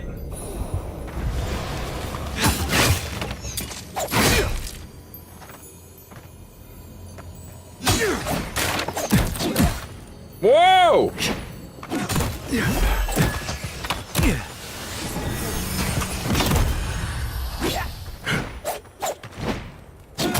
Hey! Didn't I just fucking...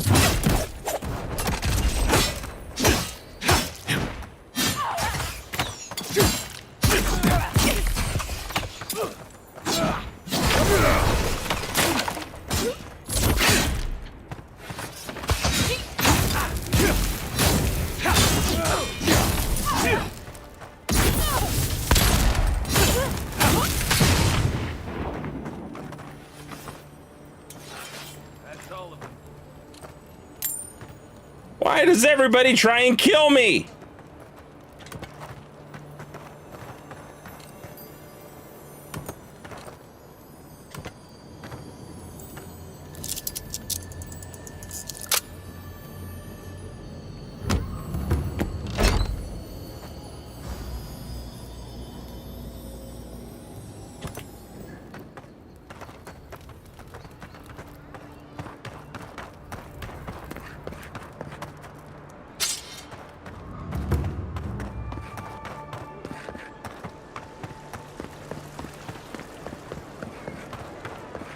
The Adirians only see us as soil to feed their dying homeland. Why should we nourish them? We have our own home, our own lives to live. We must stand against tyranny! The gods will make them pay.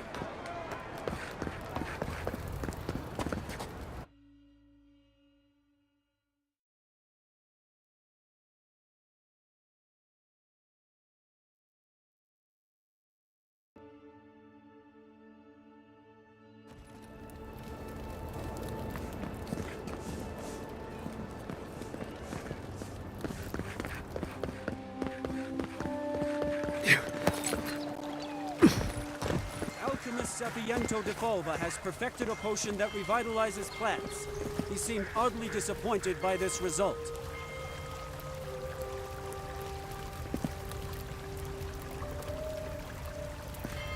This guy got news on all the quests I've done? Fisherman missing. Last seen near the watermill, northwest of the river. Need coin? See Sansa in Hightown. He seeks explorers to assist him in mapping the living lands.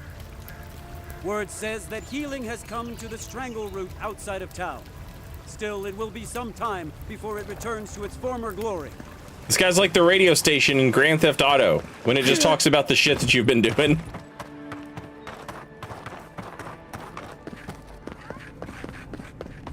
Hey, what's up? Good news.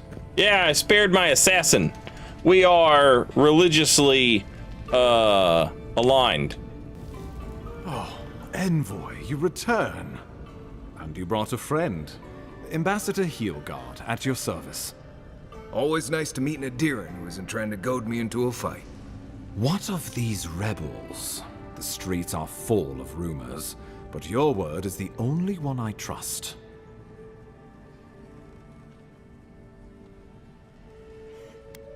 I let my killer go free.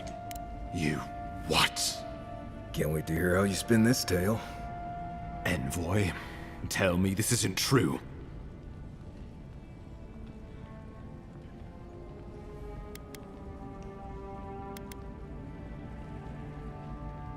The Emperor sent me to carry out his will. I don't owe you an explanation. Unbelievable. We needed to answer this challenge with blood. Don't you see what this will do to our credibility? Thanks to you, these rebels will continue to undermine our work in the Living Lands without resistance or fear. Worse still, now everyone knows our flank is exposed.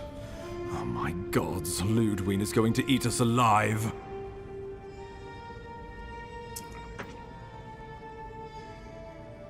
If Ludwig raises a fuss, just let me do the talking. She will do the talking. The best we can do is grovel. She sounds like a wonderful person. There's nothing to be done. All we can do is brace for the inevitable, though it may damn us in the end.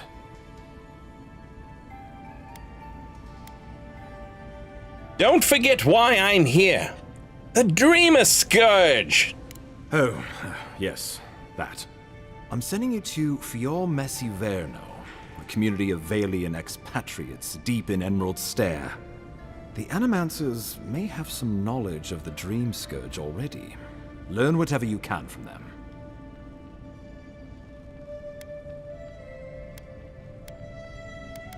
I can't say I'm too familiar with animancy. What do I need to know? Nor should you be. Animancers draw power from the spirit world. Their dark research can twist, break, and even corrupt the very soul.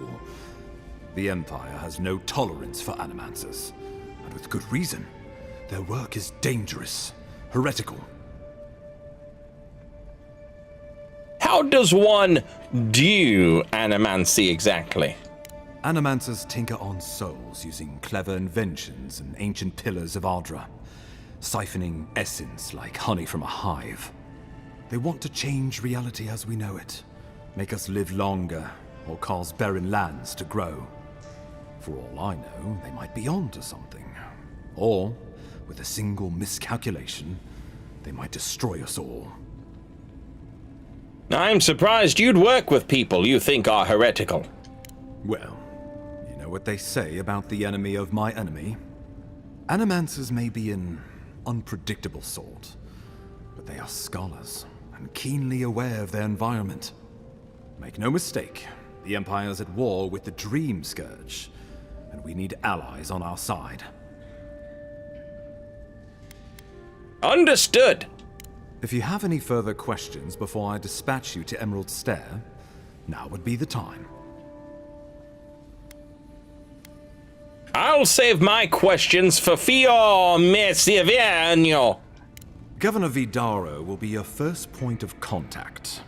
I'm told he's barely keeping the community in order. Seek him out if you need direction. Good hunting, Envoy.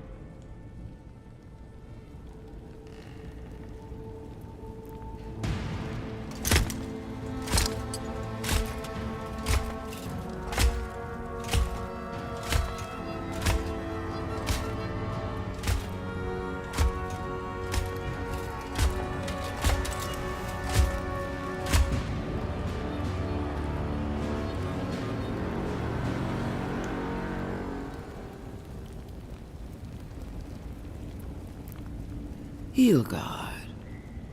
Why is it that whenever I hear your name, it's because you've disgraced the Empire? No. Strangling light. Keep her away. Is that, her? Inquisitor Ludwig. So kind of you to join us. While you brood over the Dream Scourge, this island is coming apart at the seams. Stay your wrath. Allow me to present the Adiran Envoy, dispatched by the Emperor himself, to aid us in our time of need.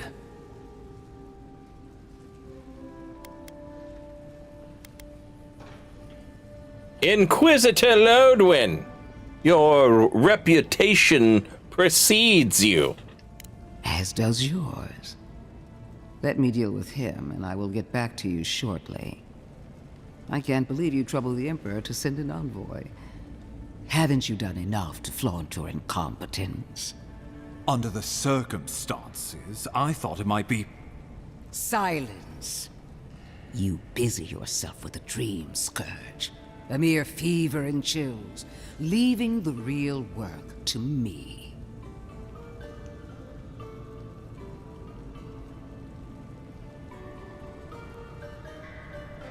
I've experienced the horror of the Dream Scourge firsthand.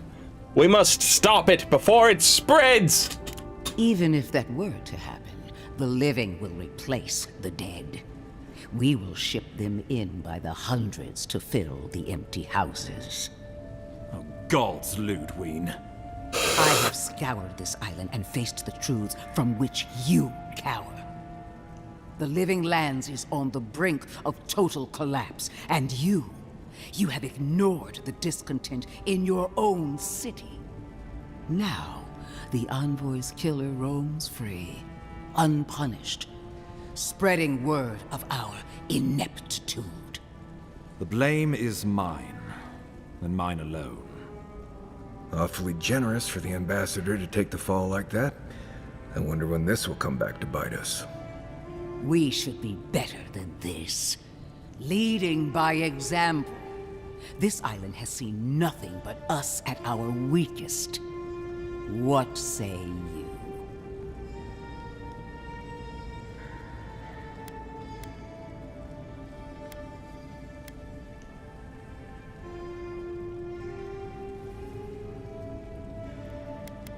Maybe these problems exist because the Living Lands doesn't want us here.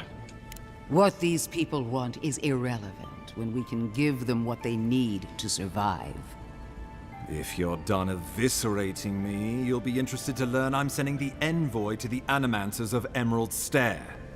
You are ridiculous. Emerald Stair is under assault by the very wilderness it claims to have conquered. The Animancers cling to pride and tradition even as they dig their own graves.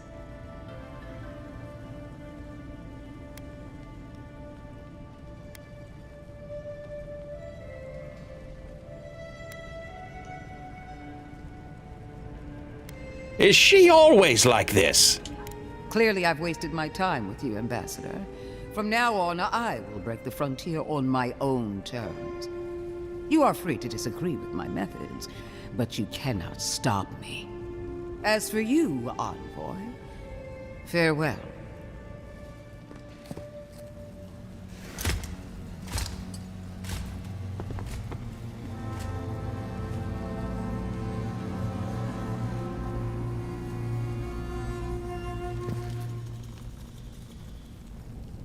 She is going to be a problem.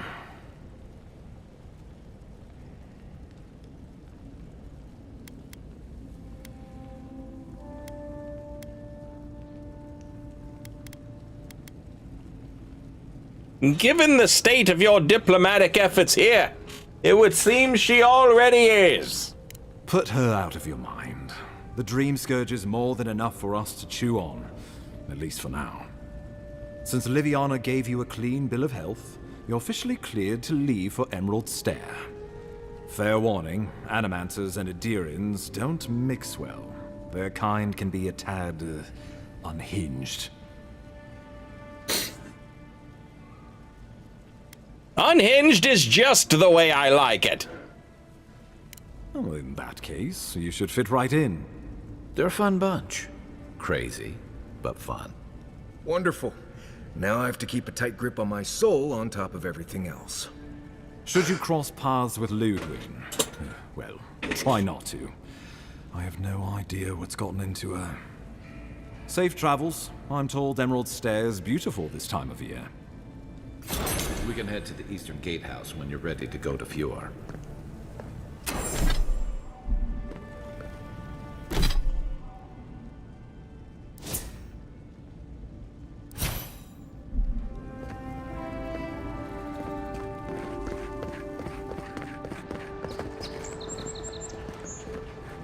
How on earth do I leave this place? Envoy. Who are you? I speak for Paradise. That is all you need to know. I agreed to let you go. What more do you want from me? You got lucky with the last one you set free, Envoy. Not sure I'd risk it again. You spared us. That does not mean that we have lost interest in you. Your mercy for our compatriots has not gone unnoticed. Take this. We deem you worthy. This time, we trust you will remember our gratitude.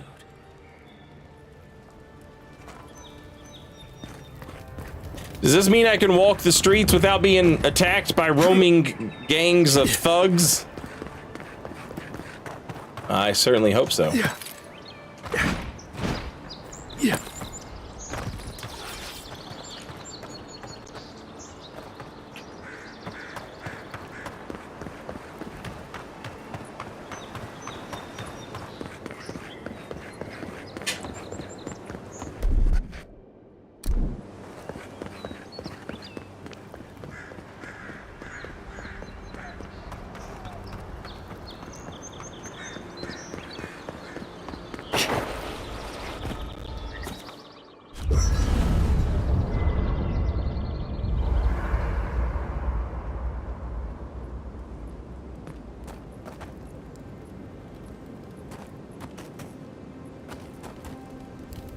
It's not every day you get to deal with the person who killed you.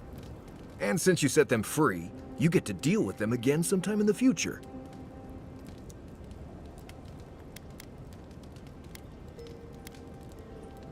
Let the gods decide how he pays for his crimes. Putting trust in the gods is like wearing a blindfold in a dark room. You can't see, but there wasn't any light anyway. Anyway, it doesn't matter what I think. You found the assassin, and you're still alive, which means well done, Marius. Now you're looking towards Emerald Stair. Whole other kind of deadly out there. Are you thinking of coming with us? Considered it, sure. I wouldn't be much of a guide if I dropped you off at the edge of Dawnshore and said, good luck. Good to have you along, Marius. Good to be here. We've got a bit of a walk ahead of us. You might want to get some rest. Anyway. I'd like to know more about you. Ask away. I understand you grew up in Solace. Yes, I did. The less we talk about that, the better. Well, now you have to tell me what happened. No, I really don't. I'm here to do a job. I don't need to know what color purple your silk jammies were when you were a child. Best we just keep things professional. Interesting. We'll try this again another time. All right. Can't say you'll get a different answer, though. What exactly makes you the best hunter in the living lands? Well, I'm one of the very few people who spends most of their time out in the wilds and haven't gotten themselves killed yet. I know the difference between hay-bleed toxin and high-tox bloom, which is something you should be really thankful for. And you know the Ballarok and the Grinning Ballarok? Not personally, no. Oh, we've got a real Kamayu here. Wonderful. I am one of the few who have seen a Ballarok and lived. Mostly because I had the brains to run the Dragu out of there. Kamayu is a limber term for smartass or asshole, whichever works best in context. We're gonna get you where you're going, Envoy. Alive and with as few blithe tail bites as possible. That, more or less, is all you need to know about me. What language is that you're speaking? Same one you are. What kind of blessed question is that? Oh, huh, I see. I sometimes use Lember without really thinking about it. That's what you mean, right? I like it. It gives you a certain mystique. Oh, does it? Well, obviously that's why I do it. I'm sure you'll pick it up as we travel. It's not that blessed difficult. Something concerned me about the way you handled the situation in the Grinning Ballarok. Oh? Do tell.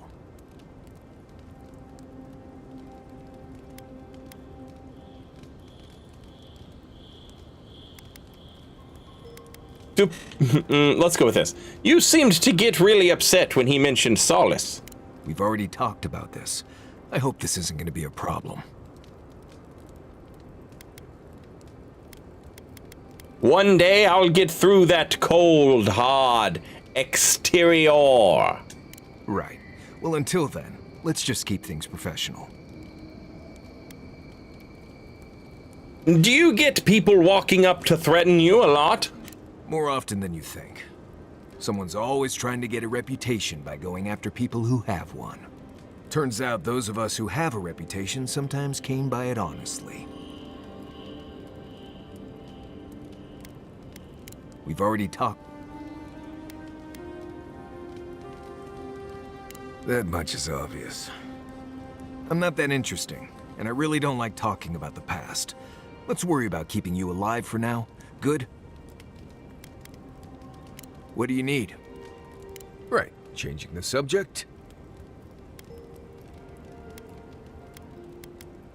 I'd love to get your thoughts on our companions. Companions? It's just Kai, isn't it? As you know, Kai and I have worked together in the past. It's a blessed miracle he never got me killed. Honestly, he's a good guy. A bit too quick to ask questions for my taste, but... Kai's good enough. Tell him I said that I'll cut a hole in your water skins.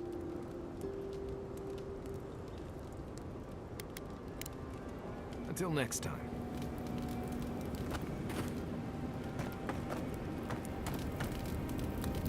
I'm sure you had your own reasons, but I'm glad you helped those two fugitives get to Thirdborn. A lot of people in your position would have left them high and dry, or turned them in.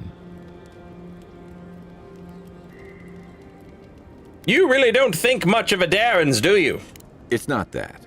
Believe me, if the Rawatayan Empire had their embassy troops and paladin hirelings here, it wouldn't be any different. Not from what I saw in the Deadfire. I'm just glad to see people get a second chance.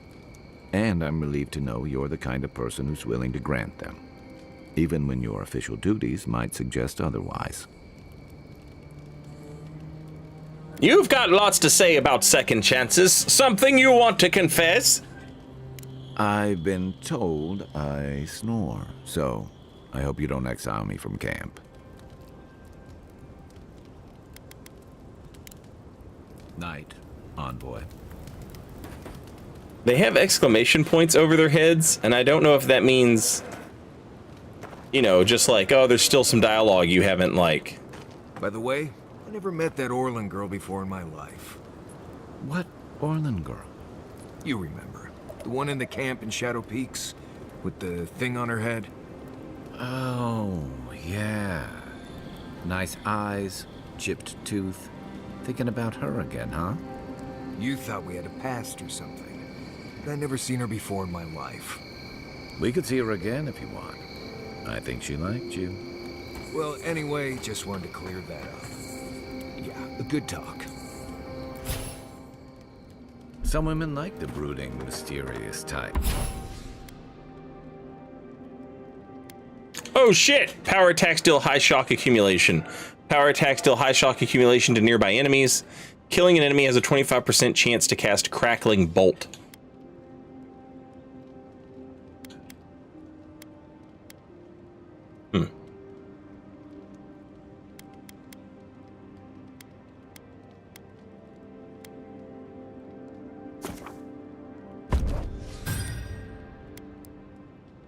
Oops.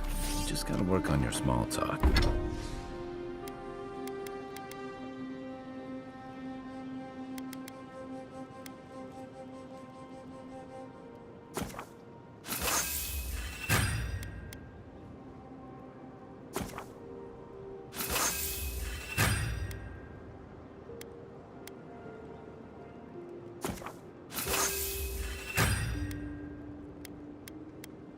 Okay, we've got everything fine now, at least.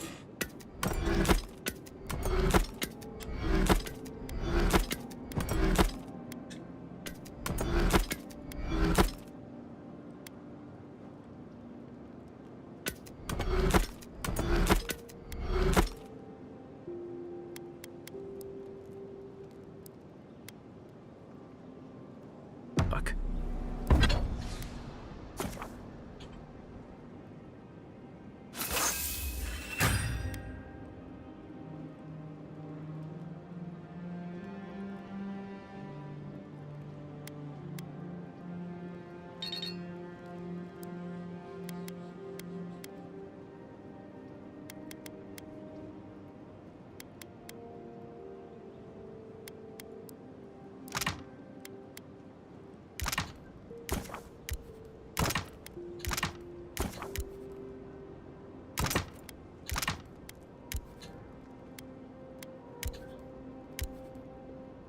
What?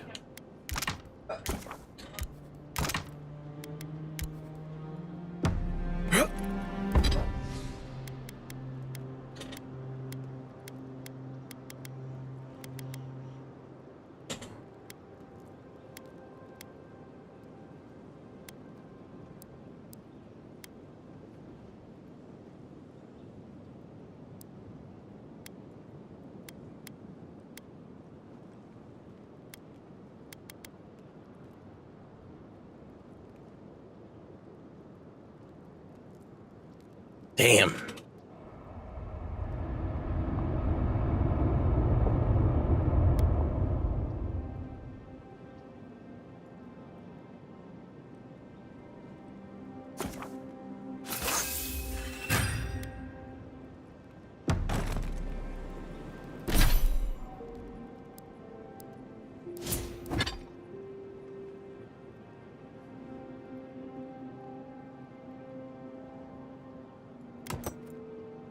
Oh, it looks trash. It looks so garbage.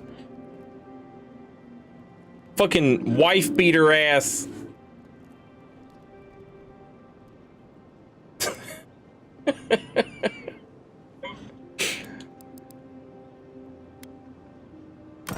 We're keeping this on, chat.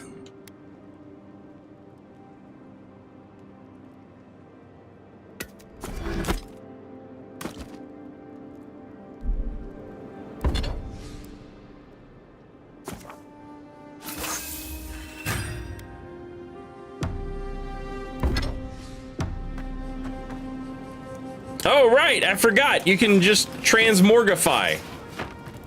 I forgot about that. Marius, did you Okay, Ambergris Enthusiast, welcome back. Thank you for 8 months. Very much appreciated. Doesn't ring a bell, but I suggest reading. Chat, does the exclamation point over their head, what does that mean? Since when do you worry about being rude? Fior Messiverno, huh? Guess if you're looking for an animancer, that's the place to go.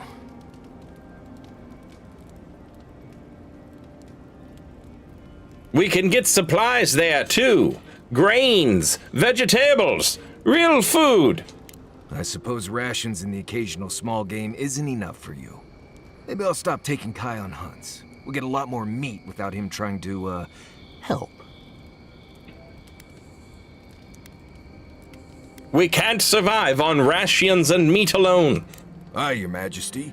Let us traverse the deadly forest so you can enjoy your delicious vegetables. I've led a few people there from Paradise or Thirdborn, and I've almost lost someone on every trip. Someone slipping? I said almost. I'm thankful for your expertise. Just glad I can help. Right, changing the subject.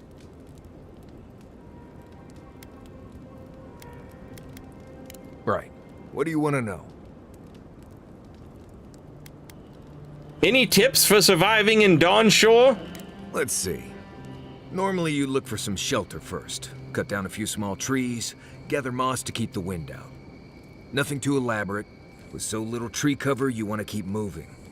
The reeds near the coast make great fibers for rope, so you can lash branches together and make a decent roof. Of course, we're always moving, so we just make a quick camp and carry on. So you don't have to worry about all that. Hollow Doob, thank you for the raid and welcome in. Hope you had a good stream.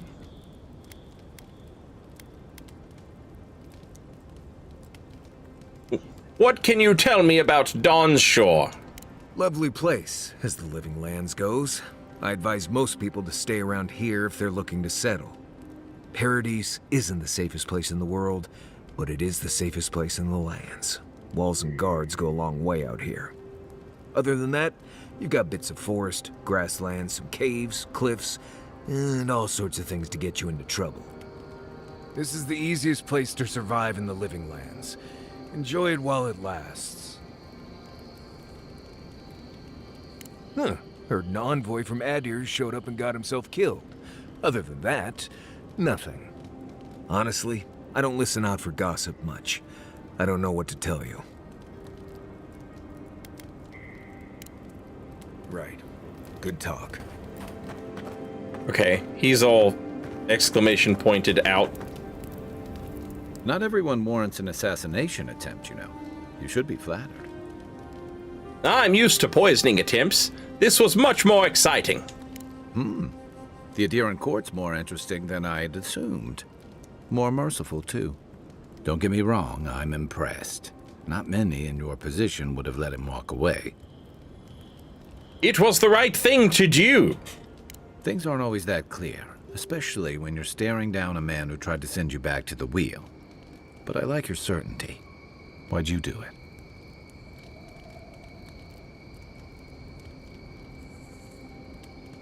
I don't really know. Fair enough. I'm afraid we haven't seen the last of this conflict, though.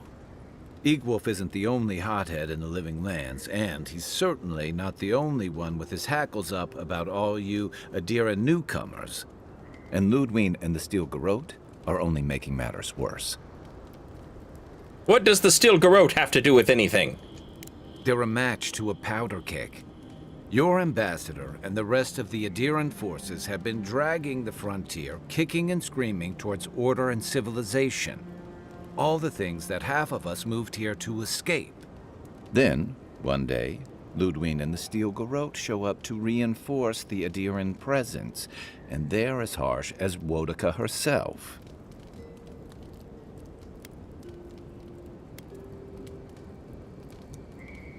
I've always found them to be too zealous for my liking. Mine too. I understand discipline, but you've got to know when to give. Judging from that meeting, Ambassador Hilgard and Ludwig don't see eye to eye. I'm afraid that means trouble on the horizon, especially if Ludwig starts operating around him. That worries me too. Nice to know I'm in good company. Something's on your mind? Just thinking about Claviger Amon. I let him down. I've let a few people down over the years. But I did promise someone once that I'd do my part to look after all of us riffraff who've made a home here. My best chance of doing that is helping you investigate this plague and keep a lid on tensions. And, hopefully, fend off any future assassination attempts. I'm glad for the company. Feelings mutual. It's nice to share a campfire again. I think that's enough doom and gloom for one night, don't you? Sleep easy, Envoy. As best you can. We should be safe enough, but I'll take watch, just in case. All right, chat. Your boy is calling it a night there. I am tired and hungry. I'm hungry and tired. And this is a good place to leave off for the evening. We will come back tomorrow. And, you know, we'll do some more stuff. We'll go meet these animancers.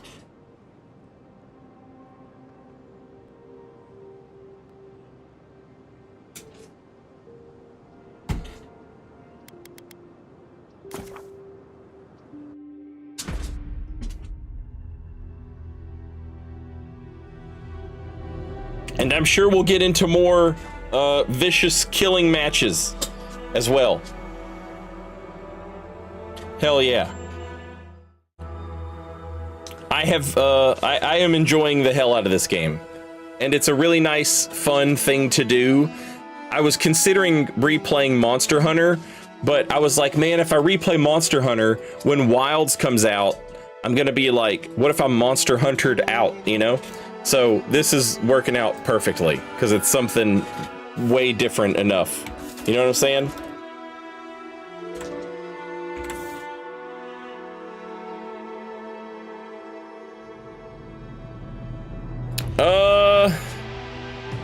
Let me send you guys over to JM, formerly Dang It JM. JM is streaming and playing some Sekiro. Hell yeah. We love Sekiro. I'm not sure if JM streams on YouTube or not.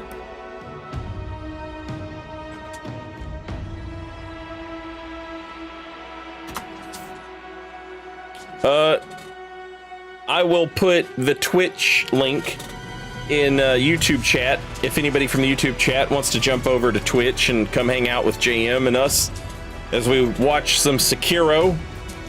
And I will see everybody tomorrow. Have a great night, everybody. Thanks for being here. Appreciate you very much. Thank you guys for the gift subs and the resubs and the new subs and the super chats and all that. And just hanging out. Thanks for being here. Loyo, Exale, Magus, Bemused, Dranel, Eternal, Dark Humor, Mr. Murakumo, Thermal Shoes, Eggshells, Lanolin, Frank, Frog, Miguel, Analyze, Bemused, Sherze. Have a great night. Azrael, Paradox Jones, Eastern Embers. I'll see you all tomorrow. Until then, later, y'all.